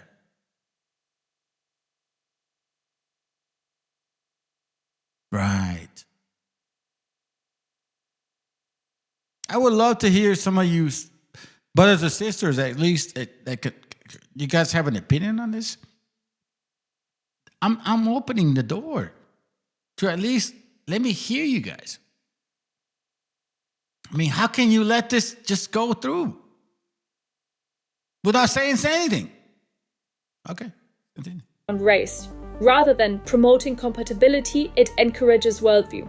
Rather than fostering connection, it normalizes hate speech and conspiracy narratives. What appears to be a niche alternative to Tinder is actually a global far-right ecosystem with thousands of users across the US and Europe. Yeah, but it's not just Tinder for Nazis. Before we get into the brilliant way she used AI chatbots to hack these neo-Nazis, listen to a couple of the other sites that she took down as well. So with Deal, it's a freelancer platform for white freelancers, meaning white providers of services, online or offline.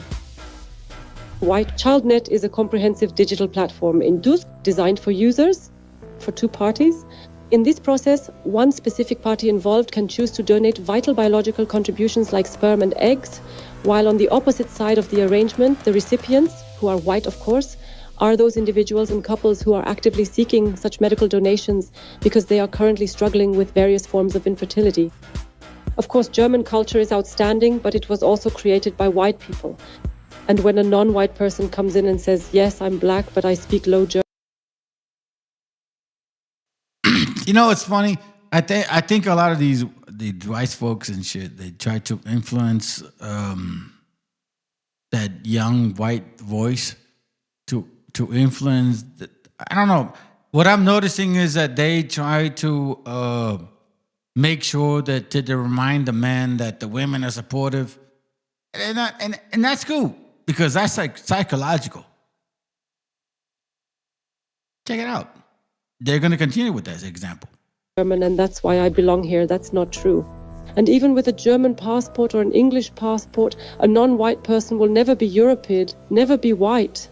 And we need to be clear about that. That is straight up eugenics from the aptly named whitechild.net. Ultimately, it's about loyalty, and from the Jews and also the half-Jews, even the quarter and even eighth Jews, we can no longer expect 100% loyalty to our white interests.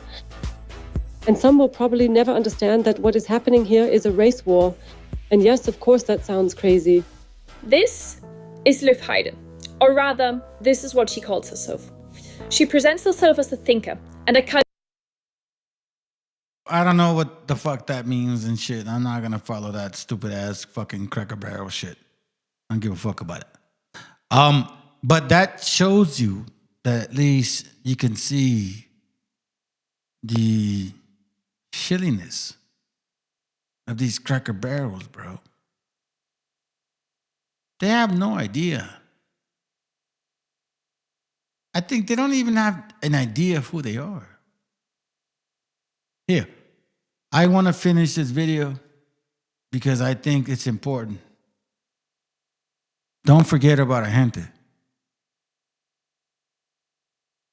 This goes for you, sis, right here. Hold on, you, sis, right here. Thank you for showing up. I know you show up every now and then. Thank you. This sister right here. Salute Michigan. What's your name? What is the name? It's West Sider. And Fluke Duke. Fluke Duke 5. I guess I that's the best way to say it. Let's pay attention to this. This is sad, man. Go. No, esto ya es muy feo. Esto ya es muy feo. Esto ya es muy feo. Es la mía. What the Bazans encountered was an emboldened immigration enforcement machine, utterly transformed by President Donald Trump's unprecedented goal to deport 1 million people a year. Thousands of federal agents are descending on American cities and towns, and there's an escalating pattern, from a fatal shooting in Minneapolis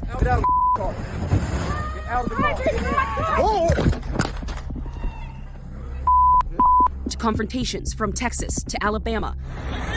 He's a citizen, bro. Oh, he's a citizen. He's a citizen.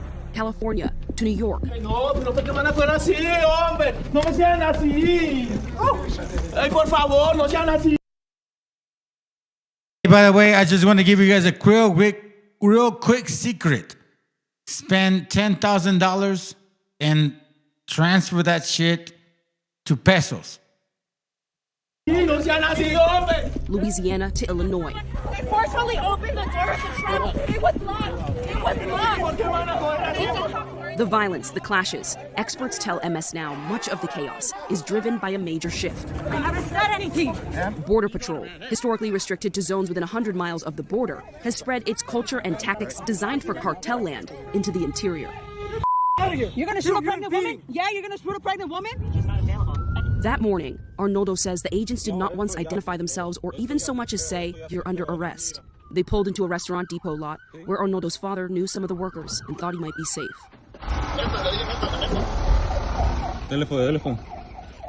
Arnoldo followed behind. Hey, no, hell no. Get away from my dad, bro. We ran into the restaurant. My dad got out the car first. I stayed in the car. And then when my dad ran inside, I saw like 3 men like fully like started kicking him down, punching him down. Get away from my dad, bro. Get away from my dad, bro. Get away from my dad, bro. And I was like not gonna like just let that happen because you know like they're punching, they're like treating him bad. I'm pretty sure everybody would react the same way if they saw their dad getting beat down. Get the off me, bro. Get the off me. Get the My heart kind of broke in that moment. When I saw him like screaming for help, my heart broke.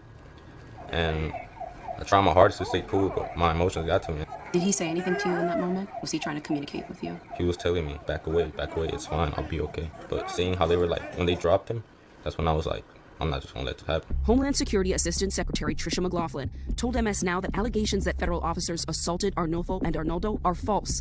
She described Arnolfo Bazan Carrillo as a criminal illegal alien and cited a 2015 misdemeanor for driving while intoxicated.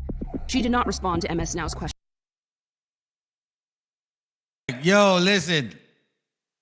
We arrested that guy because he was an alcoholic. And he was driving drunk. And that's why we had the right to treat him like shit.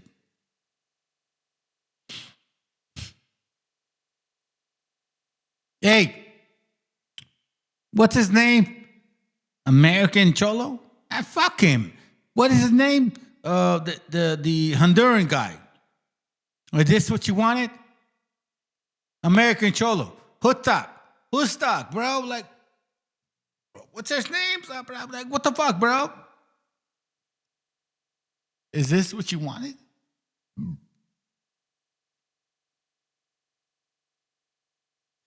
Do you think your tattoos out of your head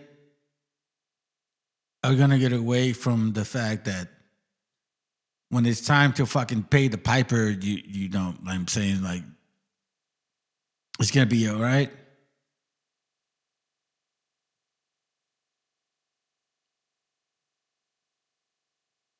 Why do you guys even listen to that fucking piece of shit bastard Hoodstock, bro? Why? I'm trying to wonder, bro. Why do you even listen to that guy? This is what he wanted. He wanted to have your raza suffer. He didn't care about you. He didn't care about him. Nah, bro. He didn't care about your babies. He didn't care about your children. He didn't care about your cousins, uncles. He didn't give a fuck about that shit. You know what he cared about? Bro, I'll say it to you right now. White hate pays really well.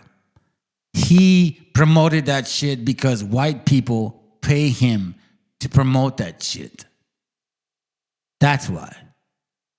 That's why white people paid him to promote that shit. Questions about whether agents knew any of this information before detaining them. She added that Arnolfo, you know, if I'm wrong, bro, look at his documents in his fucking bank accounts. quote, recklessly rammed his car into a federal law enforcement vehicle, endangering the lives of everyone in the local community, including his sons. We informed DHS that we obtained a video showing it was actually the agents who struck the Bazan's vehicle and not the other way around. McLaughlin claimed that Arnoldo struck an agent with his elbow. When we asked for evidence of this, she did not respond. Get away from my dad, bro. Get away from my dad, bro. Arnoldo screamed and swore, but says he did not touch the agents. MS Now has reviewed 3 videos taken by bystanders, showing agents drag the 16-year-old to the ground, ripped his clothes, pressed a knee into his back, and held him in a chokehold. When was the first time? Where is ISUPK? Where is IUIC? Where the fuck are you all you BHIs trying to defend our people, bro? Hey, Yakasha, where the fuck are you at now, bro? Since you were so cocky and shit, talking shit about me now. All of a sudden now, you disappeared and you have nothing to say to them?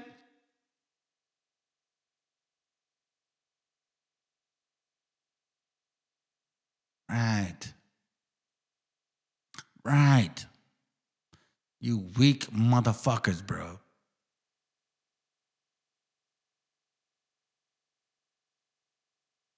Now you can say, oh, well, I just didn't know.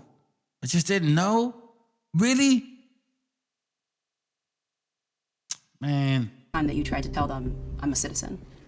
When I was on the ground, and I was in a headlock, and then he told me, you're done. I was like, I'm underage. I'm a U.S. citizen. And he choked me more, so I guess I couldn't speak. What kinds of things did you hear them say to you and your father? A bunch of racist stuff. Like, they're calling us criminals, that we didn't deserve to live in the U.S. That while he was getting arrested, while he was in those fucking vans and shit, they were telling him he's a beaner, wetbag, fuck you, you don't belong here, you were born from a fucking immigrant. Bro, we're already wearing that shit every single fucking day, dog. I don't even know why our people are just so fucking dumb. You know what? I guess maybe that's what it is. And it takes some of us fucking bold ass bastards that just say, fuck you, you fucking Khazars. Fuck you, you cocker barrels. And you're not going to continue to do that shit to us. Because we understand what the fuck that is. 1492, you try to bring that shit over here. You're not going to do that again. You're not going to do that again. Let me show you something real quick, bro. Like, shit. Assholes. Beaner, border hopper, illegal, like. You see what they were telling him? Beaner, border hopper. This wasn't just a white boy, bro. This was Negros, this was Hispanics. This was a bunch of fucking nasty ass bastards, bro. Hey, listen. I'm gonna tell you something. I'm gonna get a chance at you.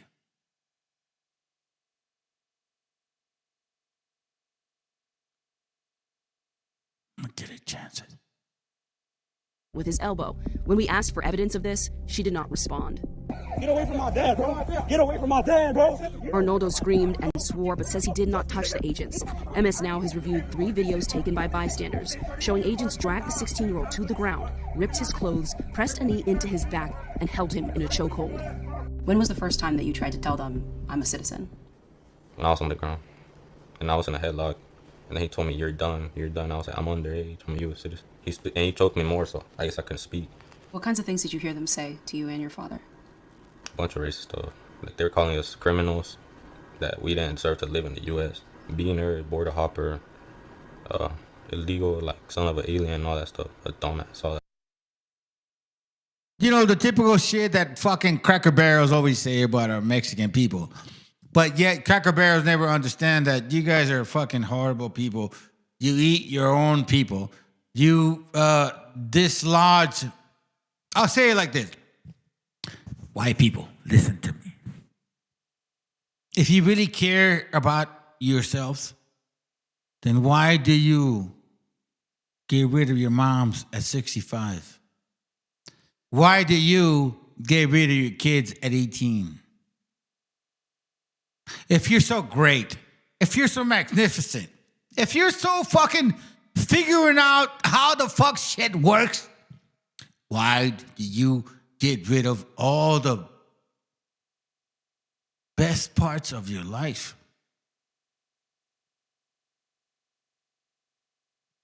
Think about that for a moment. Think about that for a moment, family. When they came over here, they said like, oh my God, we have to fucking have the renovation of our people. Yeah.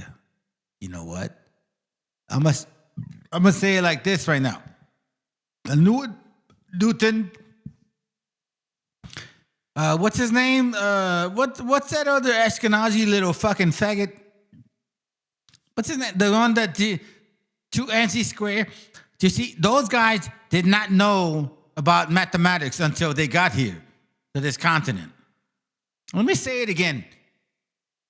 Eisenhower, or whatever the fuck his fucking brainiac way was, whatever his fucked up hair was, he did not know about science until he got here. That's one thing that our people don't even understand. I think it's time for us to fucking express our fucking ways, bro. Eisenhower, what the fuck? Einstein? Einstein didn't know shit. Einstein didn't know shit. Let me remind you, you cracker bears, bro. Einstein didn't know shit. You know what Einstein knew? That he was a gay dude. And all he figured out was like 2 + 2 was right. Do you want to know how I know? Because one of our people figured that shit out. See, this whole time, fam, these cracker barrels been lying to you. They always try to say to you, like, oh my God, we're the greatest people in the world. No, fuck no, bro. They've been lying to you, bro. I'll share with you. Very simple. Let's go. For hours, they say agents detained them handcuffed in the back of a car, trying to verify their identities. Arnoldo struggled to picture life without his dad. That's my best friend. Agents drove Arnoldo and Arnulfo to their family home. Only Arnoldo was released. His sister Maria recalls stepping outside, shocked to see her brother. I saw him, and his shirt was like, shredded. And my mind in that moment just went blank. And I remember that I started screaming, but it wasn't like me. It was like something inside of me. And I remember I did ask them, I'm like, why do you guys do this? Why? He's a kid. He's a kid. I just remember that I just fell to the ground, like fear broke down. I couldn't really hold it. Like I just fell down to the ground. I started crying. Were you able to say bye to your father? I gave him one last hug, but he kind of broke me. He couldn't hug me back. John Sandweg led ICE under President Barack Obama, an administration criticized for deporting the most people in history, but he says he's never seen behavior like. You hear what did you guys hear what the fuck just happened? I'm gonna slow it down.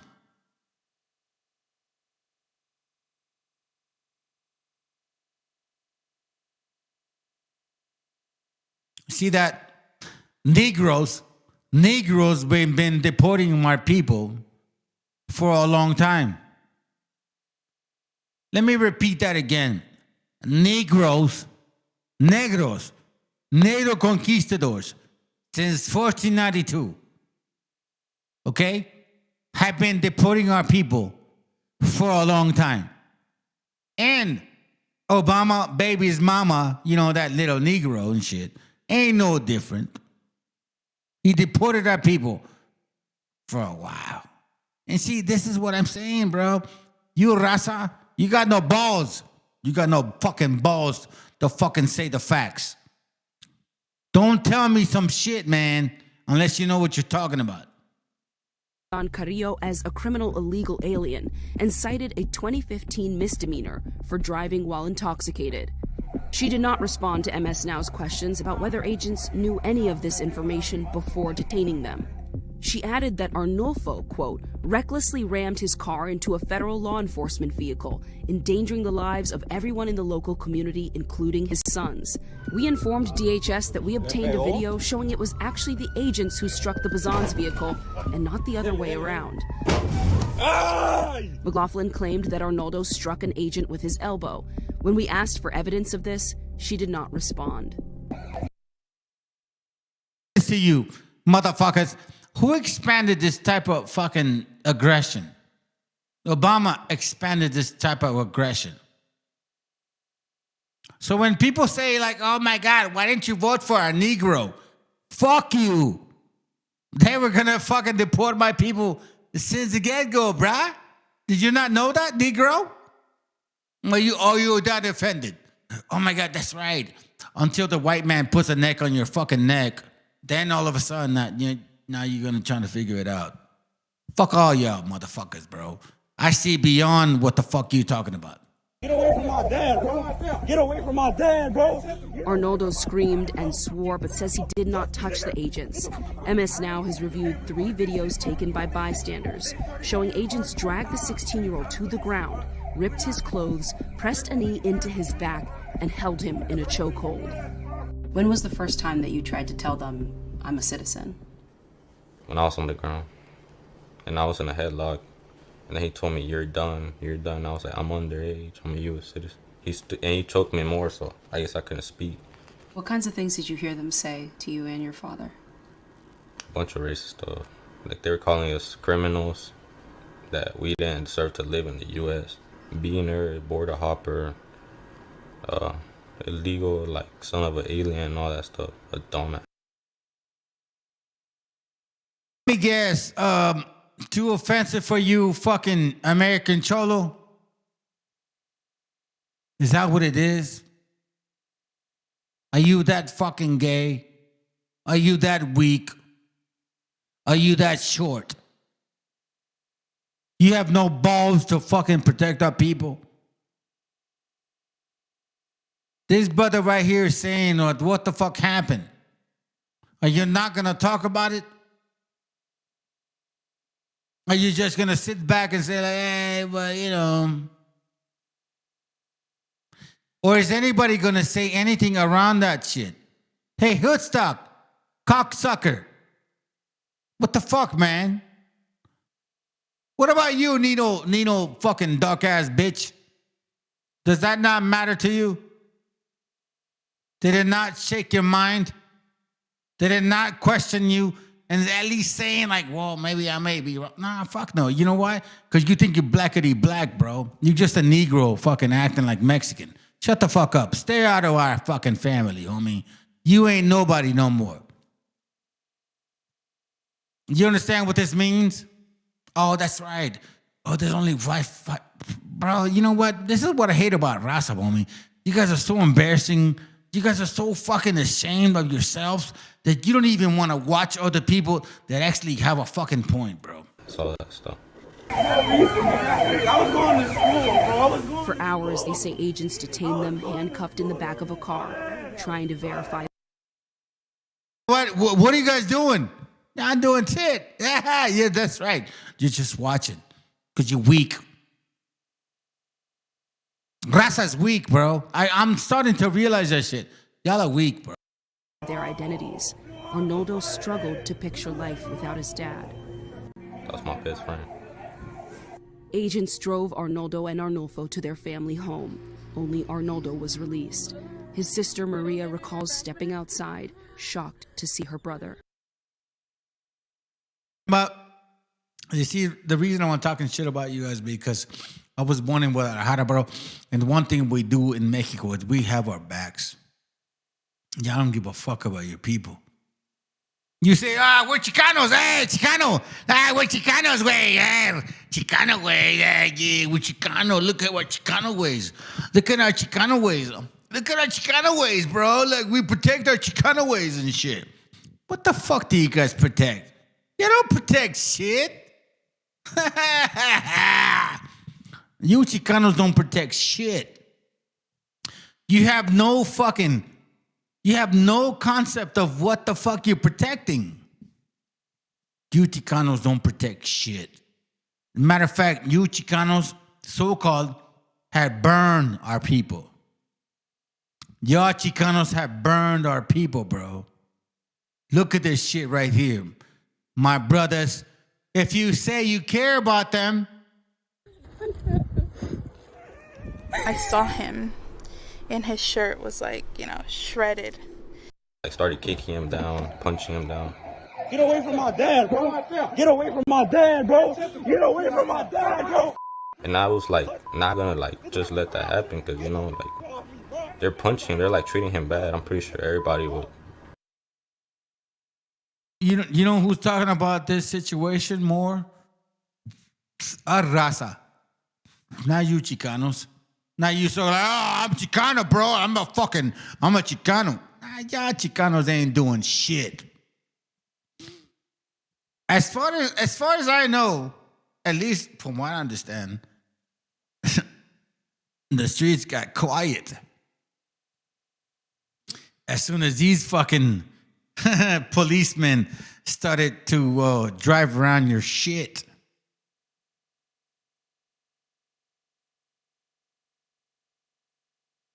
Don't say that shit no more. Don't say that shit no more, bro.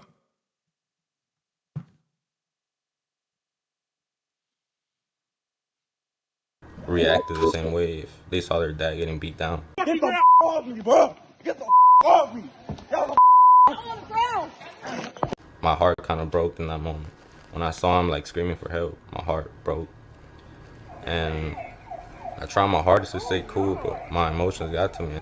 Did he say anything to you in that moment? Was he trying to communicate with you? He was telling me, back away, it's fine, I'll be okay. But seeing how they were like, when they dropped him, that's when I was like, I'm not just gonna let this happen. Homeland Security Assistant Secretary Tricia McLaughlin told MS Now that allegations that federal officers assaulted Arnulfo and Arnoldo are false.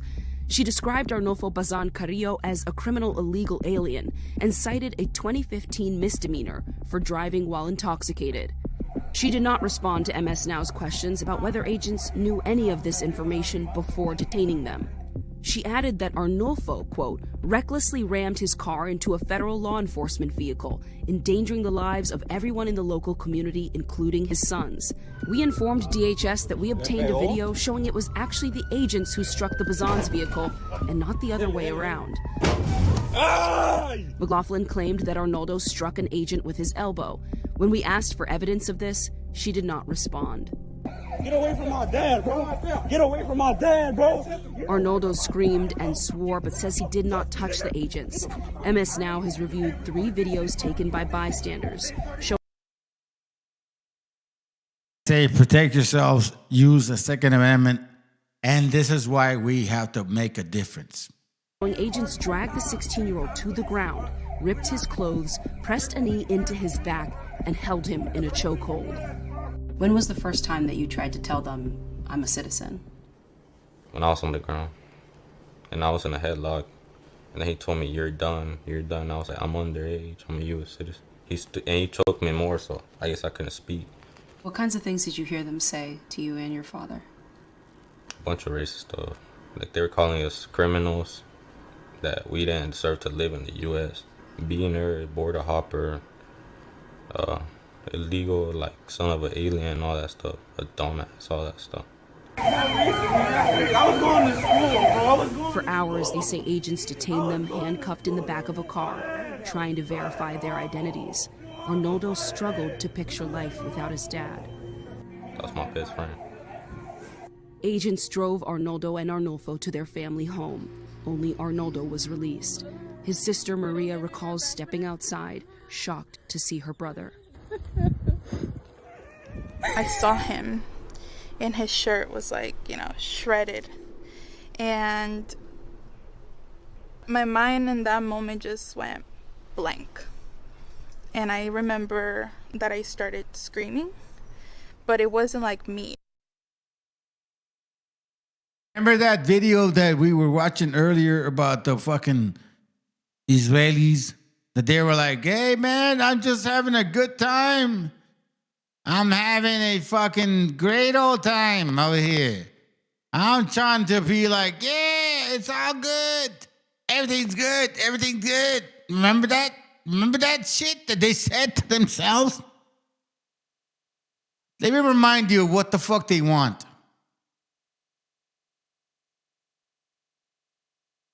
I just want to say this real quick, man, because you know what?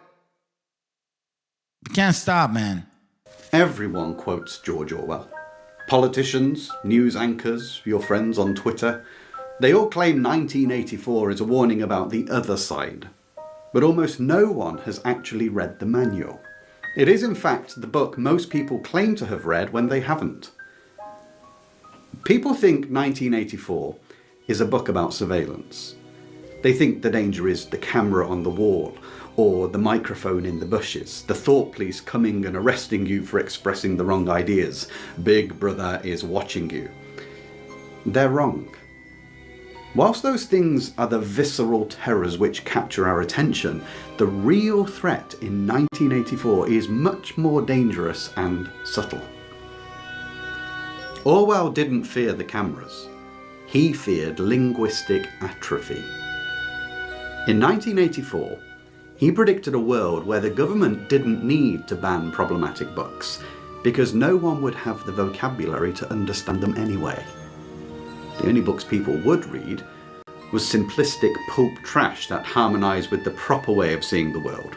Books with such basic vocabulary and easy plots that would cater to a world incapable of thinking anything original. The Big Brother government of 1984 understood this one monstrous truth. A truth that Orwell realised the majority of us just do not understand. That if you cannot speak the word, you cannot hold the idea.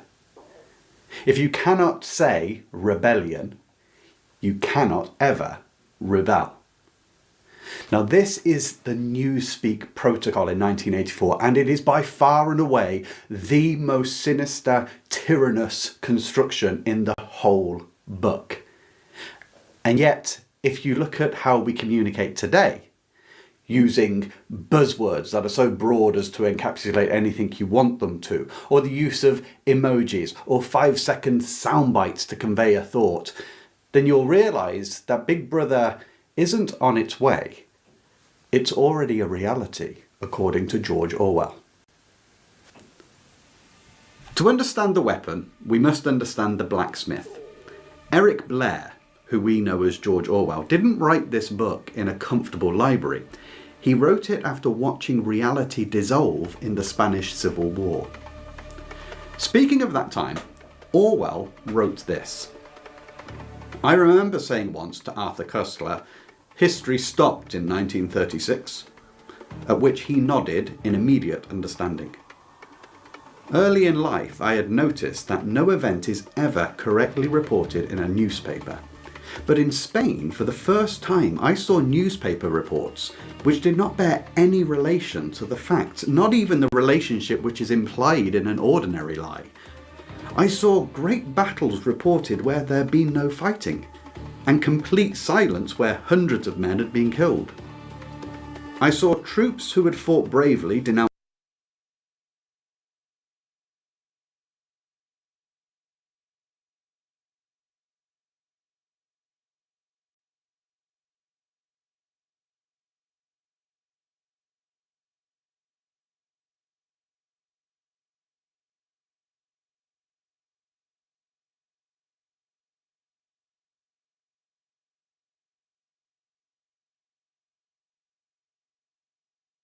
Okay, family. I think that I'm very going to have to shut this shit down. I invited some of you guys to come up here. And I thought that maybe you could talk about it and shit, but you know, apparently none of you guys want to talk. So I'm gonna go to sleep.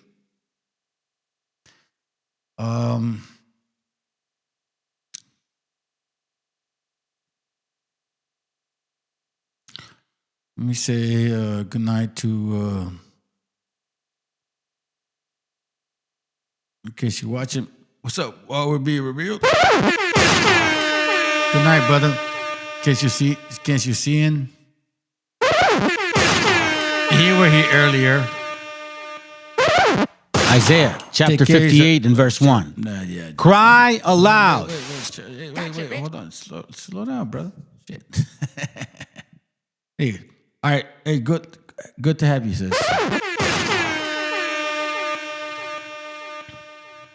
Good to have you, sis, too.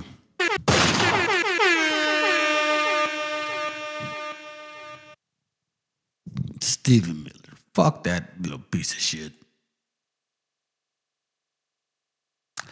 Let me show you a video that I think that you guys can enjoy.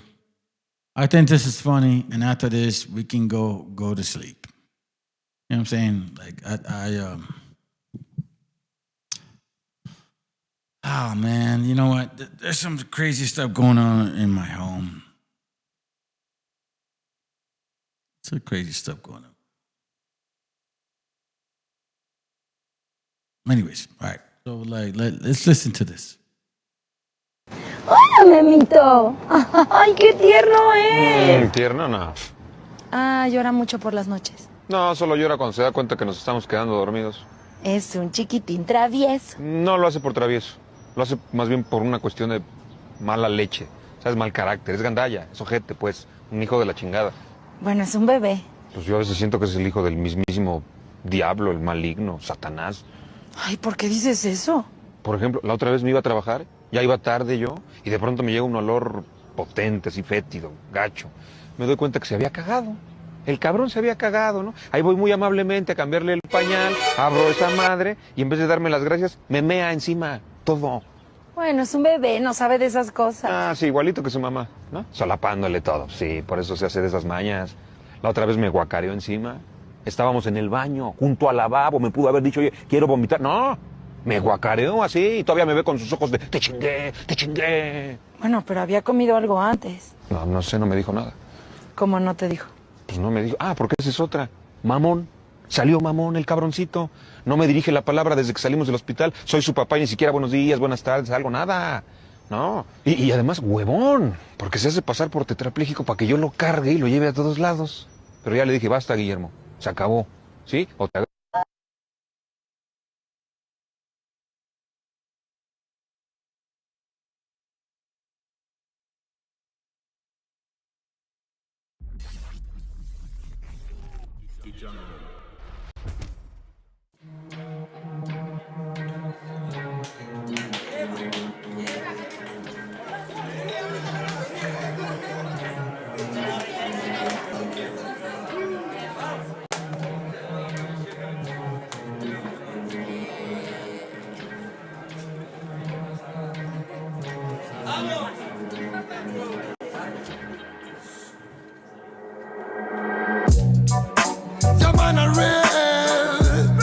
This is the cipher tweet.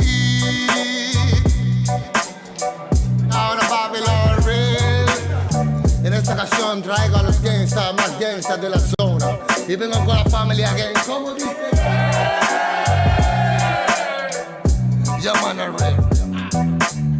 Traigo el mensaje puro y crudo para el momento. No palabras vanas que rompen los sentimientos. Lucharé y derribaré los muros del lamento. Pídeme pues te daré los sueños que están muertos. Nunca el demonio dio mensajes de amor, pero tampoco los dio el ángel que nos abandona. Quizás miremos diferente el reloj, pero tu cielo es el infierno donde el amor murió. Political violence, criminals. Physical redemption hasta que acabe el baile. Typical style, musical fraile. Mucha es la promesa en la que se han llevado el aire. Love and love and love. Siente verdad como doy mi corazón. No more, no more, no more. It's a reggae cipher. Feed the world. What time is it? Es de reventar el beat. Throw the tangle in the street. Reggae music on the hit. Romperemos las barreras que crearon para ti. Pues llegaron los señores y la paz de nuevo aquí. What time is it? Es de reventar el beat. Throw the tangle in the street. Reggae music on the hit. Romperemos las barreras que crearon para ti. Pues llegaron los señores y la paz de nuevo aquí. Fue que me brotaron alas y ganas de volar. En las buenas mi terreno lleno, en las malas solar.